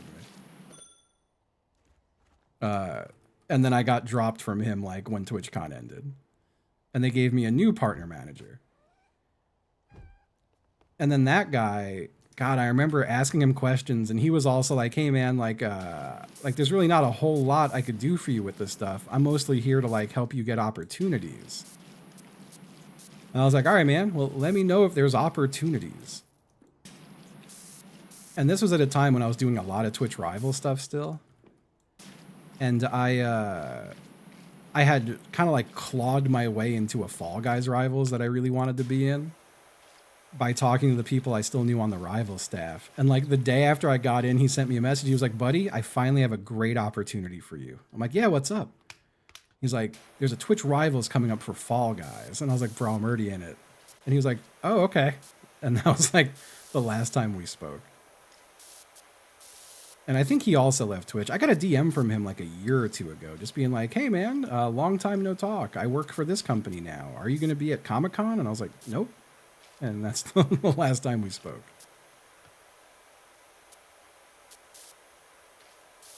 And then after that, like I remember finding out he no longer worked at Twitch because I think I was dealing with a harassment thing. I was like, I need to talk to someone at Twitch about like getting someone banned who's like repeatedly harassing me. And he was like, "Oh, I don't work there anymore." And I was like, "Oh, well they never told me I had a new partner manager." And he was like, honestly, he was like, "You probably don't have one anymore." And that's how I found out I was no longer in the partner program for management. I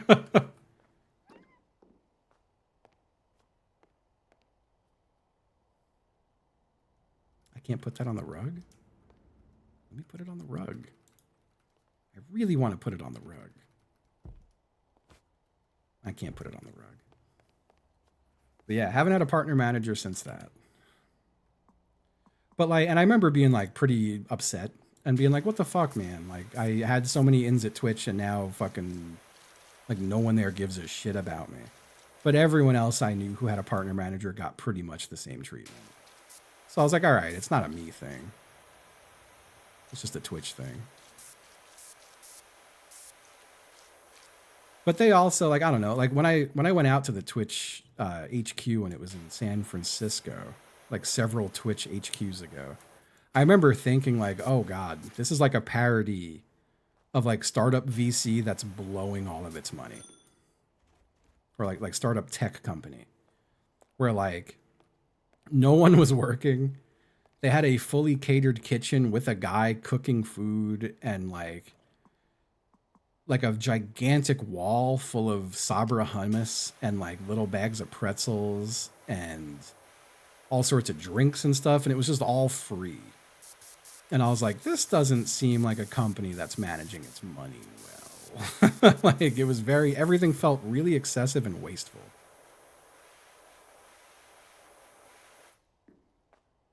Yeah, it was a like a wall-sized fridge of individual cups of Sabra. Like thousands of cups of Sabra. And then there was another massive wall of every flavor of LaCroix.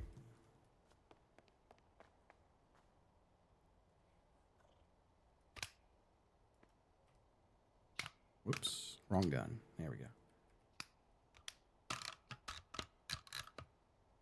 What else? I had something else I was musing on with that. I can't remember. That was very weird. Like when you walked into the Twitch offices, they had all of their top streams on a big wall, like rotating through the streams.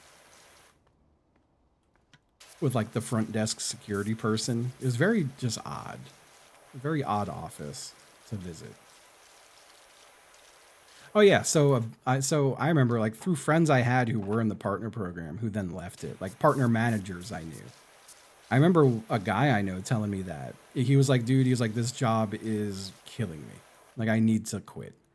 And I was like, shit, man, like why? Like what's getting you with it? And he was like, the whole job is drinking. He was like, I have to socialize with these streamers and party with them. And I'm sick of it. And I was like, fuck, man, that's actually kind of terrible. He was just sick of having to party.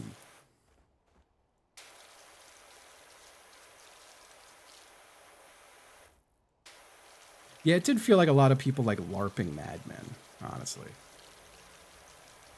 But that's like, you know, that's why I loved my partner manager. Like he took me out to dinner a few times if he was in the area or if there was a Twitch event in the area. He took my ex and I to the movies to go see the movie Us when it came out. And it was like a dine-in theater, so he also bought us dinner. It's really nice. And I think I remember him even saying, like, it's so nice that you guys don't want to just like drink and do drugs. Because he didn't want to do that.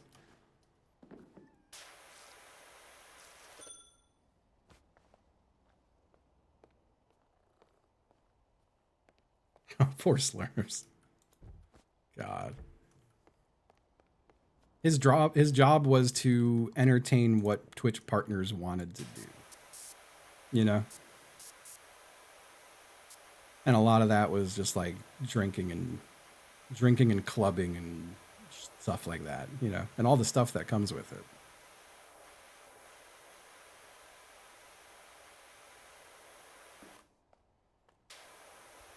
Super awkward moment at the PUBG thing where he wanted me to meet a big group of PUBG streamers, and he was like, you should know these guys, man. Like you could be streaming with these guys. You should be at these guys' level. Like you're as good as any of they are. And I was like, man, I know, I just don't think I vibe with any of them. Like, I don't know if they're the kind of people I'm trying to hang out with. And he was like, please, let me introduce you to them. And he brings me into this circle of people having a conversation. And the first person he talks to is a guy who was in an org with a guy I was really good friends with. They had their own little gaming thing. And like, I kind of don't even mind saying it at this point, probably. It was someone from Nerd Fusion. And my manager was even like, dude, like, you know, like, you should know these folks. And he goes up to the Nerd Fusion guy. And he's like, hey, like, I want you to meet 8C Justin. And the guy, like, doesn't even make eye contact with me. He goes, I know who that guy is. And then, like, goes back to his conversation. And then my manager, I went outside to anxiously smoke weed. And he was like, I'm so sorry, man. I didn't think that would happen. And I was like, I kind of did, man. Those people are scumbags. I did expect that would happen.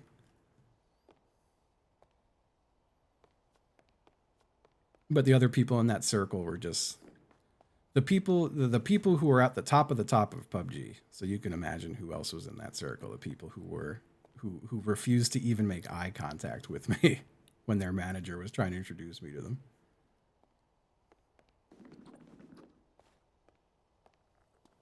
I'm going to pet my in-game cats now.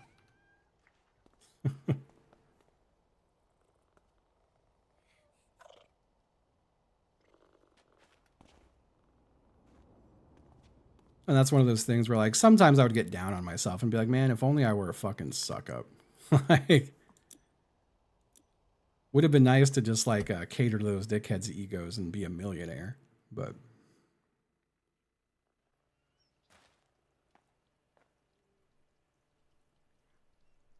yeah, they were all just pompous fucking dickheads. Yeah, how nice it would be to have no fucking morals, huh? It's got to be blissful.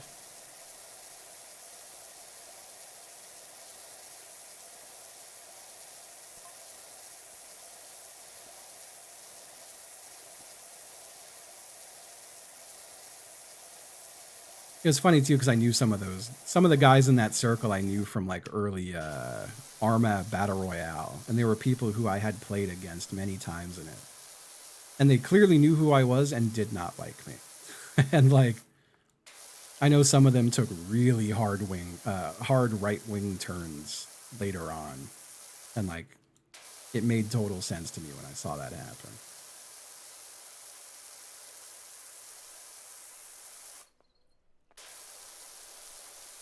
I think what other like fun little industry stories do I have? There's got to be some. It'd be nice to have some positive industry stories instead of just the bad ones, you know?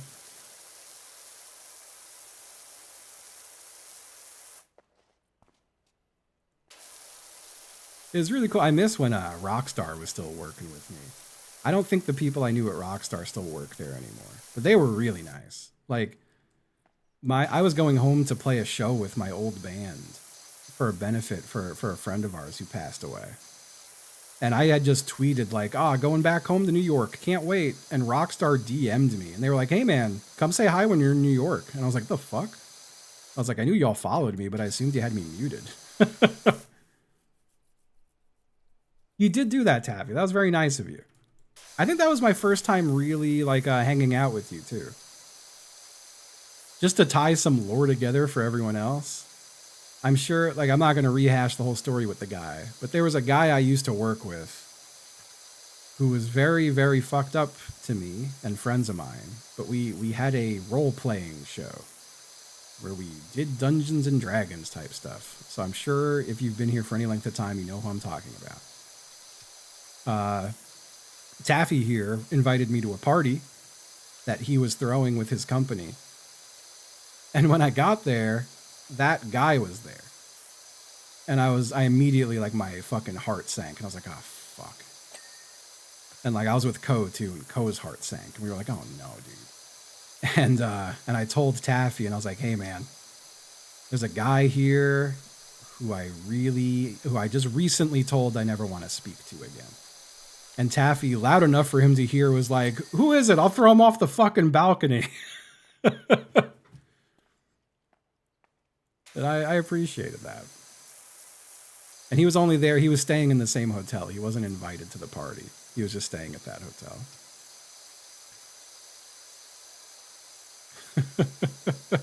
Yeah, just pointing at people. You're like, is it him?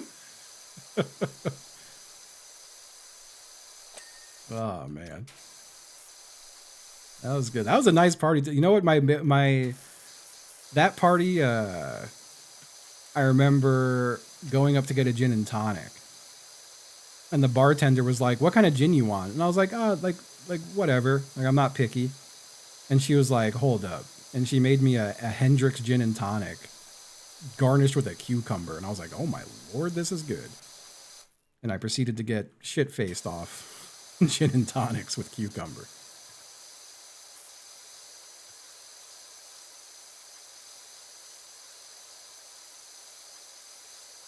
Itchy nose. But yeah, that was a hell of a TwitchCon. So fun. I don't think Chibley would mind me saying this because I think he's said it too before. But that was a TwitchCon. Chibley was there. Like our posse for most of that TwitchCon was like me. It was me and my ex, Chibley, Jasky, and Sam, Ko and Nakomi. And but like no one knew what Chibley looked like. And I think this was before Chibley was even really streaming.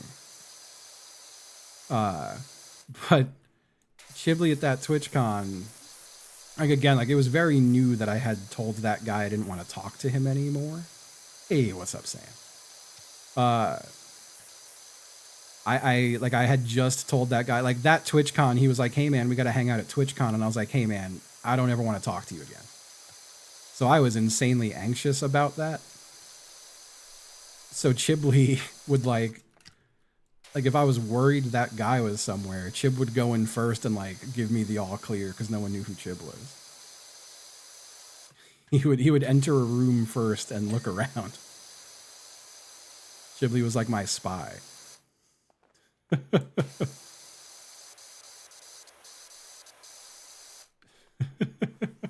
That was a fun TwitchCon. All things considered, with like all the hotel bullshit that happened, that was still a really fun TwitchCon. I had a good time at that. And that was really just because of hanging out with folks. Like that was a nice hanging out with friends who I never ever get to see. That was a good time. I don't like saying the full on name. It was a guy I used to work very closely with on Twitch and YouTube. Try to make this stuff as unclippable as possible. Yeah, that was a fun one. I liked swimming in the insanely cold pool. And there was good food. That was one too. We accidentally, just by chance, happened to go to the same place for sushi as Ryan and Kate. And that's when Ryan met Chibley, even though Ryan maintains he's never met Chibley.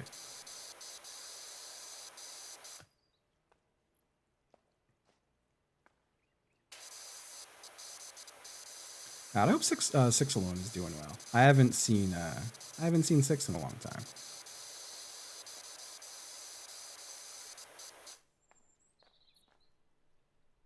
Yeah, and yeah, we all got in line for Ryan's meet and greet.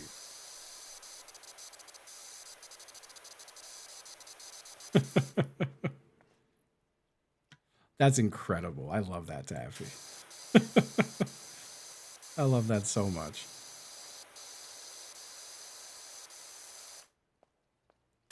That was the same TwitchCon. We all went to a bar. No, this is a different TwitchCon. The year after that in San Diego, I remember we were all standing in front of a bar that was really crowded, and some guy very nervously walked up and handed me his ID. And I was like, what are you doing? And then that's when I realized he thought I was a bouncer.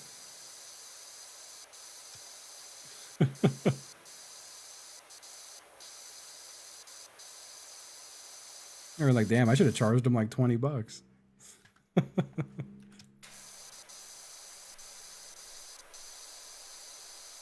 Yeah, I should have. I was wearing just like a plain black t-shirt. Black t-shirt and jeans standing in front of a bar. I definitely looked like a bouncer.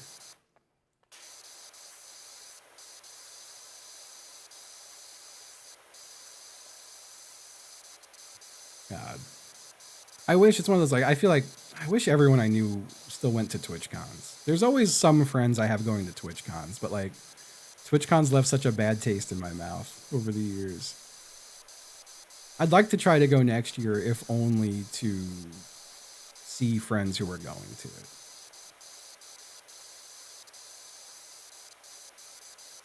But I don't know if it's worth all that. Like I've been talking to Ricky about just wanting to get out to LA sometime next year, like after the new year, finding a week that works for everybody and just going out to LA. I think that'd be cool. I think I'd have way more fun doing that than TwitchCon.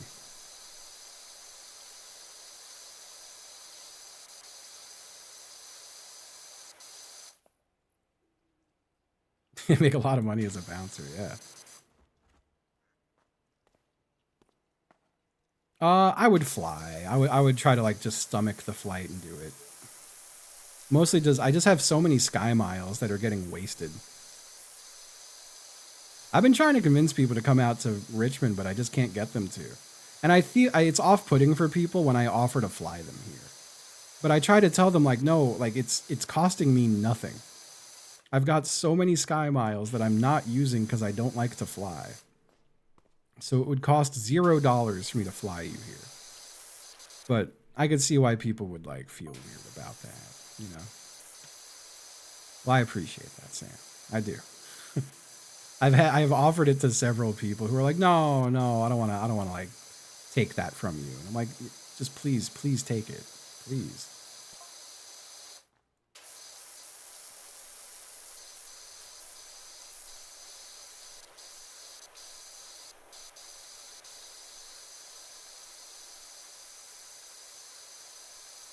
I wish it was one of those, like, it's so much, like, if I were to, like, fly coach somewhere, I think I have enough sky miles to fly coach somewhere, like, 50 times. Like, it's ridiculous. But if I wanted to, like, fly to, like, the UK off my miles, it would get me, like, one way there only. The price discrepancy is fucking crazy. LA is a lot, too, though, from where I am. Like, I want to say when I was looking at, the last time I looked at flights to LA on Sky Miles, it would be like 200,000 Sky Miles to get to LA, which is roughly what I have. I have like between 200,000 and 300,000. But like a coach flight to New York is like 800 miles. I'm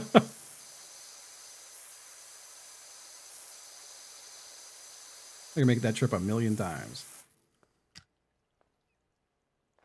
I know. I think if I went to the UK, I'd have a real hard time flying back home.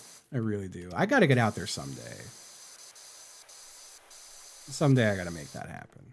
Maybe we will live in a less scary world in a couple of years, and I could feel a little more comfortable traveling in and out of the country.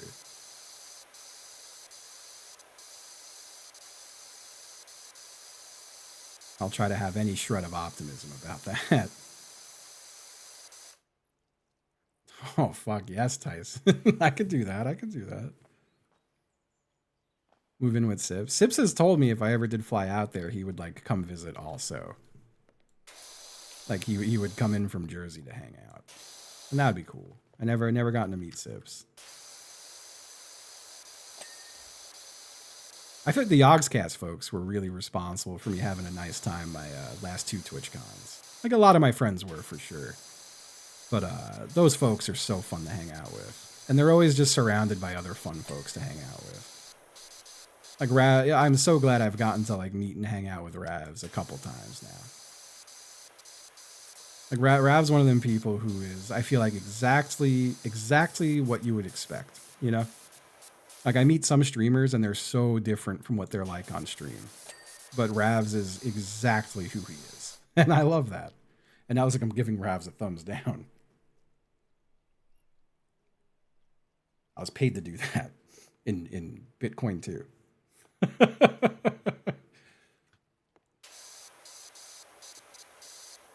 Yeah, I haven't gotten to meet Boba. I'm trying to think who all was in the Yogg's crew when I met them at TwitchCon. There's definitely Ravs. Ravs was there. I'm so bad with names. I'm terrible. Like I could picture everyone, but I'm terrible with names. I know Ozzy was there. Sarah was there. I want to say, fuck, I don't know her Twitch name. I feel like an asshole. But a handful of people, and they were all really nice. I want to say maybe Harry was there. They're all really nice people to hang out with. And like very welcoming too. Like I know at one point I was just kind of walking around the con, not sure what to do.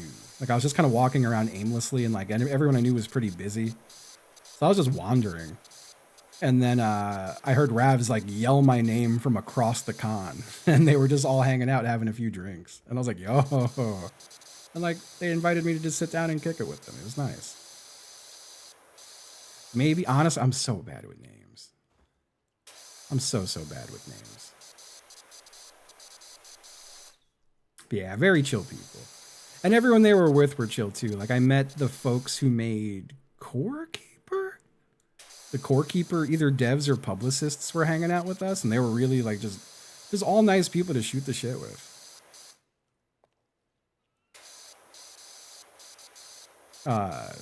The Yogg's, I don't know if he's their publicist or manager or what, but this guy Paul was really cool to chill with. And like Paul will still email me occasionally for sponsor work, which is really nice. And I appreciate the hell out of that when that happens.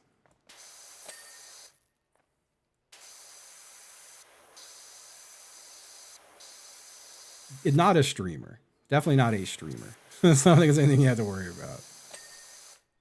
Like works purely on the business side of things. And I've worked with them fairly recently.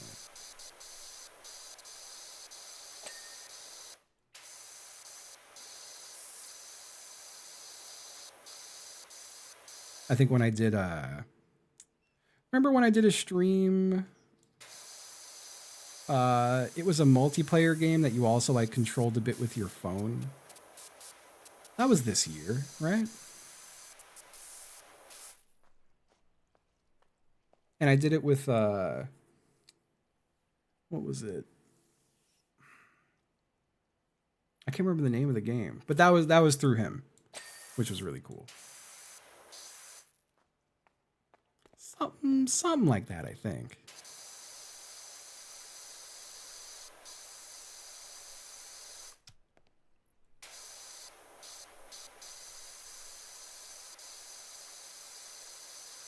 Yeah, nice, very nice folks.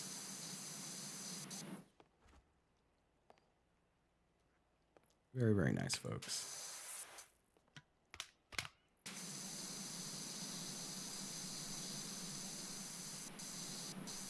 Trying to think of other positive Twitch stories to tell, since I've gone over most of the bad ones.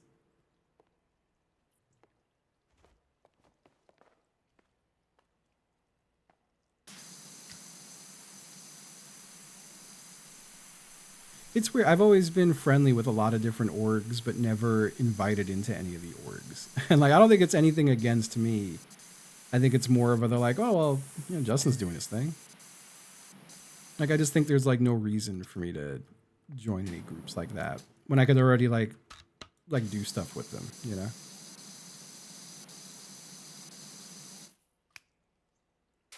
I don't, so I'm not positive who all was in Rooster's Teeth.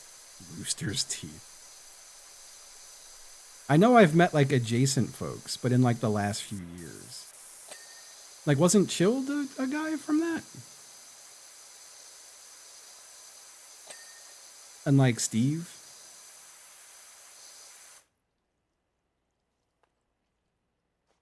Dale and Dawson shit was so good.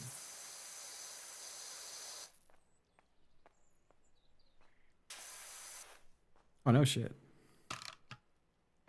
Children's Creatures, okay. Yeah, I don't think I've met many or any of those folks. Maybe just like folks adjacent to them.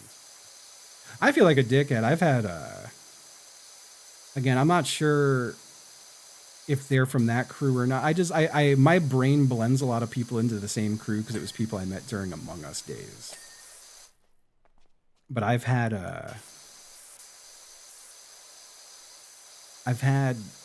want to say it's D4, reach out to me with a couple things. And every time it's something that I either like, it just never works out. And I don't want him to think I just like ignore him.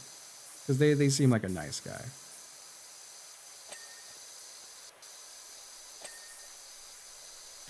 Like I recently got invited to their Rust server, but it's already going. And like I kind of missed the start of it, and just like it was one of those two where I was like, I really appreciate getting invited to that stuff, but I feel like I'm just too anxious to do that kind of thing solo. I know it's a good way to try to meet people, but I always feel a little like I almost said icky, but I guess that's the right word. I feel icky doing a thing with the intention of like I'll meet people, 'cause then it feels like networking and I don't know. It just doesn't feel organic. I don't want to be the guy who's jumping on a server like that, being like, hey, everyone. Hey, like, who wants to talk to me? Like, I don't know. This is not me. Holy shit. No, I didn't even play that today, Jim. That's crazy.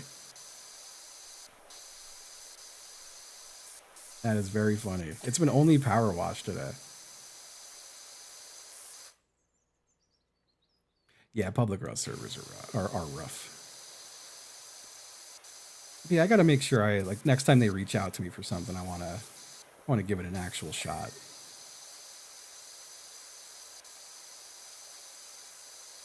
I haven't talked to a lot of people from like that Among Us circle in a hot minute. And like for no reason either other than I just kind of stopped playing that. But all those people were all mostly like very nice to me. Like there were some people I just straight up never spoke to. But most of them were very nice. I'd like to. I feel bad for a while there. I was getting invited by Z and Kara a lot to do Codenames and GeoGuessr. And I said no so many times because it would be the same day we were doing Jackbox. But now we like almost never do Jackbox anymore. I got to reach out to them and be like, hey, if y'all are ever doing anything on a Friday, I can actually be there.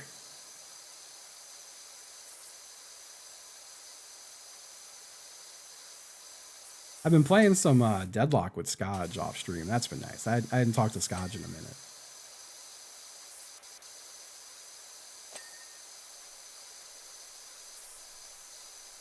I've got such a funny convergence of like friends I've met through streaming playing Deadlock together, and I really like that. Like I've had Apollo playing, and then all the Goo Crew folks who play, like, you know, Ricky and Luke.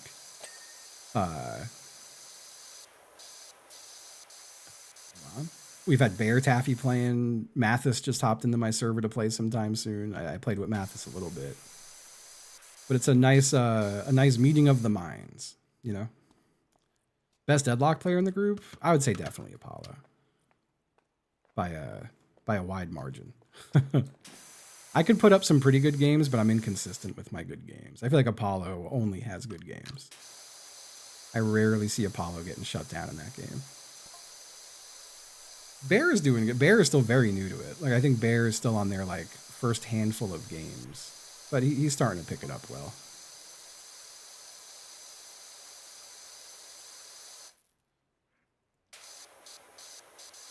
Maddie's been playing with us a bunch. Jason plays with us a bunch. Jason's, I don't know how to say Jason's name on Twitch, so I don't want to say it because I feel like a dickhead. But Jason mods for Ricky.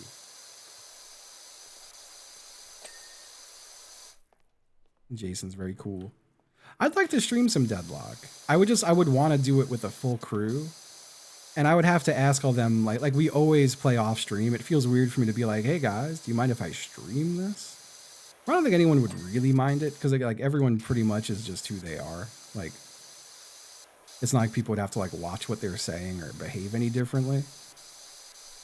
But we usually play at like midnight, so.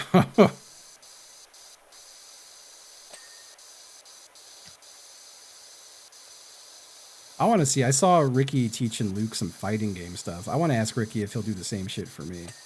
I think that'd be fun.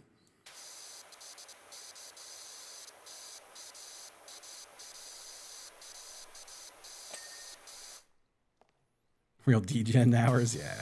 I have to honestly, like, I'm trying to be better, like stricter with myself. If I stay up that late, I have a bad time. Like I don't sleep well, and that's usually when I'll like overeat because I'll be like, well, I'm done playing Deadlock at 2 a.m. Let me have a little snack, you know. But I really enjoy getting to play some off-stream games with friends, so I tend to like force myself to stay awake for it some days, which is silly. I shouldn't do that. But we play early some days, so.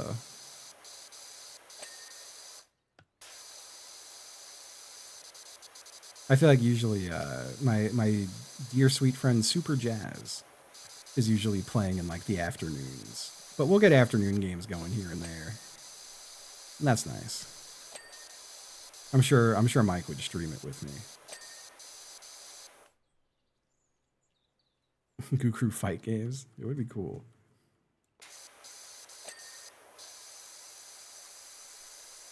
I'm glad Maddie's in Goo Crew now. Maddie's a really, really sweet guy. And very funny. I feel like a natural fit for that group.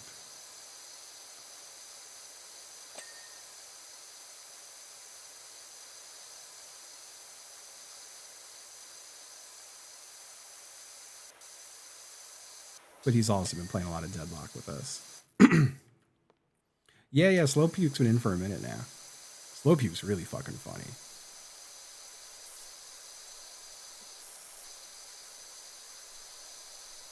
I did Phasmophobia, maybe like 2 weeks ago now, or it might just be a week ago, but on Puke stream with, it was me, Luke, Ricky, and Puke. That rhymes too well. That's like a perfect name for that stream. But I didn't stream that one. It is on Puke's channel, though, I'm pretty sure. In the VODs. Yeah, that was a really fun one. We were not very good at hunting ghosts. We didn't do a great job. But I feel like that made it more fun.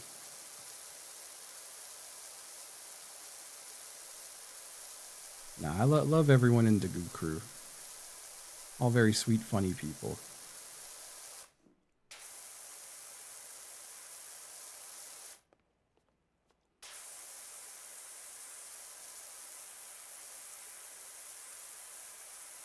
It's been weird not having DBJ around.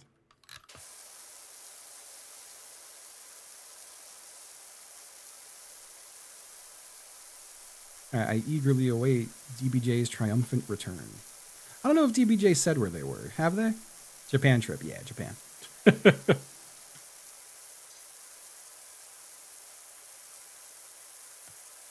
Yeah, they'll be back in like a week or so, I think. I have DBJ to blame for me getting back into Magic the Gathering at the extent I did. I kind of realized that the other night when I was talking to some folks. Where, like, I've been playing Magic forever, and I got back into doing Arena and stuff, but I was at MagFest with DBJ, and they were like, we should buy some precons. Like they found out I'd never played Commander before. They're like, oh, dude, like, let's buy some precons and play. And we did. And I went from one Commander deck to, like, 40 Commander decks in a year's span after that.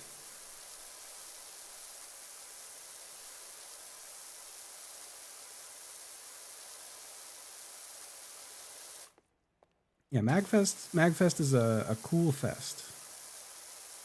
That was where I met DBJ because I want to say me and Taffy were going to get something to eat with our friend Barry, Bloodberry Tart, and Barry was like, "Hey, my friend Jesse's going to join us," and that's how I met DBJ. And then I invited the two of them to play Jackbox, and invited the Go Off Kings. And I think that's how Jesse and the Go Off Kings met, but I could be wrong. I don't know if they had met each other before that.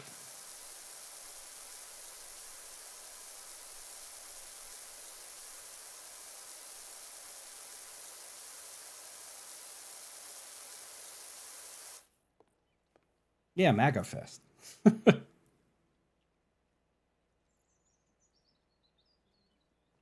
Oh, that's cool, Boxwell. Oh, they met on Talk to It. That's right.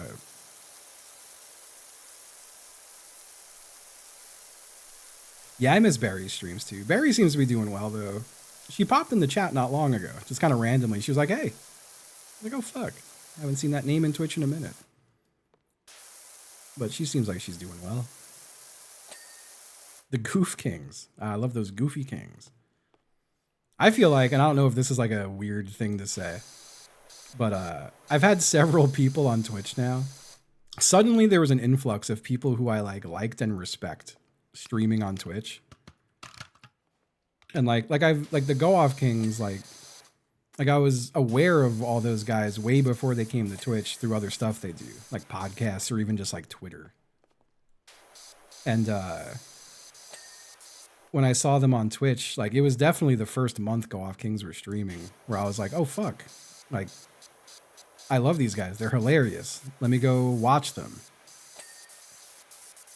And I feel like by being like, I think I was probably like the only like Twitch partner there for their first streams. And I feel like the being a partner was easy for them to go like, oh, this guy's not a total psycho.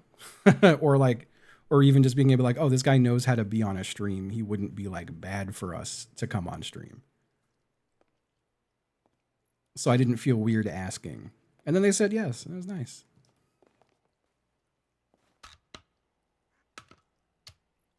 Yeah, hell yeah, Jim. I love that. Yeah, imagine that. But I also very early on, I think actually one of the first times I messaged any of them, it was for me to be like, hey guys, your stream is going crazy. What's your partner split? And they were like, there's other splits. And I was like, oh, is there? And I think that's one of those things back, like there was the whole rule with the 60-40 split was you weren't supposed to tell anyone about it. So most people wouldn't know about it unless someone put like their neck on the line to be like, yo, you should ask about this. And that's what someone did for me. And that shit like changed my life. You know, like with 1,000 subscribers, going from getting 50% of it to 70% of it is pretty huge. And so I don't know if I was the first one to put them onto that, but I was immediately like, I like these guys a lot. And I don't think they would go running to Twitch going, guess who told us this? You know?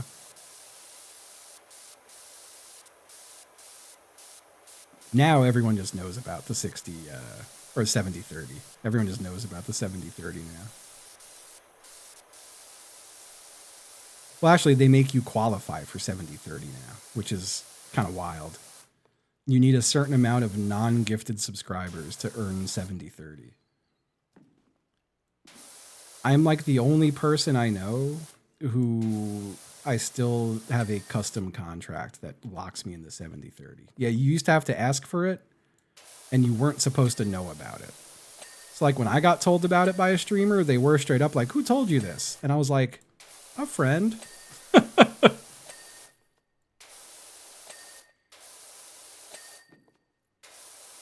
you know, it was Richard. Richard told me, he was like, email this address, say you want 70-30. And I did that, and they just gave me 70-30. And that's when I went from being like, oh God, I guess I could do this like full time.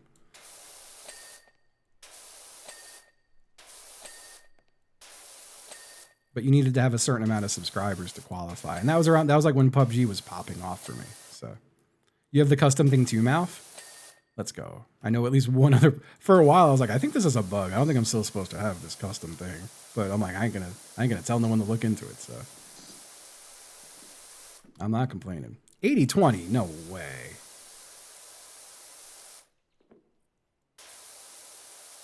No way.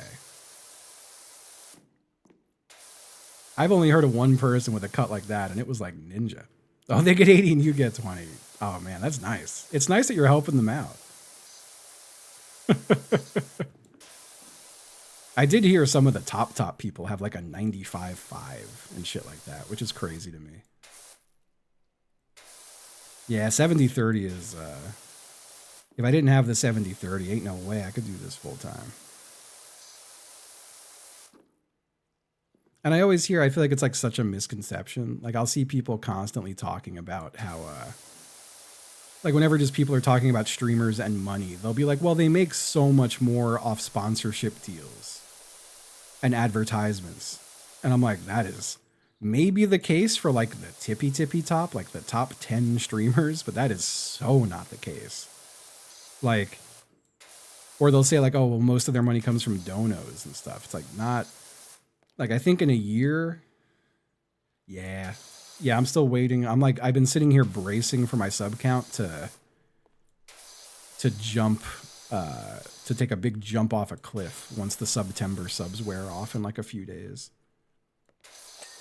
Because I've mentioned before, and I'm not trying to say this to guilt anyone. It's just, it's matter of fact.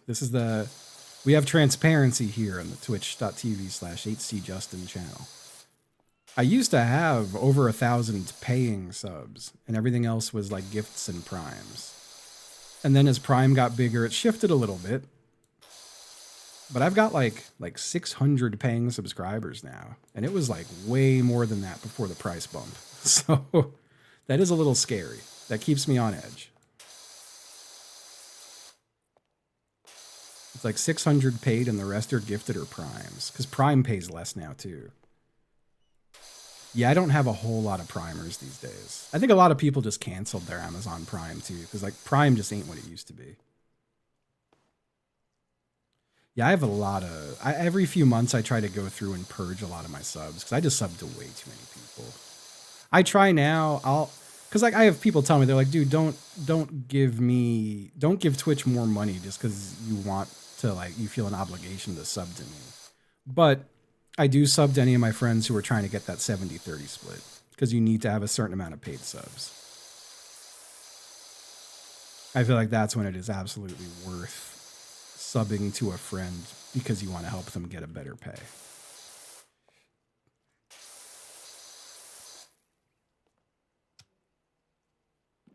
Of course, Amazon. Amazon's really fallen off, just in terms of like quality and everything about it.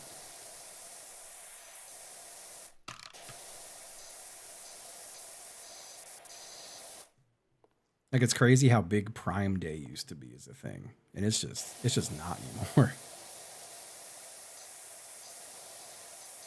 They've also stopped being so lax about being like really easy. Just directly from Kufandy now. Like anytime I had an issue with a product I bought on Amazon, they would just be like, all right, we'll send you a new one. Like no questions asked. And now, like, if something shows up completely broken, you have to like pull teeth to get a return. Or like anything. That's how they do it. They made everything as good and easy as possible until they dominated the market. And now they're scaling back on any usefulness that was attached to it. I do think we'll see Twitch Prime go away this year. That's my 2026 prediction. I think free subs with Twitch Prime will be gone next year. It's HC Justin's official prediction.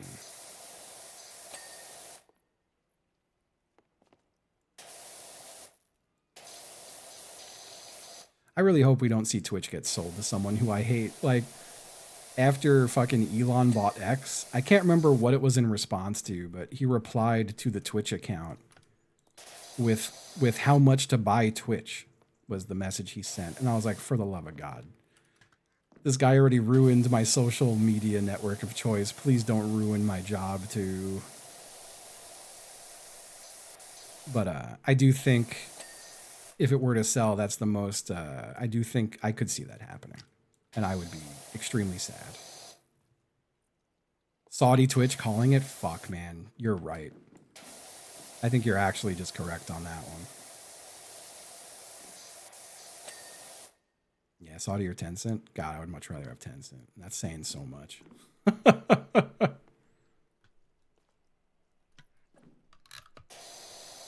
God, that would really suck. I don't know what the fuck I would do.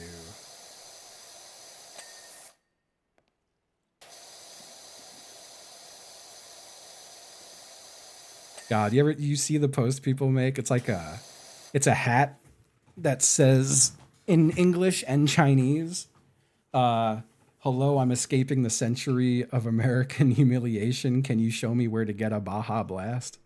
I want that hat so badly.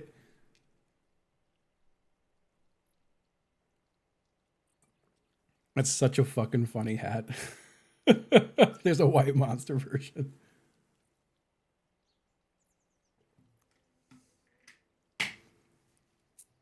Oh, we do be in the century of American humiliation, though, for sure.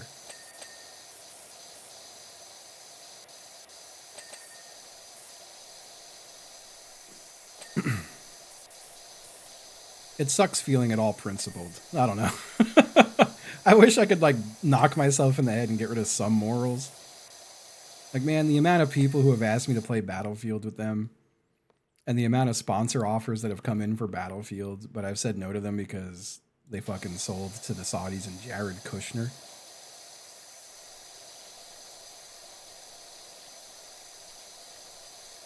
It does feel like I'm just shooting myself in the foot for no reason. But I don't want people to be, you know, aside from not wanting to support that stuff, I don't want people to be like disappointed in me or take a cue where it's like, it's okay to be a prick.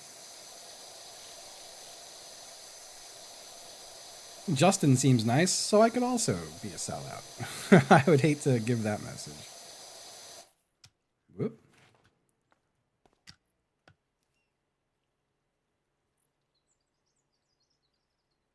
The deal with the Saudis. I mean, the big thing is, at least for me, was the killing of, was it Kadashi? I don't know if I'm saying his name right.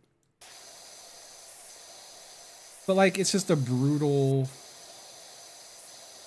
A brutal government fueled by money in a country with, like, really bad human rights violations, who are, like, essentially sane washing themselves by way of popular media. They're trying to, so they know the oil is going to go away, and they're trying to cement their place in the world via media.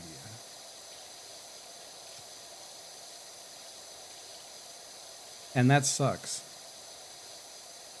It sucks how many people are willing to be like, you got how much money? Yeah, fuck it. You know?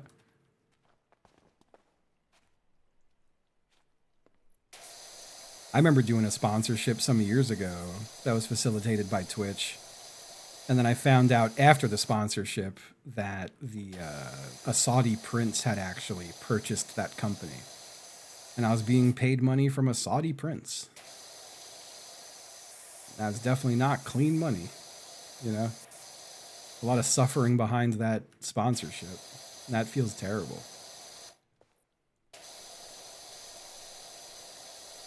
I didn't know until after it, but it definitely made me feel terrible about the sponsorship.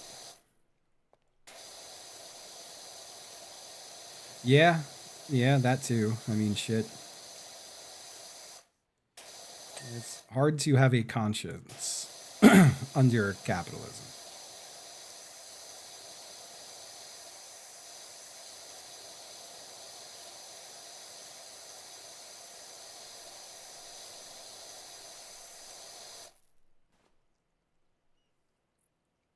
God, that's crazy. The StarCraft Pro thing. The U.S. Army live streams were something.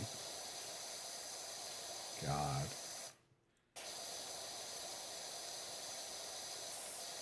Having the word war crime word filtered in your channel is probably not a good sign that you're up to good things. Hey, what's up, Shadow? Yeah, in this economy?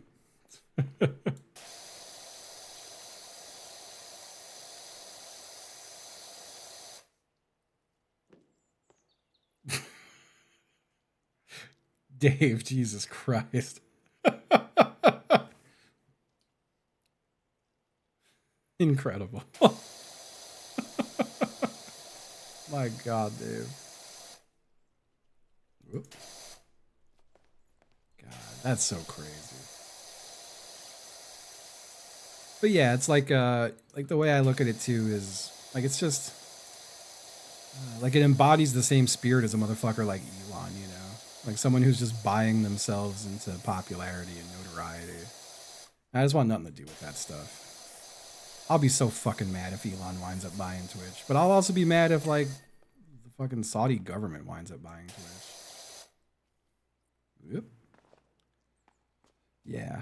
Well, there's also, God, I'm shocked at not shocked, I guess. Like, I should not be surprised. Some of the people who I talked about in my PUBG story earlier, who were like real pompous dickheads when I met them, also did some sort of esports event for the Saudi government where they had to like stand up when the fucking crown prince was talking and shit like that.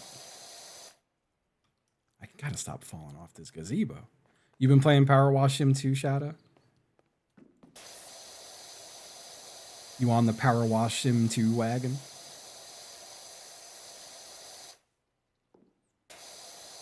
I feel like it's degrees. Like, I don't know. Like, I do think, yeah, like if you're certain of things coming from a sweatshop, don't buy it. But it's also, I don't know, boycotting is a weird one. Like, I understand when people are like, boycotts are pointless, they're just to make you feel better. But the other part of me is like, well, I gotta try to feel better living under this shit. Like, I'm gonna go crazy. But also, like, I don't know. It's like what bums me out is they would be more effective if everyone took part in them, because money's what's driving it all. But that's never gonna happen. So I don't know. They definitely work sometimes.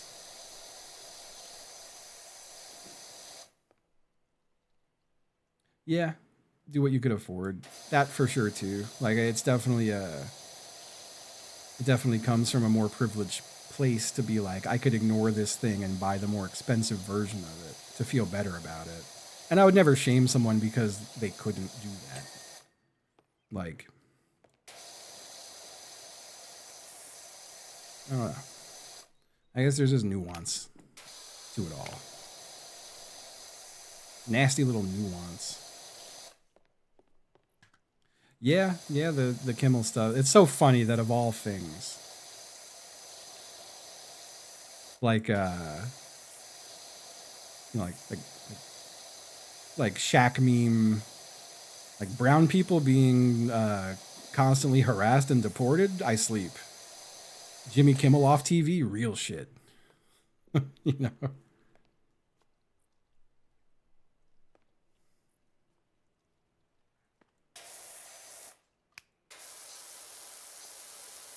That makes me so sad.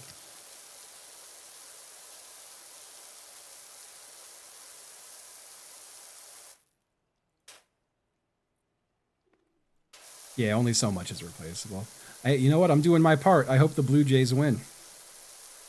America doesn't deserve to win a World Series. I'm rooting for the Blue Jays.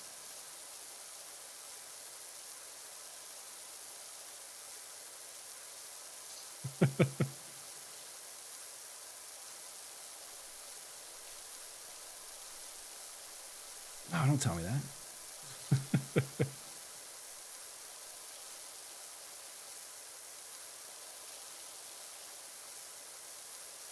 God, I forgot Minecraft is a Microsoft product. That's fair, Dave. My fantasy hockey team, which I am doing terrible. Of course, I'm doing like decent in the league that's just for fun with no buy-in. And the league with a very small financial buy-in, I'm getting crushed. But it's the most old man team. It's straight out of from when I used to watch hockey. I have Tavares. I have Ovechkin. I have Crosby. I've got just all everyone who was playing hockey when I used to watch a lot of hockey in 2009. I've got all the old guys. It really stung when I was doing fantasy hockey. I was following along on like a cheat sheet, and it would list the player's age. And if they were 40 or older, their name would be in bold red letters, or their age would be in bold red letters, as if saying, too old, do not draft, too old. That, oh, it made me feel so bad. Made me feel terrible.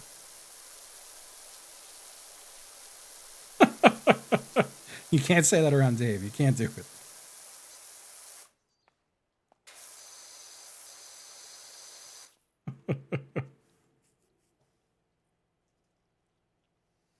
God.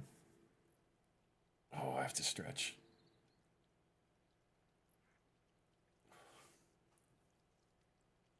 Oh, nice shadow. Hell yeah. Oh, Crosby. I've never heard someone get booed so loudly in a gaming stadium before than Crosby at an Islanders game.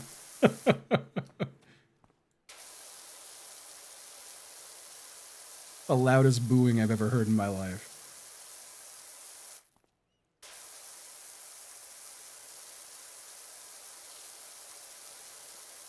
I want to go to a friend of mine went to a Capitals game yesterday. And I was like, fuck, I got to get to a Capitals game. I haven't been to a hockey game in so long. I also, anyone here, if you're in the Virginia area, has anyone been to a Norfolk? They say like Norfolk, which I'm trying to get better at instead of saying Norfolk. Anyone go to a Norfolk game before? The Norfolk Admirals? Norfolk.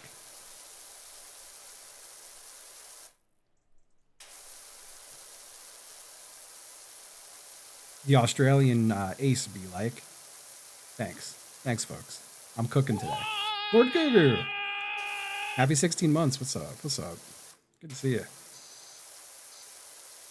I did say Amarils. I did. I'm not gonna deny it. But yeah, I want to get. I hear I want to get to a Norfolk Admirals game. I hear they could be fun. A Hershey Bears game. Hell yeah. I feel like the little bit I know about like ECHL and stuff is because my dear friend Pete is a hockey scout, I believe. Pete's still doing hockey scouting, right, Dave? But I feel like most of what I know about hockey is via talking to Pete.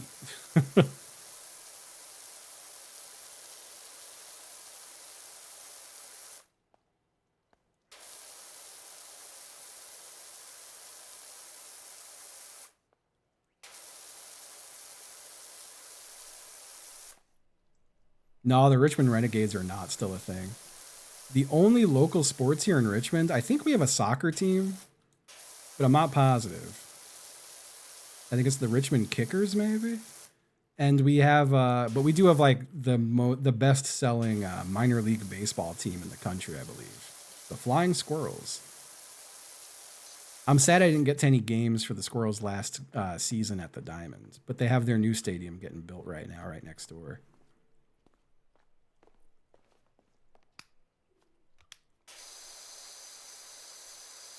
Yeah, if I'm not mistaken, they're the like best-selling team in minor league baseball. Like every game is just fucking sold out and packed. They're the stadium. I have to have this. Who are they a feeder team for? I can't remember. You know, Taffy? I can't remember who the Squirrels are the feeder team for. It's the Giants? Gotcha. Y'all, look at this.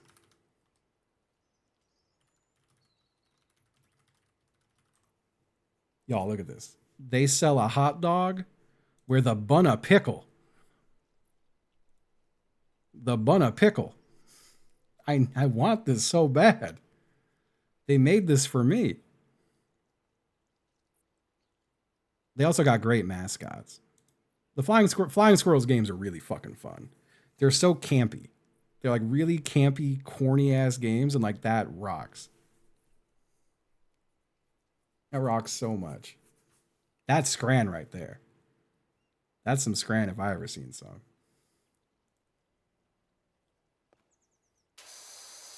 Yeah, I've enjoyed the like 3 Squirrels games I've been to in the 5 years I've lived here.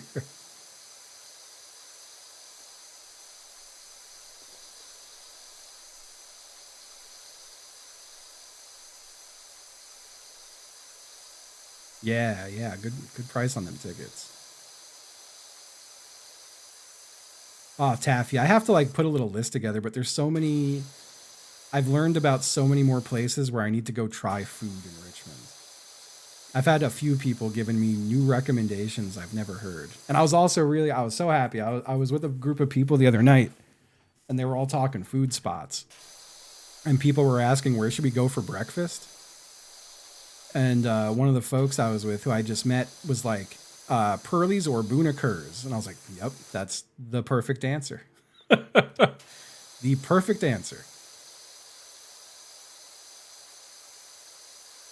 I got to get to Boona Kerr's again. Yeah, that's why I was like, I trust everything this guy is telling me. Everything this guy's telling me, I trust in terms of going to try good food. I got to get to Mr. Noodle. I haven't been to Mr. Noodle, but I've had a few people, I feel like primarily Lucid, telling me about how good Mr. Noodle is. I got to get over there.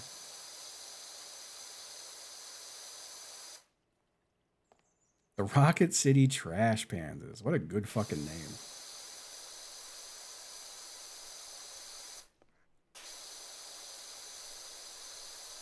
That was a fantastic name.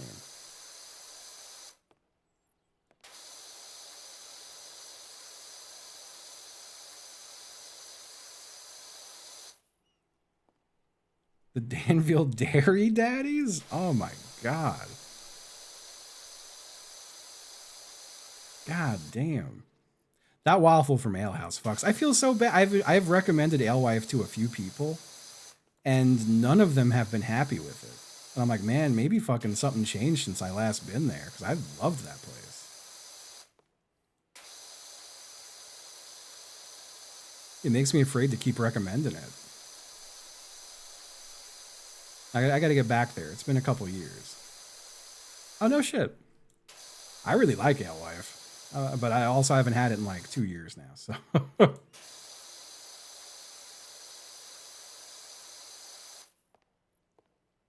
You ever fuck around with Cobra Burger, Queen of Phil? I'm the Cobra Burger evangelist. I love that place.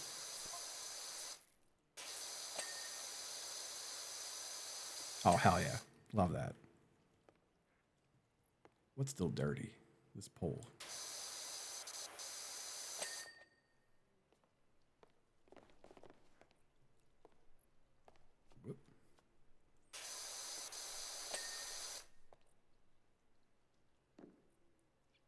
Yeah, hell yeah. Come on, what am I doing with my life?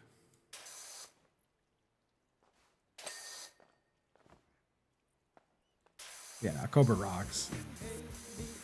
Happy boy. Thank you, thank you.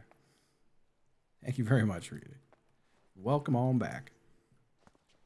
Yeah, I fucking forgot how to talk. I befriended the dude from Cobra this year. And he rocks, as you can imagine, for someone who would sell Abolish ICE shirts. I like that they're very pro-Palestine there. A story I love to tell about him is that someone came to do a pickup order in a Cybertruck, and he went outside to tell them, "Nah, I've canceled your order. You're not welcome to have my food." And that person like ran to the internet to be like, Cobra Burger discriminates and doesn't mention why. And then he had to reply being like, just so anyone reading is aware, I've discriminated this person for driving a Cybertruck. And then everyone like laughed at them. It was really heartwarming to see. What the fuck's a Corbel? Are you the Corbel? You're the Corbel. Jeremy Corbel.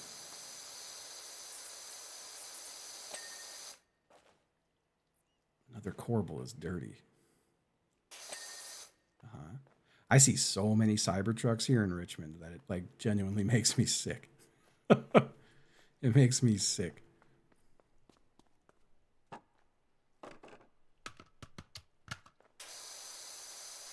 And they were smart for putting so many cameras on that shit.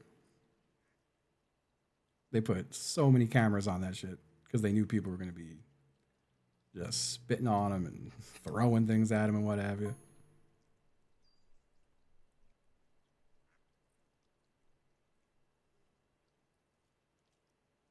Oh, that sucks. Teslas, I could understand. I mean, I know so many people who have Teslas who feel so ashamed of their Teslas, but they got them a long time ago.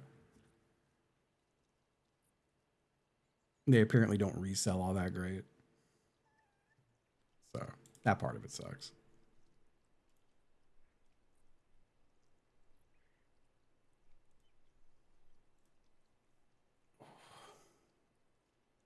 Sorry, my arm is fucking killing me. I think I've been leaning on it weird while I've been washing. Been washing for fucking 6 hours nearly, huh? Jesus Christ.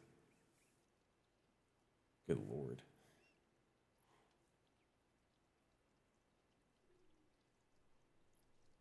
Yeah, I see just a lot of Cybertrucks. I'm washed. Fuck. But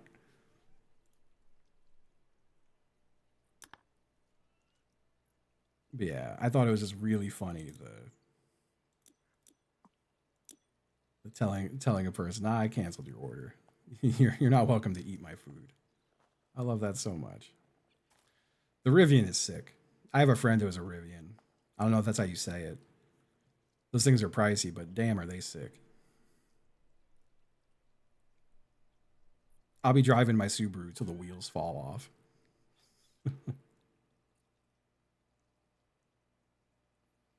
I'm trying to. I shouldn't keep just power washing. I should save some of the power washing.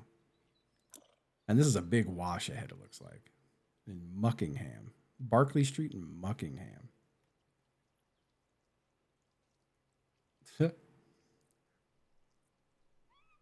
I haven't seen a Polestar. That's a good point, Lord Beef. I do really like my Subaru. I still think of it as my new car. And I've owned it for 8 years now. Been driving this thing for 8 years.